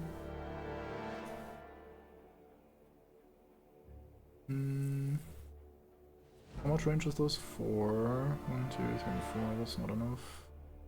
Have to stand here, which makes this a lot less interesting.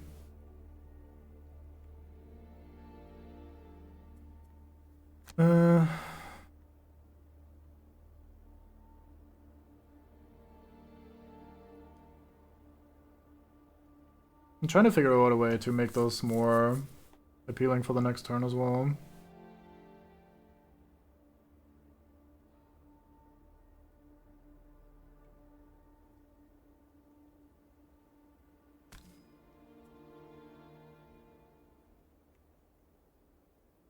Like, especially for Banner Spear to maybe be able to kill multiple guys in one turn.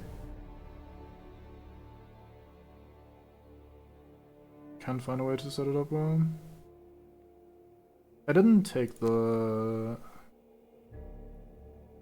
These are not organized and it's frustrating. Yeah, I didn't take many good AoE cards for this. I would need her to be here, which is actually not impossible. Because 1, 2, 3, 4... Yeah, sure, let's assume that that's what's gonna happen. 1, 2, 3, yeah, that's still in range, good. You eat this guy, ideally. Please kill him. Thank you. Yoink. This melees me.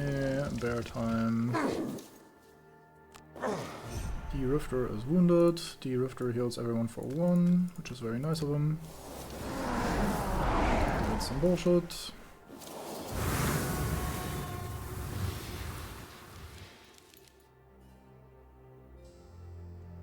So, I have wind. I'm not eating that next turn. So I could get rid of it and make Shadow, so I can use that myself next turn. And I'll probably walk over here where everybody else also is. Wait, this makes dark anyway, I'm fucking stupid, oh well.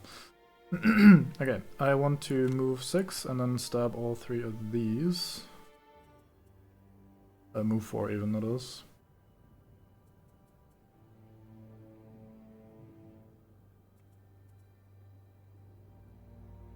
It's probably the best thing I can do. It's probably not gonna kill anyone because they're full HP. But it's probably still fine. Could shoot 3 people for 1 with my arrows here as well.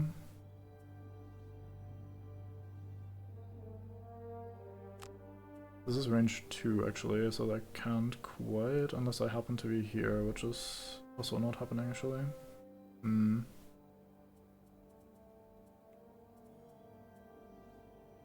was looking to try and move and heal. I guess I could go here.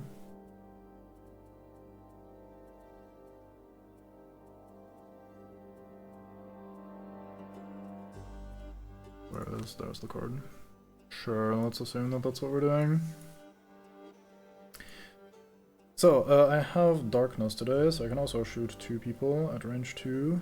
I'm gonna assume that's what we're doing.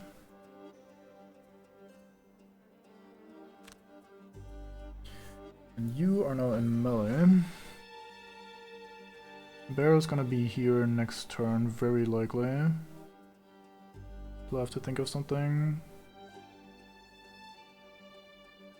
I want to be here, I think.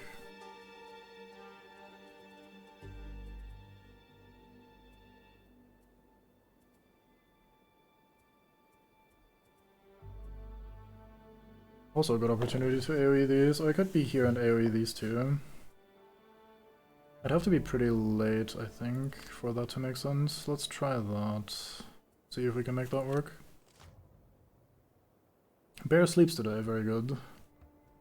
You move definitely far enough to curse someone, given all the ice, which is not ideal. Okay, last chance. Do I need to change my plans here somehow? What are you guys doing? Moving and attacking in melee. So I will eat a lot of damage if I do this and they don't die. I do get to shoot 2 of them.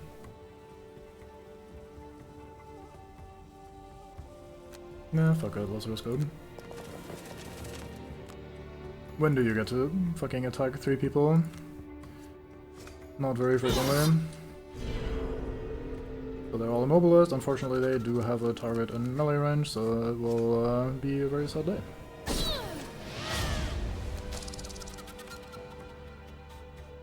2 curses, another 2 curses. Oh, you missed the Deathwalker. Still not very 4 curses on them.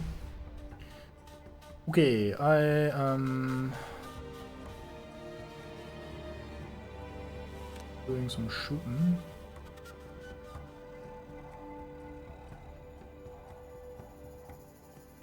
Yeah, I think I'm gonna be here and do some shooting.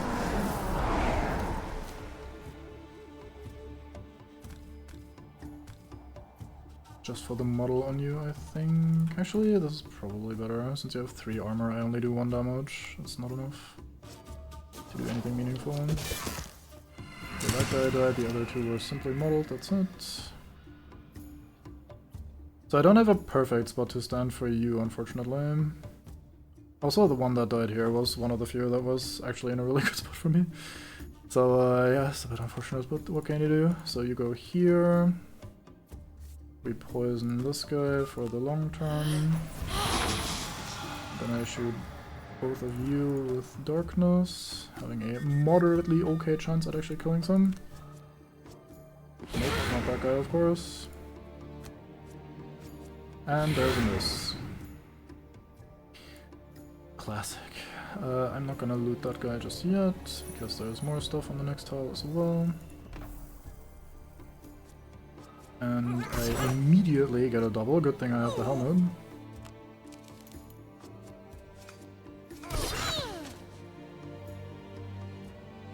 Why did he draw twice there? Oh, he has disadvantage. Right. I gave him disadvantage, my bad. Okay, now you can go and... well... what exactly are we doing? I think you're killing both of these. Or I'm greeting this to give it to the Banner Spear for that challenge. Which makes all the money they still managed to roll well. Yeah, what can you do? That is how that goes. Let me try something.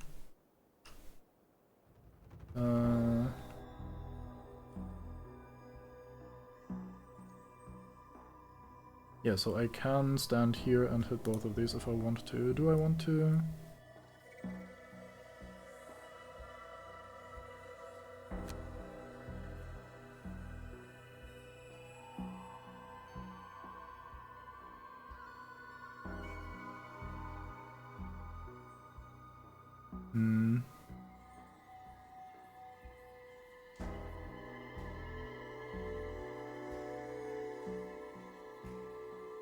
Kind of struggling to figure out what I want to do. Could just kill both of these so they're gone, but they're also pretty easy fodder for my Banner Spear the way things are currently going. So maybe I want to hit these 2, but at the same time I also want to go to the fucking banner and get that thing binned, so I move on with my life a little bit.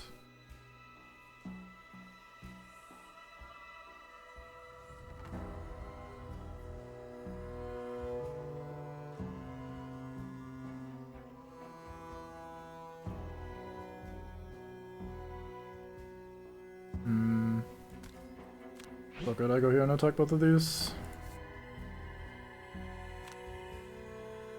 Like so.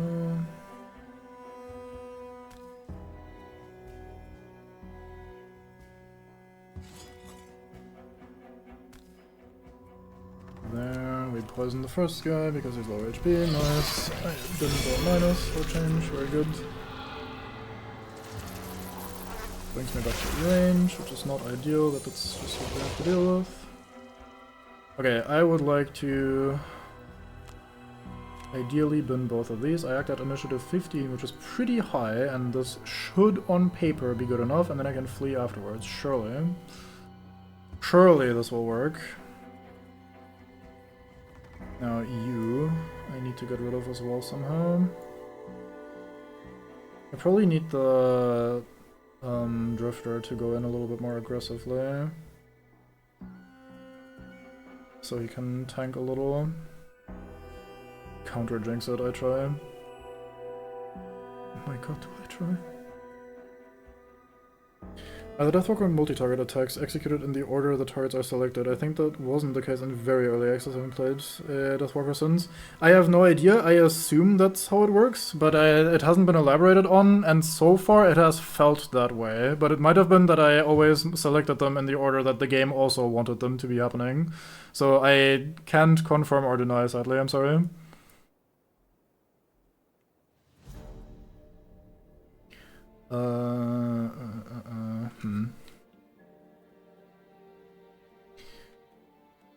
I think I just start punching this guy, actually. Not a very healthy Deathwalker. Could also just... Nah, he's already poisoned. I don't really think Deadly Shot does that much. I guess I could poison this guy just so he's already poisoned, but that doesn't really help. Could also just go here and punch this guy. That's probably for the best, actually.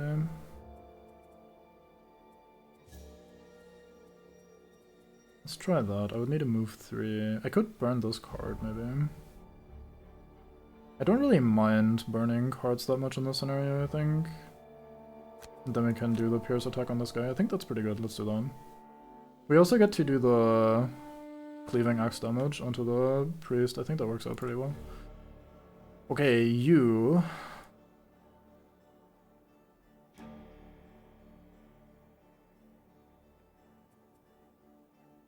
What are we doing? So when this guy dies, I do get a shadow. Let's assume that that's what's going to happen. But let's also place cards where I have a plan B if that doesn't happen. I'm gonna...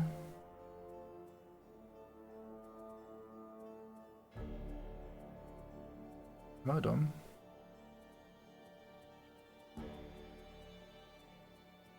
Oh, I forgot to put the level 2 card in my deck, I think.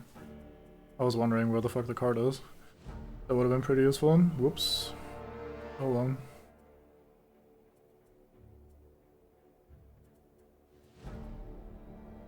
I'll probably just click on this.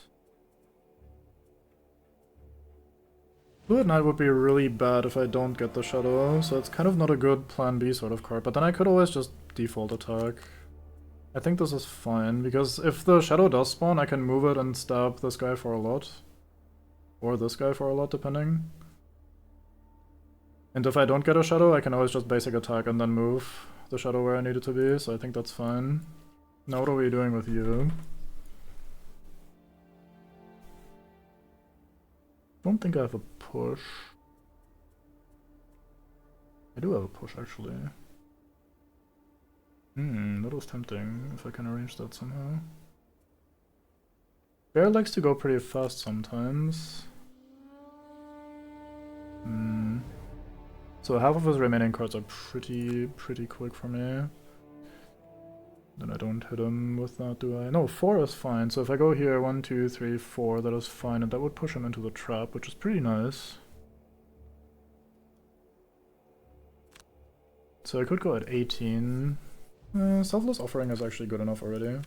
Yeah, I think I'll do this. This will also help me possibly go towards the change shape every turn thing. Okay, Bear is tragically very fast today. That is going to be very ow for the Geminade.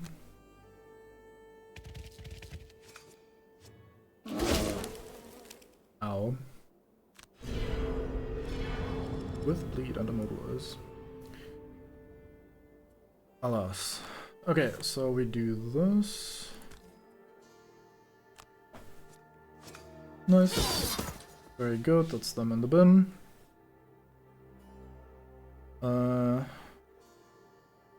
Don't really need the armor today, I don't think. Where do I want this shadow? So I really probably want the shadow to attack the polar bear, or to attack the polar bear with the shadow, I should say. Because that's kind of my biggest damage, but these also need to die. I mean, from here I can move it to where I need it to be, depending on how the rest of it goes. That's probably okay. And then we go here, or here.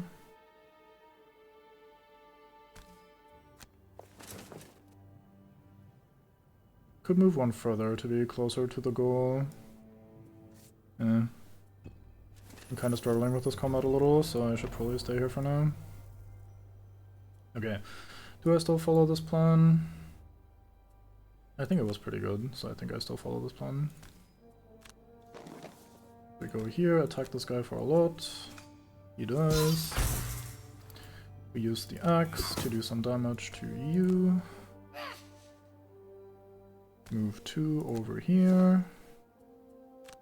And we slap you with some before other bonuses. I don't really need that, so I'll just not use that. So we just slap normally. Of course I roll a -2. He still dies though, thanks to all the buffs and the damage he had already taken. Very good. Sweet. Now...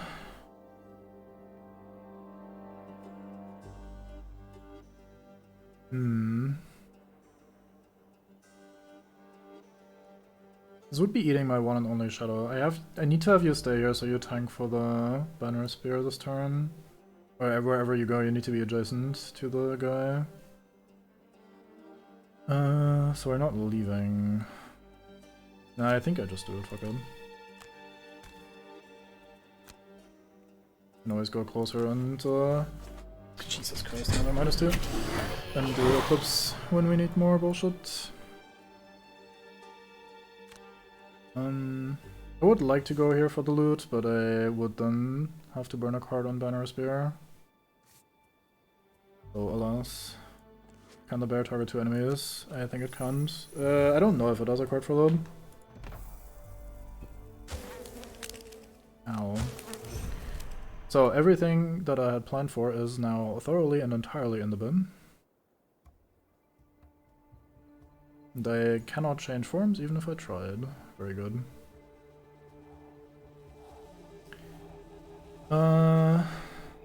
It had to also do the fucking I move fast and immobilize you attack once again, completely destroying me. Oh, this only targets allies, right, I forgot. Very good. Not in that case, let's just play this and give ourselves some armor. Not that that matters much, because we're just kinda gonna get mauled for more than we can tank. But you're shooting the Death Walker for 1, that is okay. Okay, I need to get in there and start breaking this banner. I don't think I have much of a choice.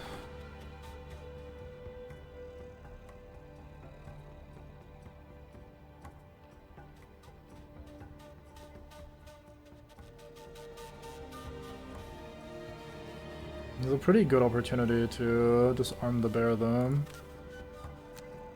Don't get many of those. Should probably take them.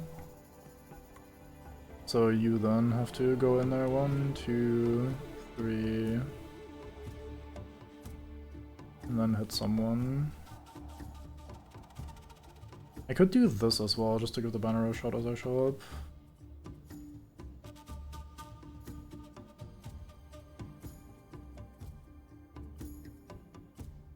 Pretty slow. I think this is just what we're gonna be doing. Otherwise they get to do too much shit. As for you, I think you're gonna be...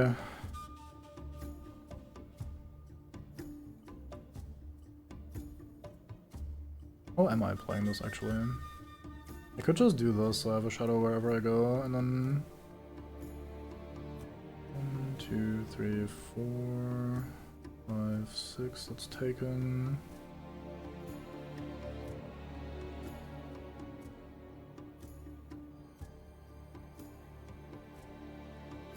I guess I could go here. And then Eclipse up here, burning 2 cards, but that's probably fine. I might want to be late for that though, so I don't get shot unnecessarily. And then you, who are still in ranged form.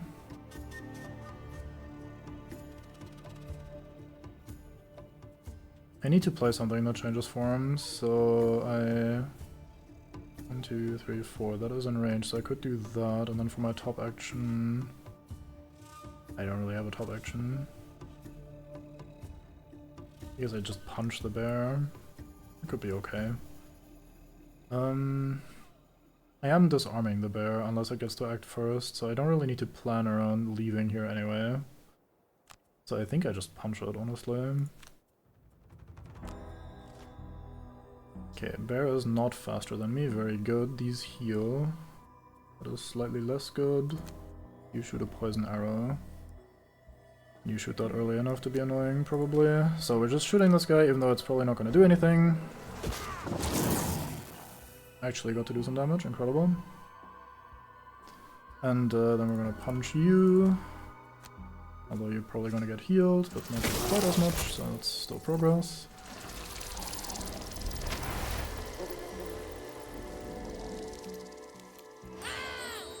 Ah.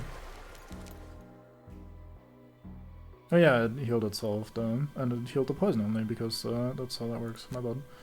So we go here. That is the right positioning for this shot, right? Right, surely.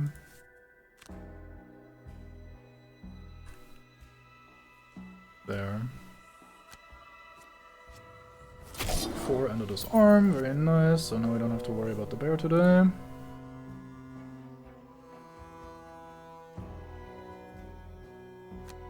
Okay, you did kinda negatively affect my plans here, small guy.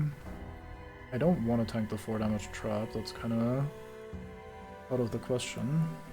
It doesn't actually say the damage number on it. Oh, it disappears after like a frame or something. Oh yeah, it is a 4 damage trap.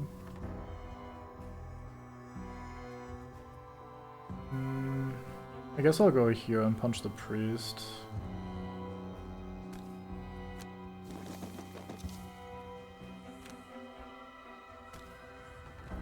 This did have 3 armor, I just didn't see it on the preview thingy. Weird.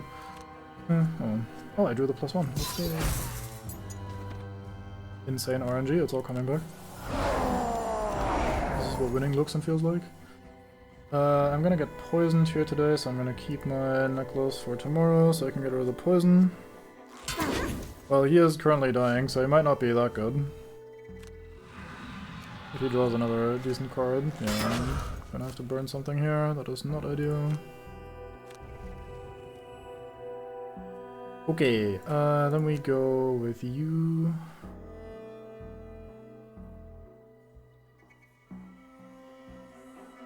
Hey, at least I calculated these routes correctly, because I can't reach any of the useful tiles without going through a trap, and this one only just became free, so at least I didn't fuck up. Then we get ourselves some shadows.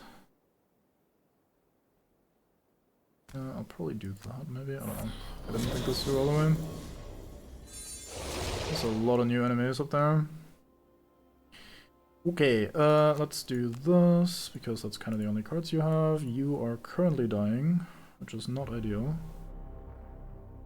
I need to find a way to break this banner very quickly.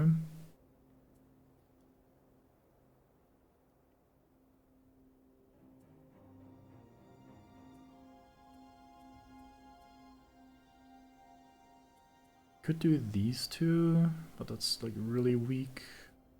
And they're just gonna kill me and Deathwalker here.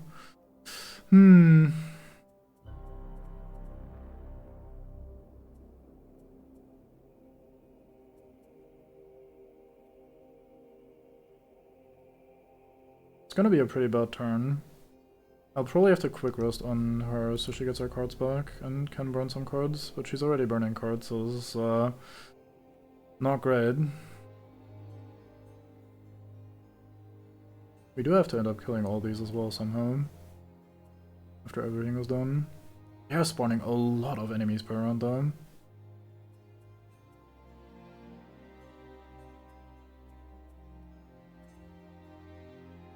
Might have to just commit and burn a card, hope this is good enough to kill them. I think use the bottom of this, walk here, shoot. Oh, that's a fucking armor guy as well, goddammit. Oh, it's always elite guys, so they have 5 health, or it's the armored guys, which are basically not killable easily. So I go here, shoot this guy, hopefully he dies, and punch this thing. Not great, but that's probably what we're doing.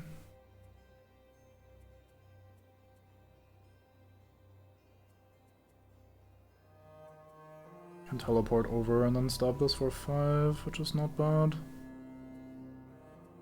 Alright, dark fog this, and I don't know what else yet.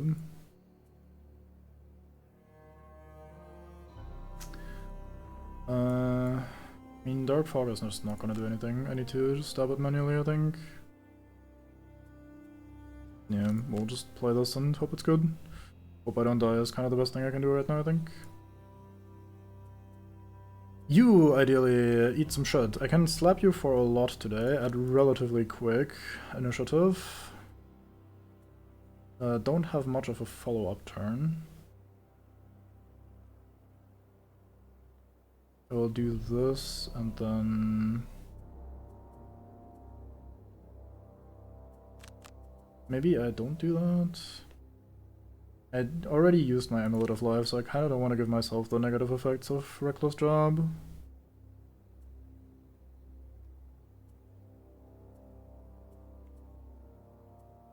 Maybe I just do these two to kill it, and then we'll figure out what we do next turn. Bear slow. Bear does have a multi-target attack, so Art was wrong. The priest's disarmed today at initiative 8. Are you fucking kidding me? Well, this is over.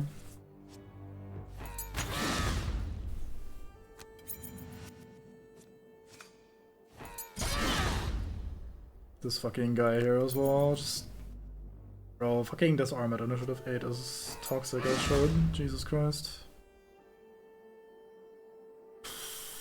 Okay, what are you doing? You're moving and attacking, great. Couldn't you have like one of those bad turns where you, instead of attacking me, you just like loot something? And I draw a -1, so he's not dead.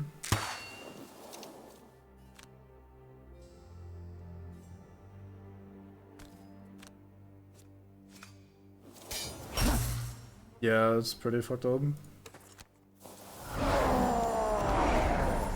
I'm not okay with it.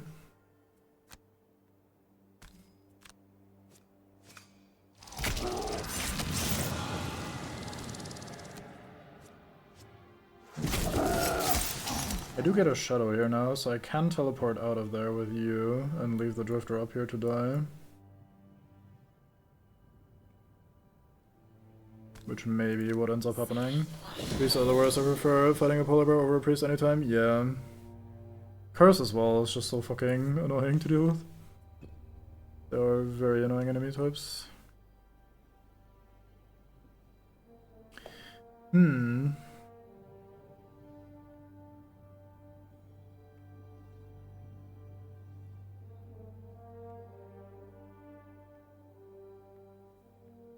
What do I do? I probably just summon the reinforcement, because otherwise I'm not really doing anything this turn anyway. Could do the heal all, actually. We do all really need a heal.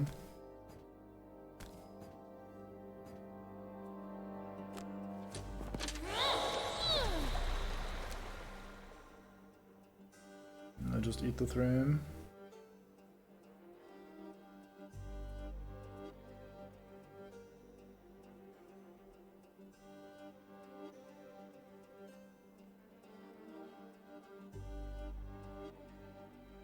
I guess I walk here. Actually...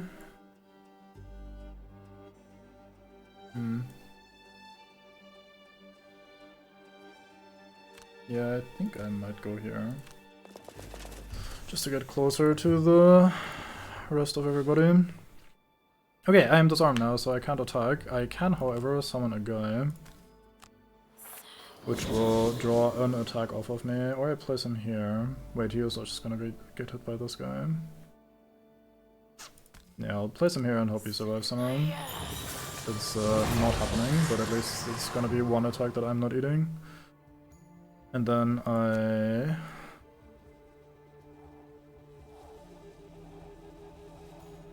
where do I go? Could go into this corner. So they have less room to attack me, maybe? I don't know. Does not seem very good. Nope. Might be goodbye. Ow. Ow. Hey, he missed. Interesting. The weakest of the guys missed, but at least he missed. We're losing deflective maneuver, that is okay. How the fuck am I killing all of these guys, man?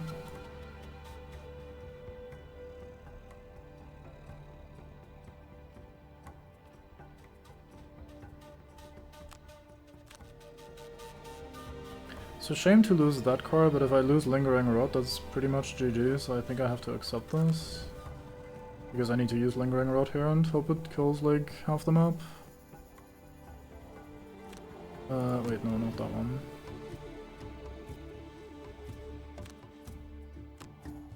Let's hope that's somehow good enough. You are also dying. Well, I can't really say no to anything, so I may as well. I could armor and retaliate. I don't have the heal buff active either.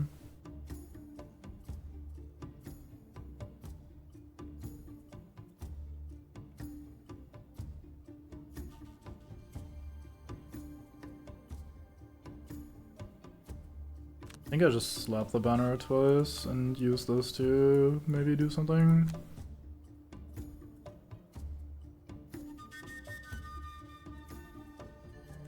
Or like so, heal myself for 2 and then do Vile Assault on the banner for a lot.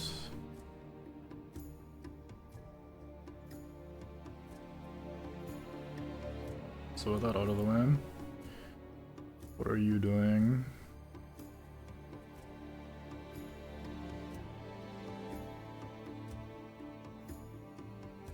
Meat grinder these. It's probably the best I can hope for. I'm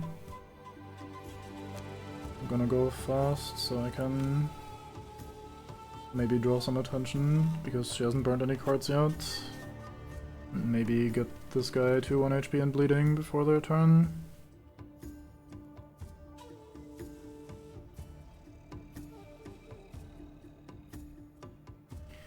I don't have a card that lets you switch forms, tragically. 1, 2, 3 could stop that guy with Icebound Quills.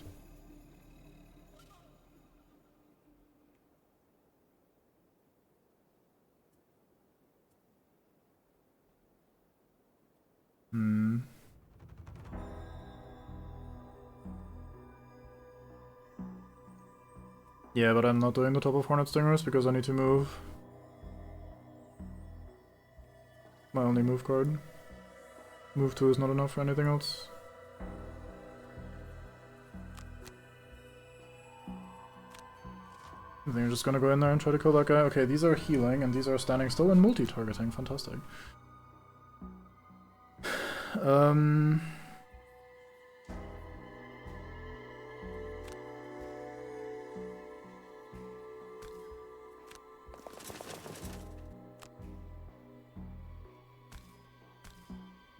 Guess this is just what we're gonna be doing. -2, fantastic. Did get some damage on the priest who's just gonna heal himself, so that's good.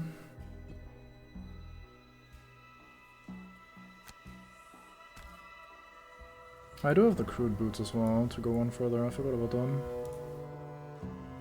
Oops, not this, this.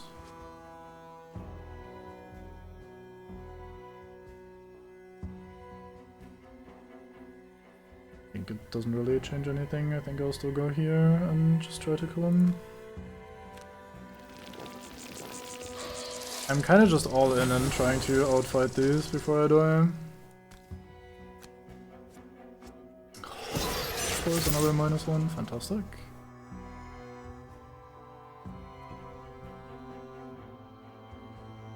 Exactly what we needed. I wonder if there's a world where I don't hit the banner. I don't think that makes sense.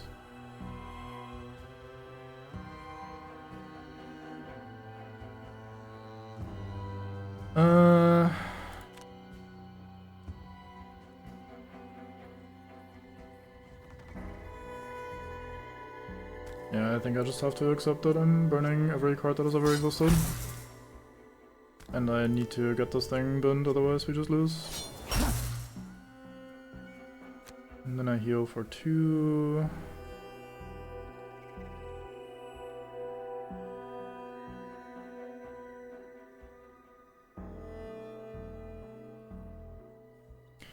How many cards you got? 5 cards in hand. You have like 6, I think, right? 7 even. Guess I'll just heal myself then. Okay. Healing time for these guys. Oh, they healed the banner. Interesting. That was pretty annoying. Okay, well, Lingering Rot from here, please. Okay, let's try just for fun. We're targeting this priest first, then the guy on the right, then the banner, and then the guy at the bottom. That's a very weird route, so we might see if the game still does it in its own way, or if we can decide the order by picking the thingies. Yeah, he's starting with the priest, just like we did. He did die. And then I think I did the guy on the right. Yep, so it is the order in which we click on them now.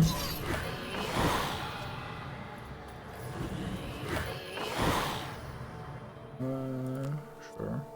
Aw. Well, overall not a bad result, I can't really complain.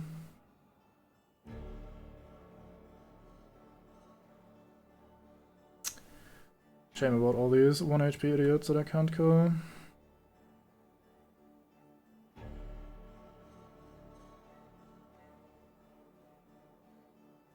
King 4 range as well. Do I have a reason to split these up a little more?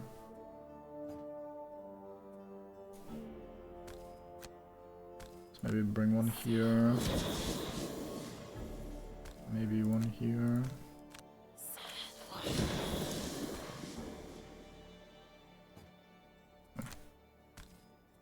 Order.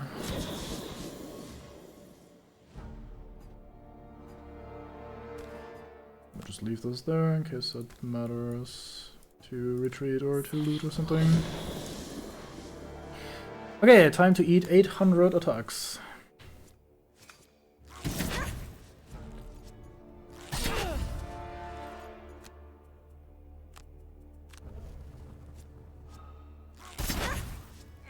Oh, thank fuck I didn't do double, or it didn't do double damage, only 3 instead. I think this goes away. Use the armor, of course. This guy is dead. Oh, I got a shadow. That's what's going on. Oop.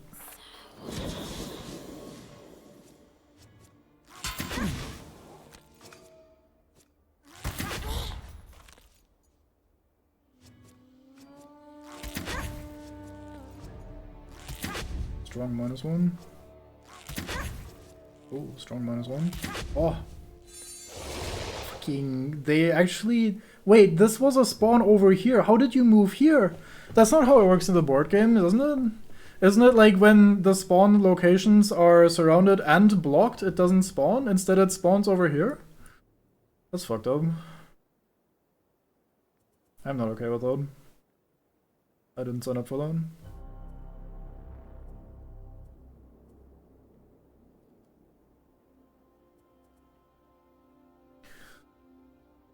Fuck me. I was thinking at least this guy can't spawn anything, but nope, they just get pushed out.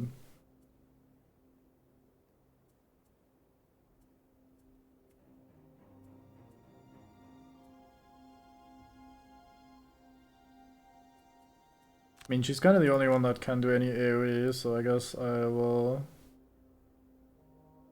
like go here, move Geminate here, and stab these two or something, because I mean they do need to all die as quickly as possible. I do have one more charge on the melee thing. Just tragically little. Could technically force more uses by playing this card and doing something else. And it's spawning every turn though, like 3 enemies per turn, even if I'm in the area that is fucked up. I do need to just kill this. There's no way to avoid that. You have to quick rest. I don't have time for anything. That's a shame that that's my level 2 card gun, but again, I have no choices. I just have to kill it. Want as close as possible, I think. Someone has to confirm that spawns what comes along their space. On the map in general, you mean? Yeah, fair enough. That is fucked up. I thought it was kind of the same. What is the biggest punch I can do? It's probably this, even though I bleed and poison myself, which I really don't want to do. I guess hitting it twice for 2 is also okay instead. Giving everyone disadvantage that's attacking me. So this is on how much HP? 7. Oh yeah, it says the big 7 here. I keep thinking that's either their level or the number of the model, but no, it's their HP. My brain just doesn't register it as their HP. Being dumbass brain. I need to move, unfortunately. I think going here and stabbing it twice is the best I can offer. Could stab everyone here for 1, which is not a big number.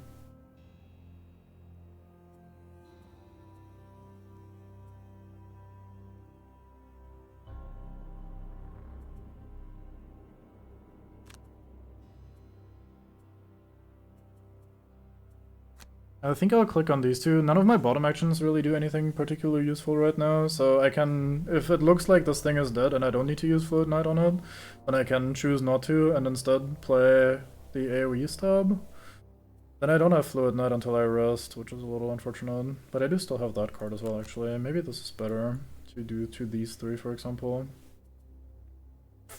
But again, this fucking banner needs to die. Yeah, I think I'll do something like this, where I can either stab the banner if necessary, or I AoE these if necessary. Or if that's better or something. These 3 are probably the targets. Even though the priest won't really take any damage from him. Which leaves you... So we're currently slapping it for 4... Your turn is also not great, actually. Let me rethink this.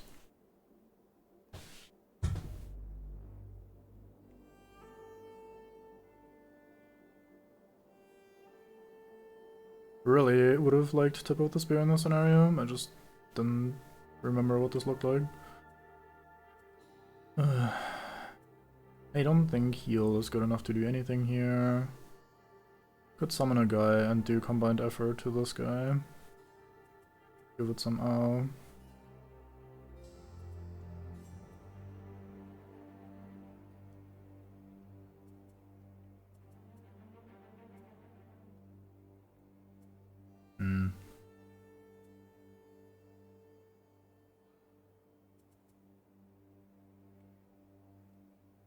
Could do the bottom of this and throw a javelin.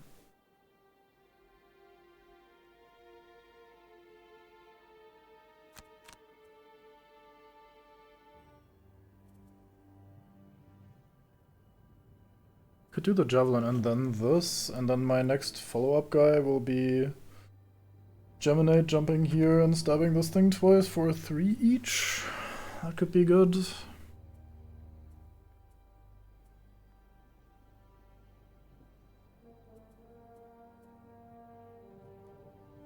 I think draining arrows might be okay here, because some of these are very low. This is 1 HP, this is 1 HP. Even with disadvantage, that's probably okay.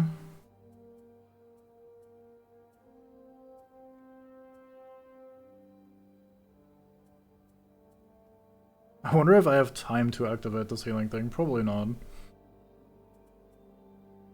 I think I'll just play the heal everyone for one thing. Okay, let's see how this plays out. Okay, they all attack at range today, very good. The numbers aren't very high, but my HP numbers are fucking catastrophically low, so it doesn't really matter too much. Okay, so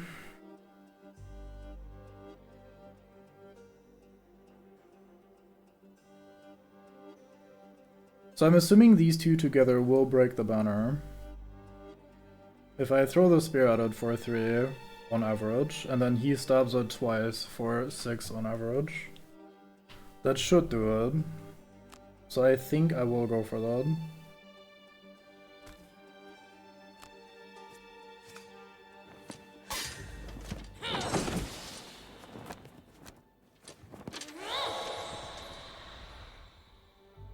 Okay, and then you go here, so you're adjacent to the banner spear. Everyone has disadvantage on you, and then you stab the banner twice for 3. It said attack ability, isn't this an attack ability? Oh no, that's the action, the entire top action. Okay, never mind. Oh my fucking god, I had on average attack 5, and I get a total of a cool 2. Nice. Thank you, game. Don't think I really needed that much more bad luck because things were going too well, but I guess I was wrong, my bad.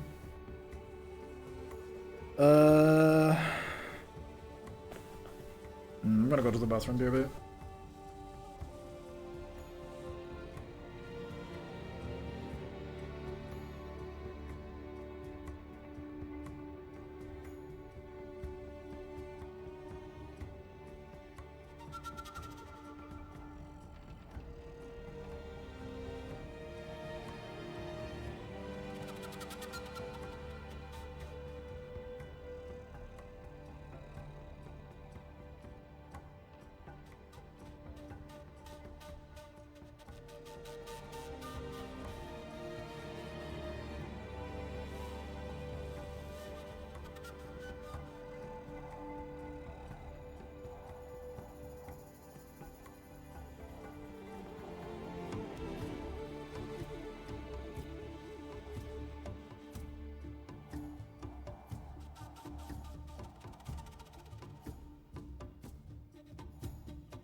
Okay.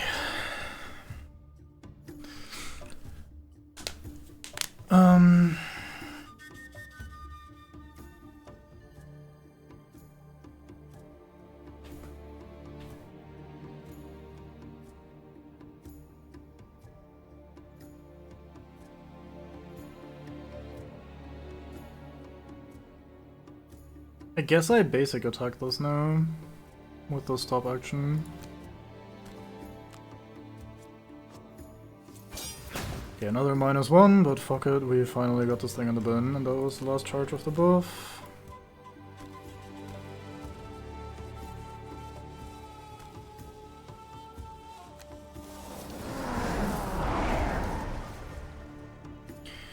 Okay.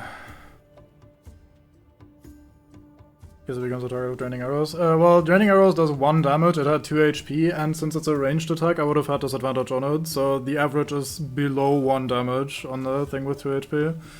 So I was not looking forward to doing that. But might have had to end up doing that, yeah. It had 2 HP, yeah. Okay, as for you, I think we're doing this. Trying to kill these two. One of these will have disadvantage, or I will have disadvantage on, but fuck it. Okay, it died anyway, very good, we get another shadow. I now have to remove one. I mean...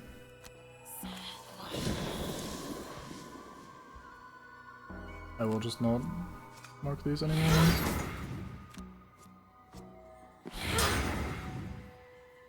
Okay, well, that's all we had. Time to die.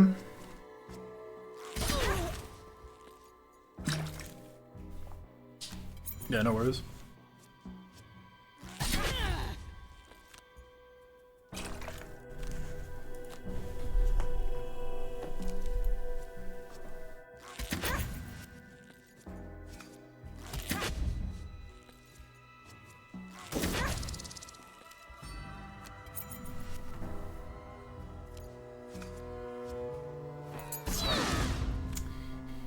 Yeah, not looking great for the banner spear.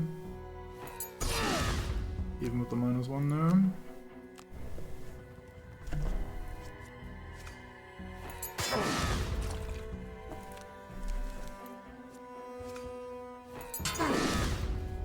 Did have to roll a +2, of course.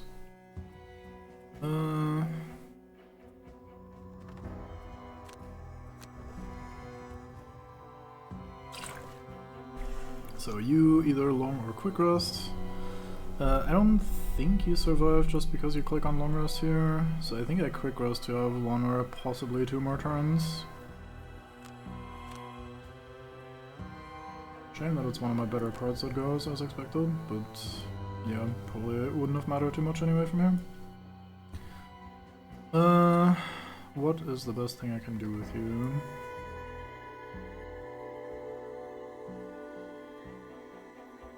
You're not very good at helping with the armor pierce guys. I might just do the same thing actually, where I buff someone's attack by 1 and throw my javelin.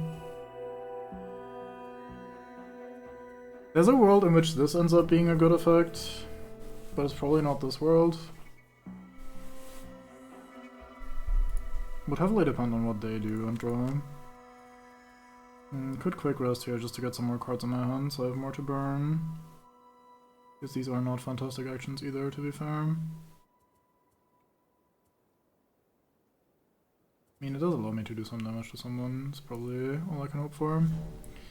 You are kind of my big hope these days.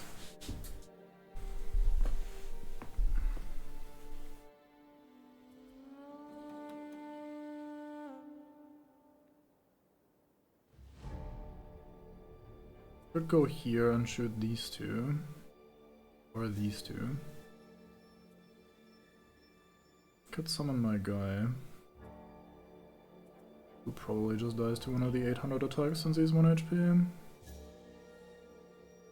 Don't know if the AoE stab from this is actually gonna be that useful since it's only 1 damage. I think I'd rather shoot you! What are we doing with you today?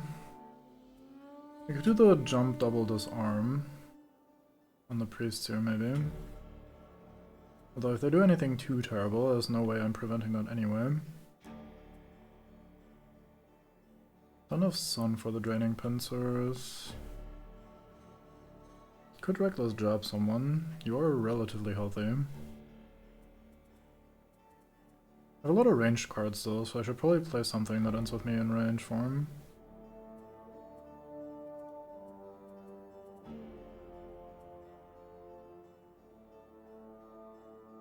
Not sure if the pincers are good enough. I am not running Wave of Anguish now. I also forgot to put my level 2 card into my deck, so my deck is very not what I want in life.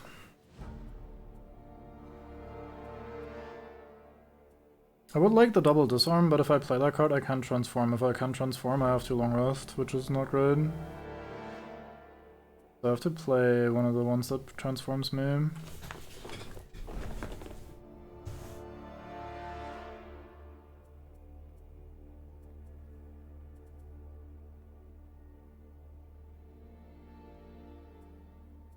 Could reckless jab this guy for a lot since I'm adjacent to this guy.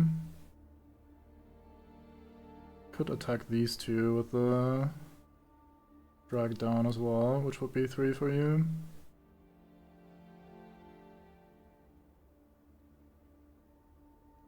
Might be able to get rid of both of these then.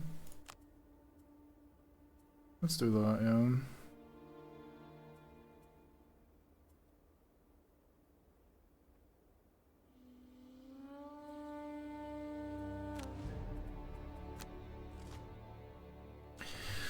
You all attack again, of course, this time with more damage. And poison as well, lovely. Love that for you. At least I get to act all of my actions before you guys do anything.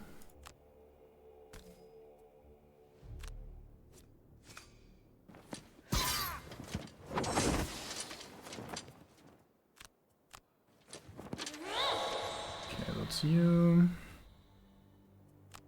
Activate this. Activate this. And before other bonuses.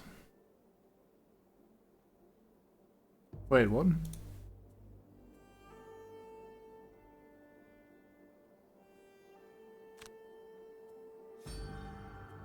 Oh, I see. There we go.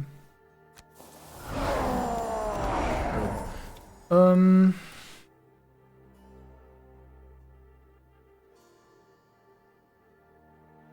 What are you doing again? You're shooting 2 people. I was planning on these 2, but I might choose differently.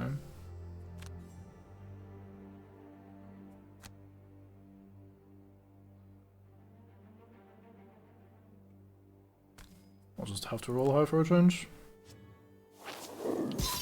Good.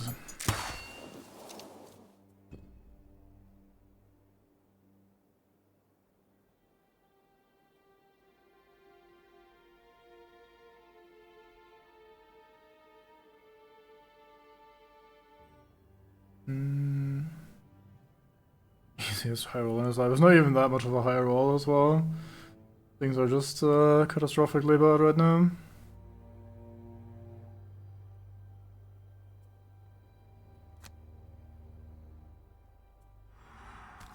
I think I'll just shoot both of these with the +1, even with disadvantage. I'm probably killing this guy, and this guy's probably dead. Oh, there's a miss. Fantastic.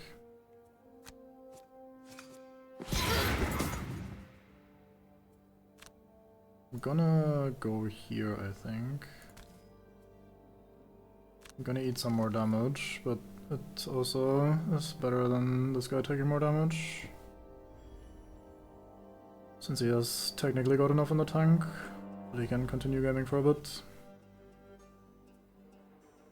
Okay, I have to go somewhere useful, which is gonna be here, and then I hit all 3 of these. Which isn't gonna be as strong as it sounds, because they all have funny armor.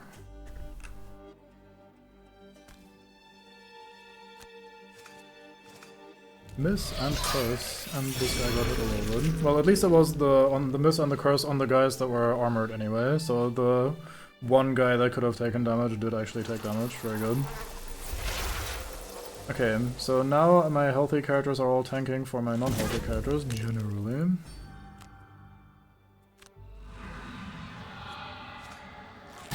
With the exception of you over here. So you are now guaranteed dead if he hits. Yep.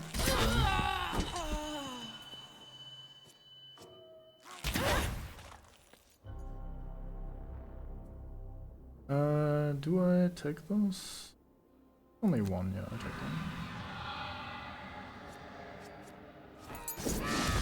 You missed, very good. You did not miss, you hit me for 5, with the armor becomes 4, which is the best I can hope for. Or I burn a card, because 4 is a lot still. I do have a lot of cards still in this character. I think I take it though and burn in the future. There's one of the curses, okay.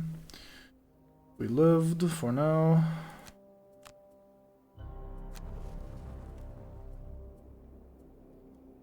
I'm gonna try to get a triple heal off, which will burn some of these, but that's fine overall. And I can slap this guy as well. Let's try that. Hopefully I'm fast enough. You need to tragically rest. I'm going to get rid of this so it goes back into my pile. I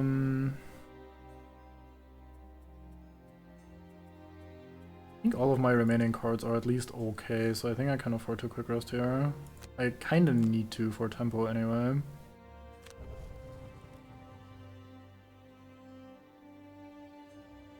I do have dark, so I could do another attack 2 people thing. Wait, did I just burn that card? I did. Never mind. We're not doing an attack 2 people thing.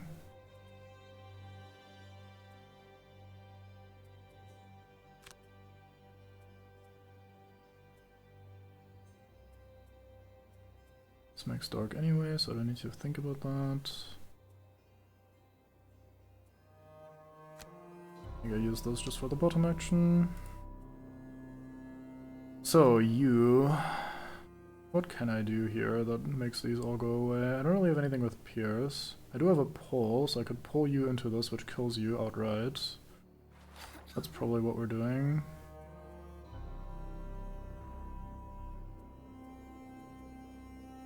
This does transform me back to melee though, which is unfortunate.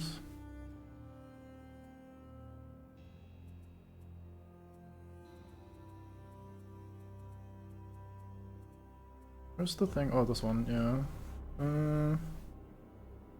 That suffer 1 is not good enough to really matter right now. But yeah, I think pulling this guy into the trap is the best I can hope for this round. Then I'll have to rest again, which is really unfortunate.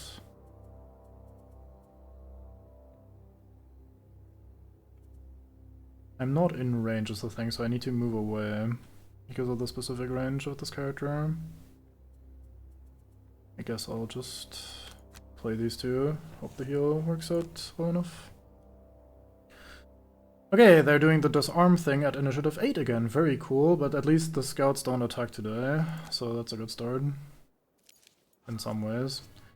The less good start is that I have to burn 3 cards on this character now.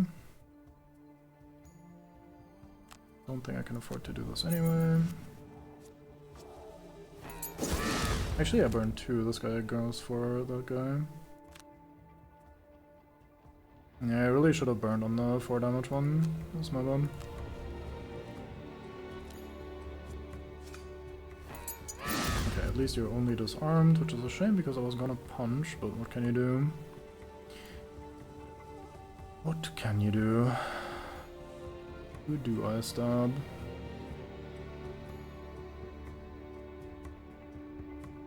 I mean, I think I just stab one of these priests and hope it works out.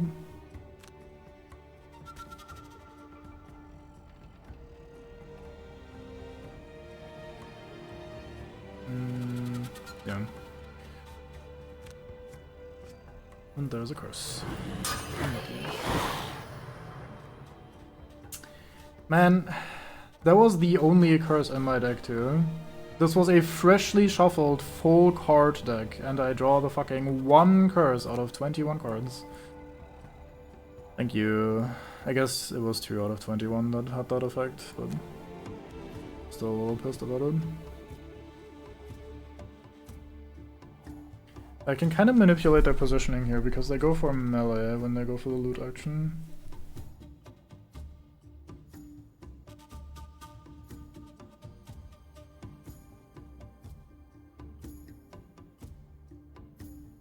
Don't think there's too much where this matters, unfortunately. I'll just stand here.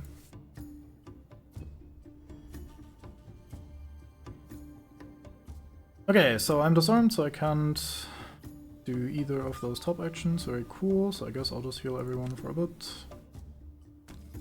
In this case, I only get rid of their poisons, but that is still better than nothing, I suppose.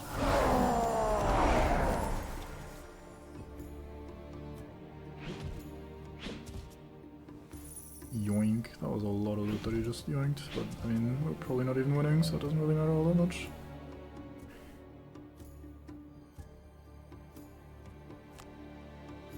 One, 2, 3, 4. This does still work. Okay, good.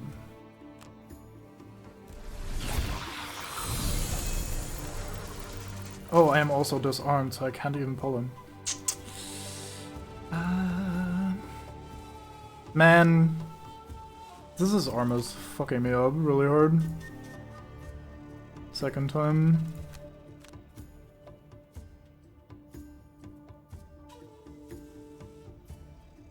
Only have these as my options, so I may as well. They heal today, that is fine, I guess.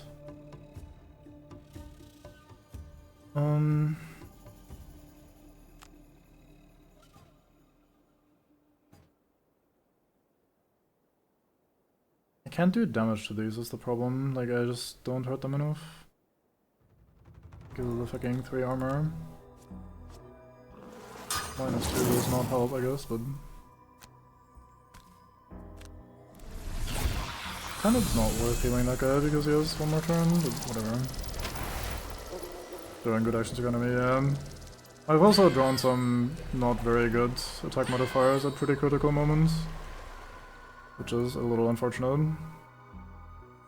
I guess I should be happy that I even made it this far, really. Given how bad this ended up pretty quickly. These are just gonna kill my summon today if I summon something, so I'll just attack and hope it works out.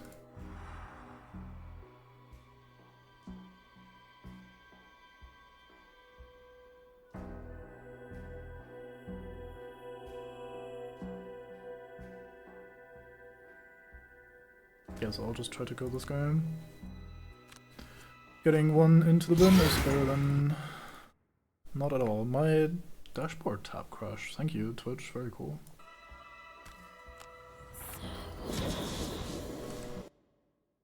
I guess that sometimes still happens.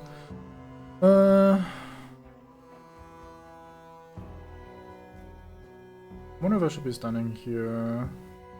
2 attacks from you versus... yeah, this is probably for the best.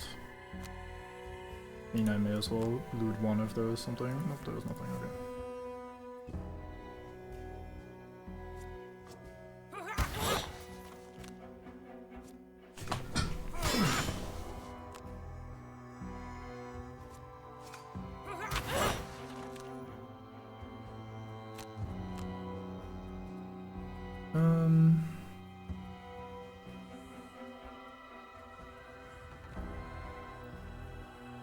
I don't want both of these, I'm okay.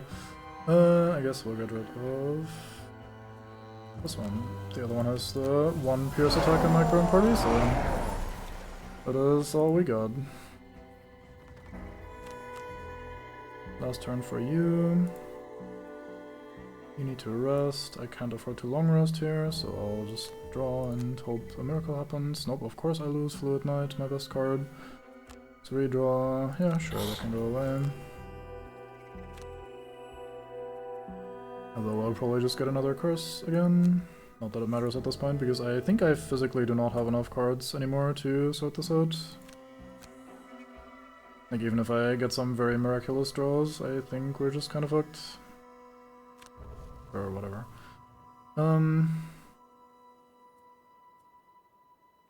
The armor is just too high and too much. I can't really deal with it. It's too strong.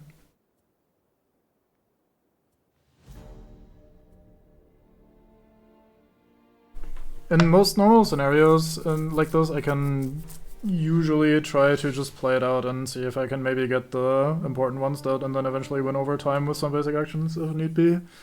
But because of the 3 baseline armor, I, on average, do not hurt these, and they also fucking heal as well, so there's not really much to do about them. They had 1 guy with pierce attacks, and that guy got kind of binned, and my pierce attacks happened to not work out so well either way. I think I do Reckless Jab bottom, and this top. I do poison my teammates with that, which is not ideal. Can I angle it to only hit? No, I can't. I'm okay.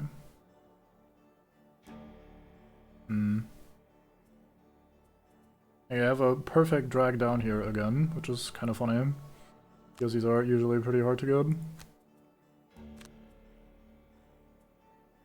It's not even worth not playing the burn cards here, because again, I will not win over time. I need to burn them down or die.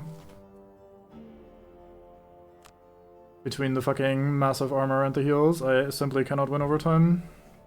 Scouts making tries to generate pulls is the win condition, otherwise to come together.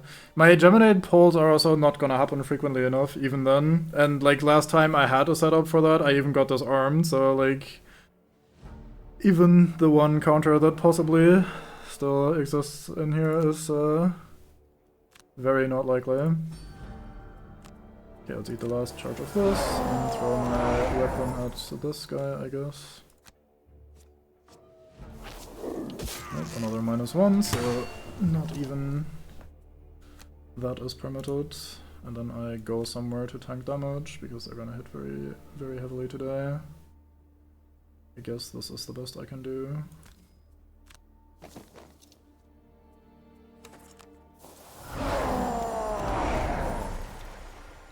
He is at least tanking this turn, so that's nice.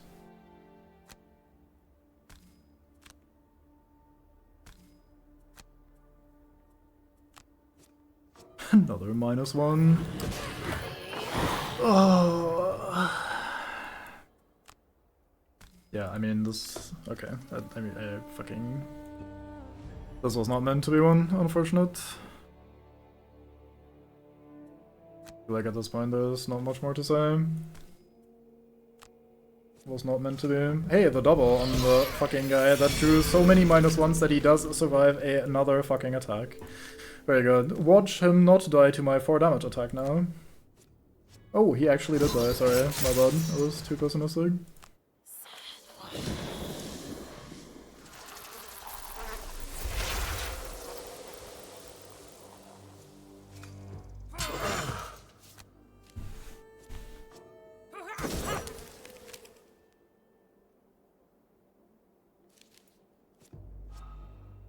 I did not go. Oh, he was immobilized, right? My bad. He hits me for 6 as well with the double damage. Very good. Does not matter at all because thankfully he's only here to tank. But goddamn. And then there's the miss, so the pile gets shuffled. Anyway, I'm okay. Alright, you get to long rest one more time to maybe draw some attention.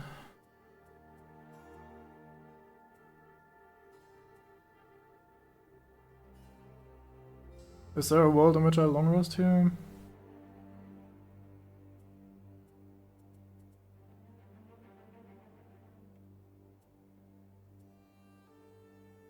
For one last good turn? Probably not.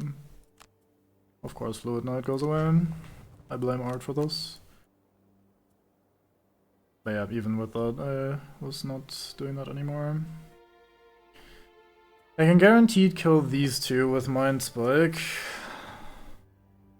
But these are, like, not the problem. These are the problem. Yeah, how dare you. I can flee here, maybe. I don't have boots, do I know?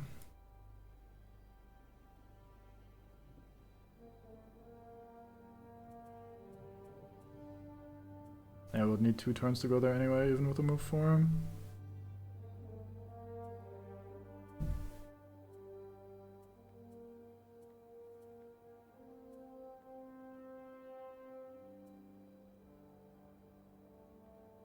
And then I can draw one of them into the trap next turn, hypothetically.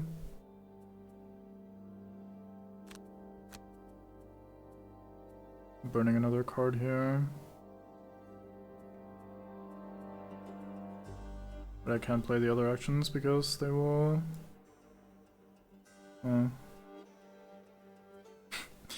If this works out, this is actually gonna be so frustratingly close when we inevitably fail this.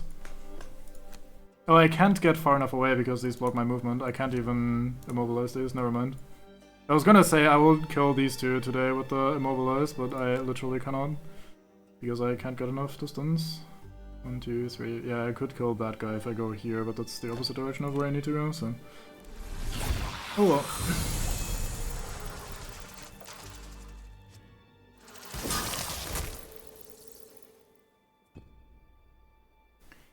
Deathwinker. In this case, we shall do this, I reckon.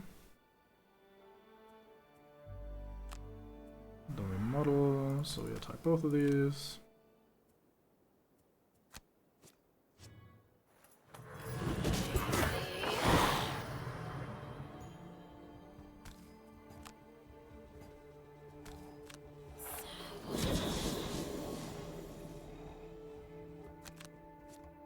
Aw, Joel -1 as well, so even after all that, this guy still doesn't fucking die. That was your last turn, wasn't it? Yeah, okay.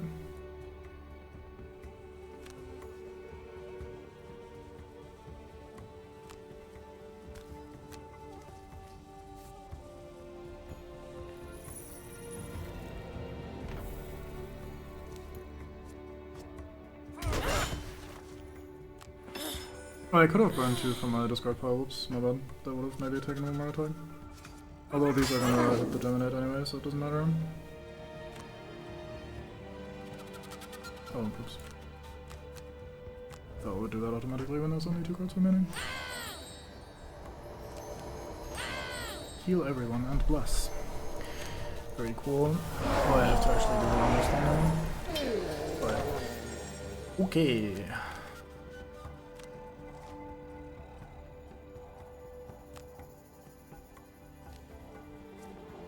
Where are you guys before me anyway? That's rude. I have some more curses in my deck. One more than needed to be.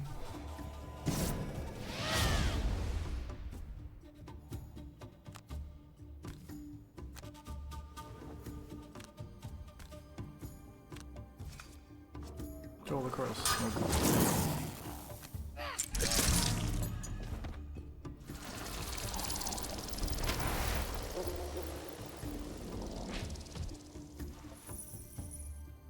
Now, where it doesn't really matter anymore, they finally draw the funny attack cards, or the funny loot cards rather.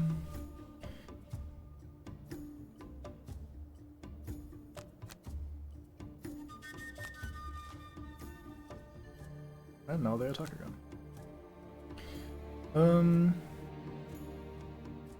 I'll have to long rest anyway, so I'll just have to draw well here, I think. I can't hit this guy. Actually, 1, 2, 3. I could go here and stab him.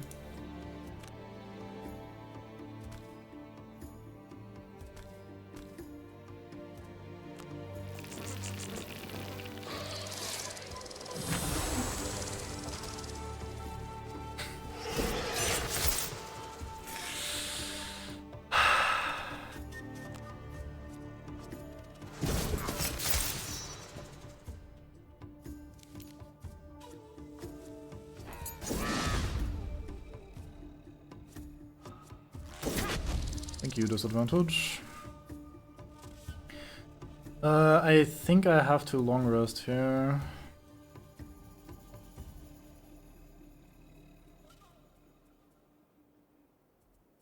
Because I think I need all 4 of my ranged form cards, so if I burn one of those, that would be unplayable. So I think I have to long rest here and just hope I don't die. That was fucking risky as hell at 3 HP. Is this less risky? These are both fucking awful situations.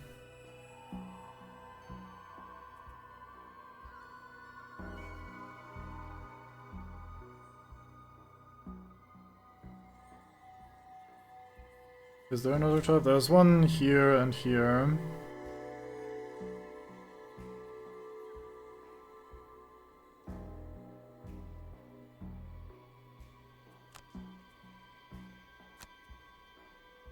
That is a shame, but I have to accept that. Because I could otherwise roll into my embrace and then I guaranteed lose.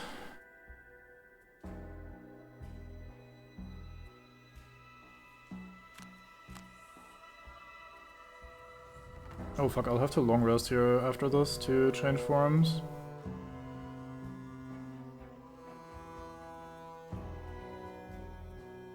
Because I think my play is I try to kill this guy with regular attacks and then I leave here. Bringing me basically into position. That should work, right? Pull 1 goes here and then pull 2 goes here. Yeah, so then I'd be in this position, which could kill him with pull. which is, I think, my one out. Alternatively, I poison him, and then I have move 2. Which brings me here, which is probably not gonna be good enough for anything valuable. So I think I have to attack him and hope it works out. He's healing today, so if I don't kill him, he's just gonna... Actually, he might go too far away, because he'll go here. If I'm there. Let's just see if we can maybe get a little bit lucky. Okay, now 1 average roll, please. Oh, thank fuck. Okay. Have I mentioned yet that when I inevitably still lose this, it's gonna be fucking excruciatingly annoying with how close this is gonna be? You know the best part? Remember this line down here? With every 4 rounds spent here, the Vermlings will have more time to prepare at the top of the mountain, which is the next quest. This is gonna be at least like 17 rounds. Fuck me.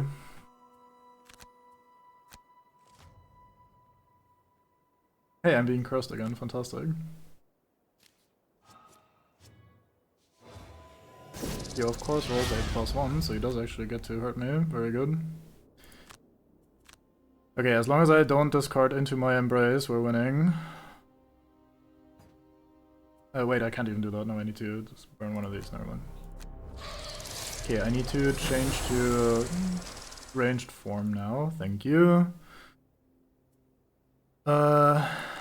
These two...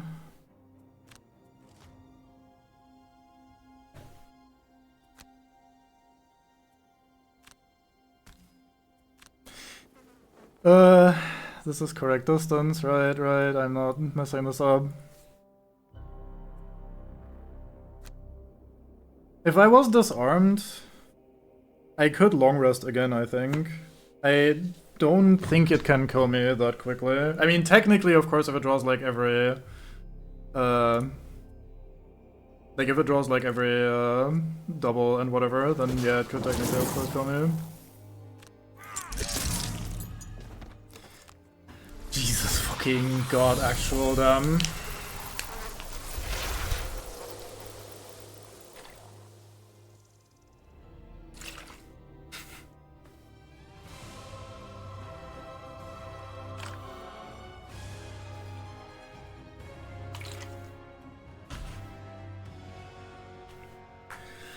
Fuck me, man. Despite all the fucking curses and misses, which means the game is technically not hard enough, right? Because I think like we overall had pretty below average luck. So with average luck, this would have been easy. So clearly the game needs to be harder. You didn't get hit while long resting. Fuck, I could have probably accomplished that. But then we probably would have lost because I think I basically needed every single point of damage on every single guy that got killed. Fuck me, that was not okay. But I mean, look at this. We actually all did things. It's not, I mean, this is pretty low damage for a Deathwalker, but we missed 2 Fluid Knights, so that's a cool 10 right away. Like, these are, it's not like anyone was just like fucking doing nothing. And given the awkward circumstances, I think we overall did that reasonably well. Anyway, so the unfortunate thing is this leads to a mandatory linked mission. Where we fight a boss that we just powered up by taking forever. The war chief will skin your faces! The last vermling snarls, blood bubbling from his snout, then perishes on the tip of your blade. You press on. At the summit, the setting sun casts the snow in shades of crimson. So be it. Let's see what this war chief is made of. Yay, new mandatory quest unlocked, Assault on the War Chief. Each hero on the party gains a port mark. Okay, I will... Can I save on this screen?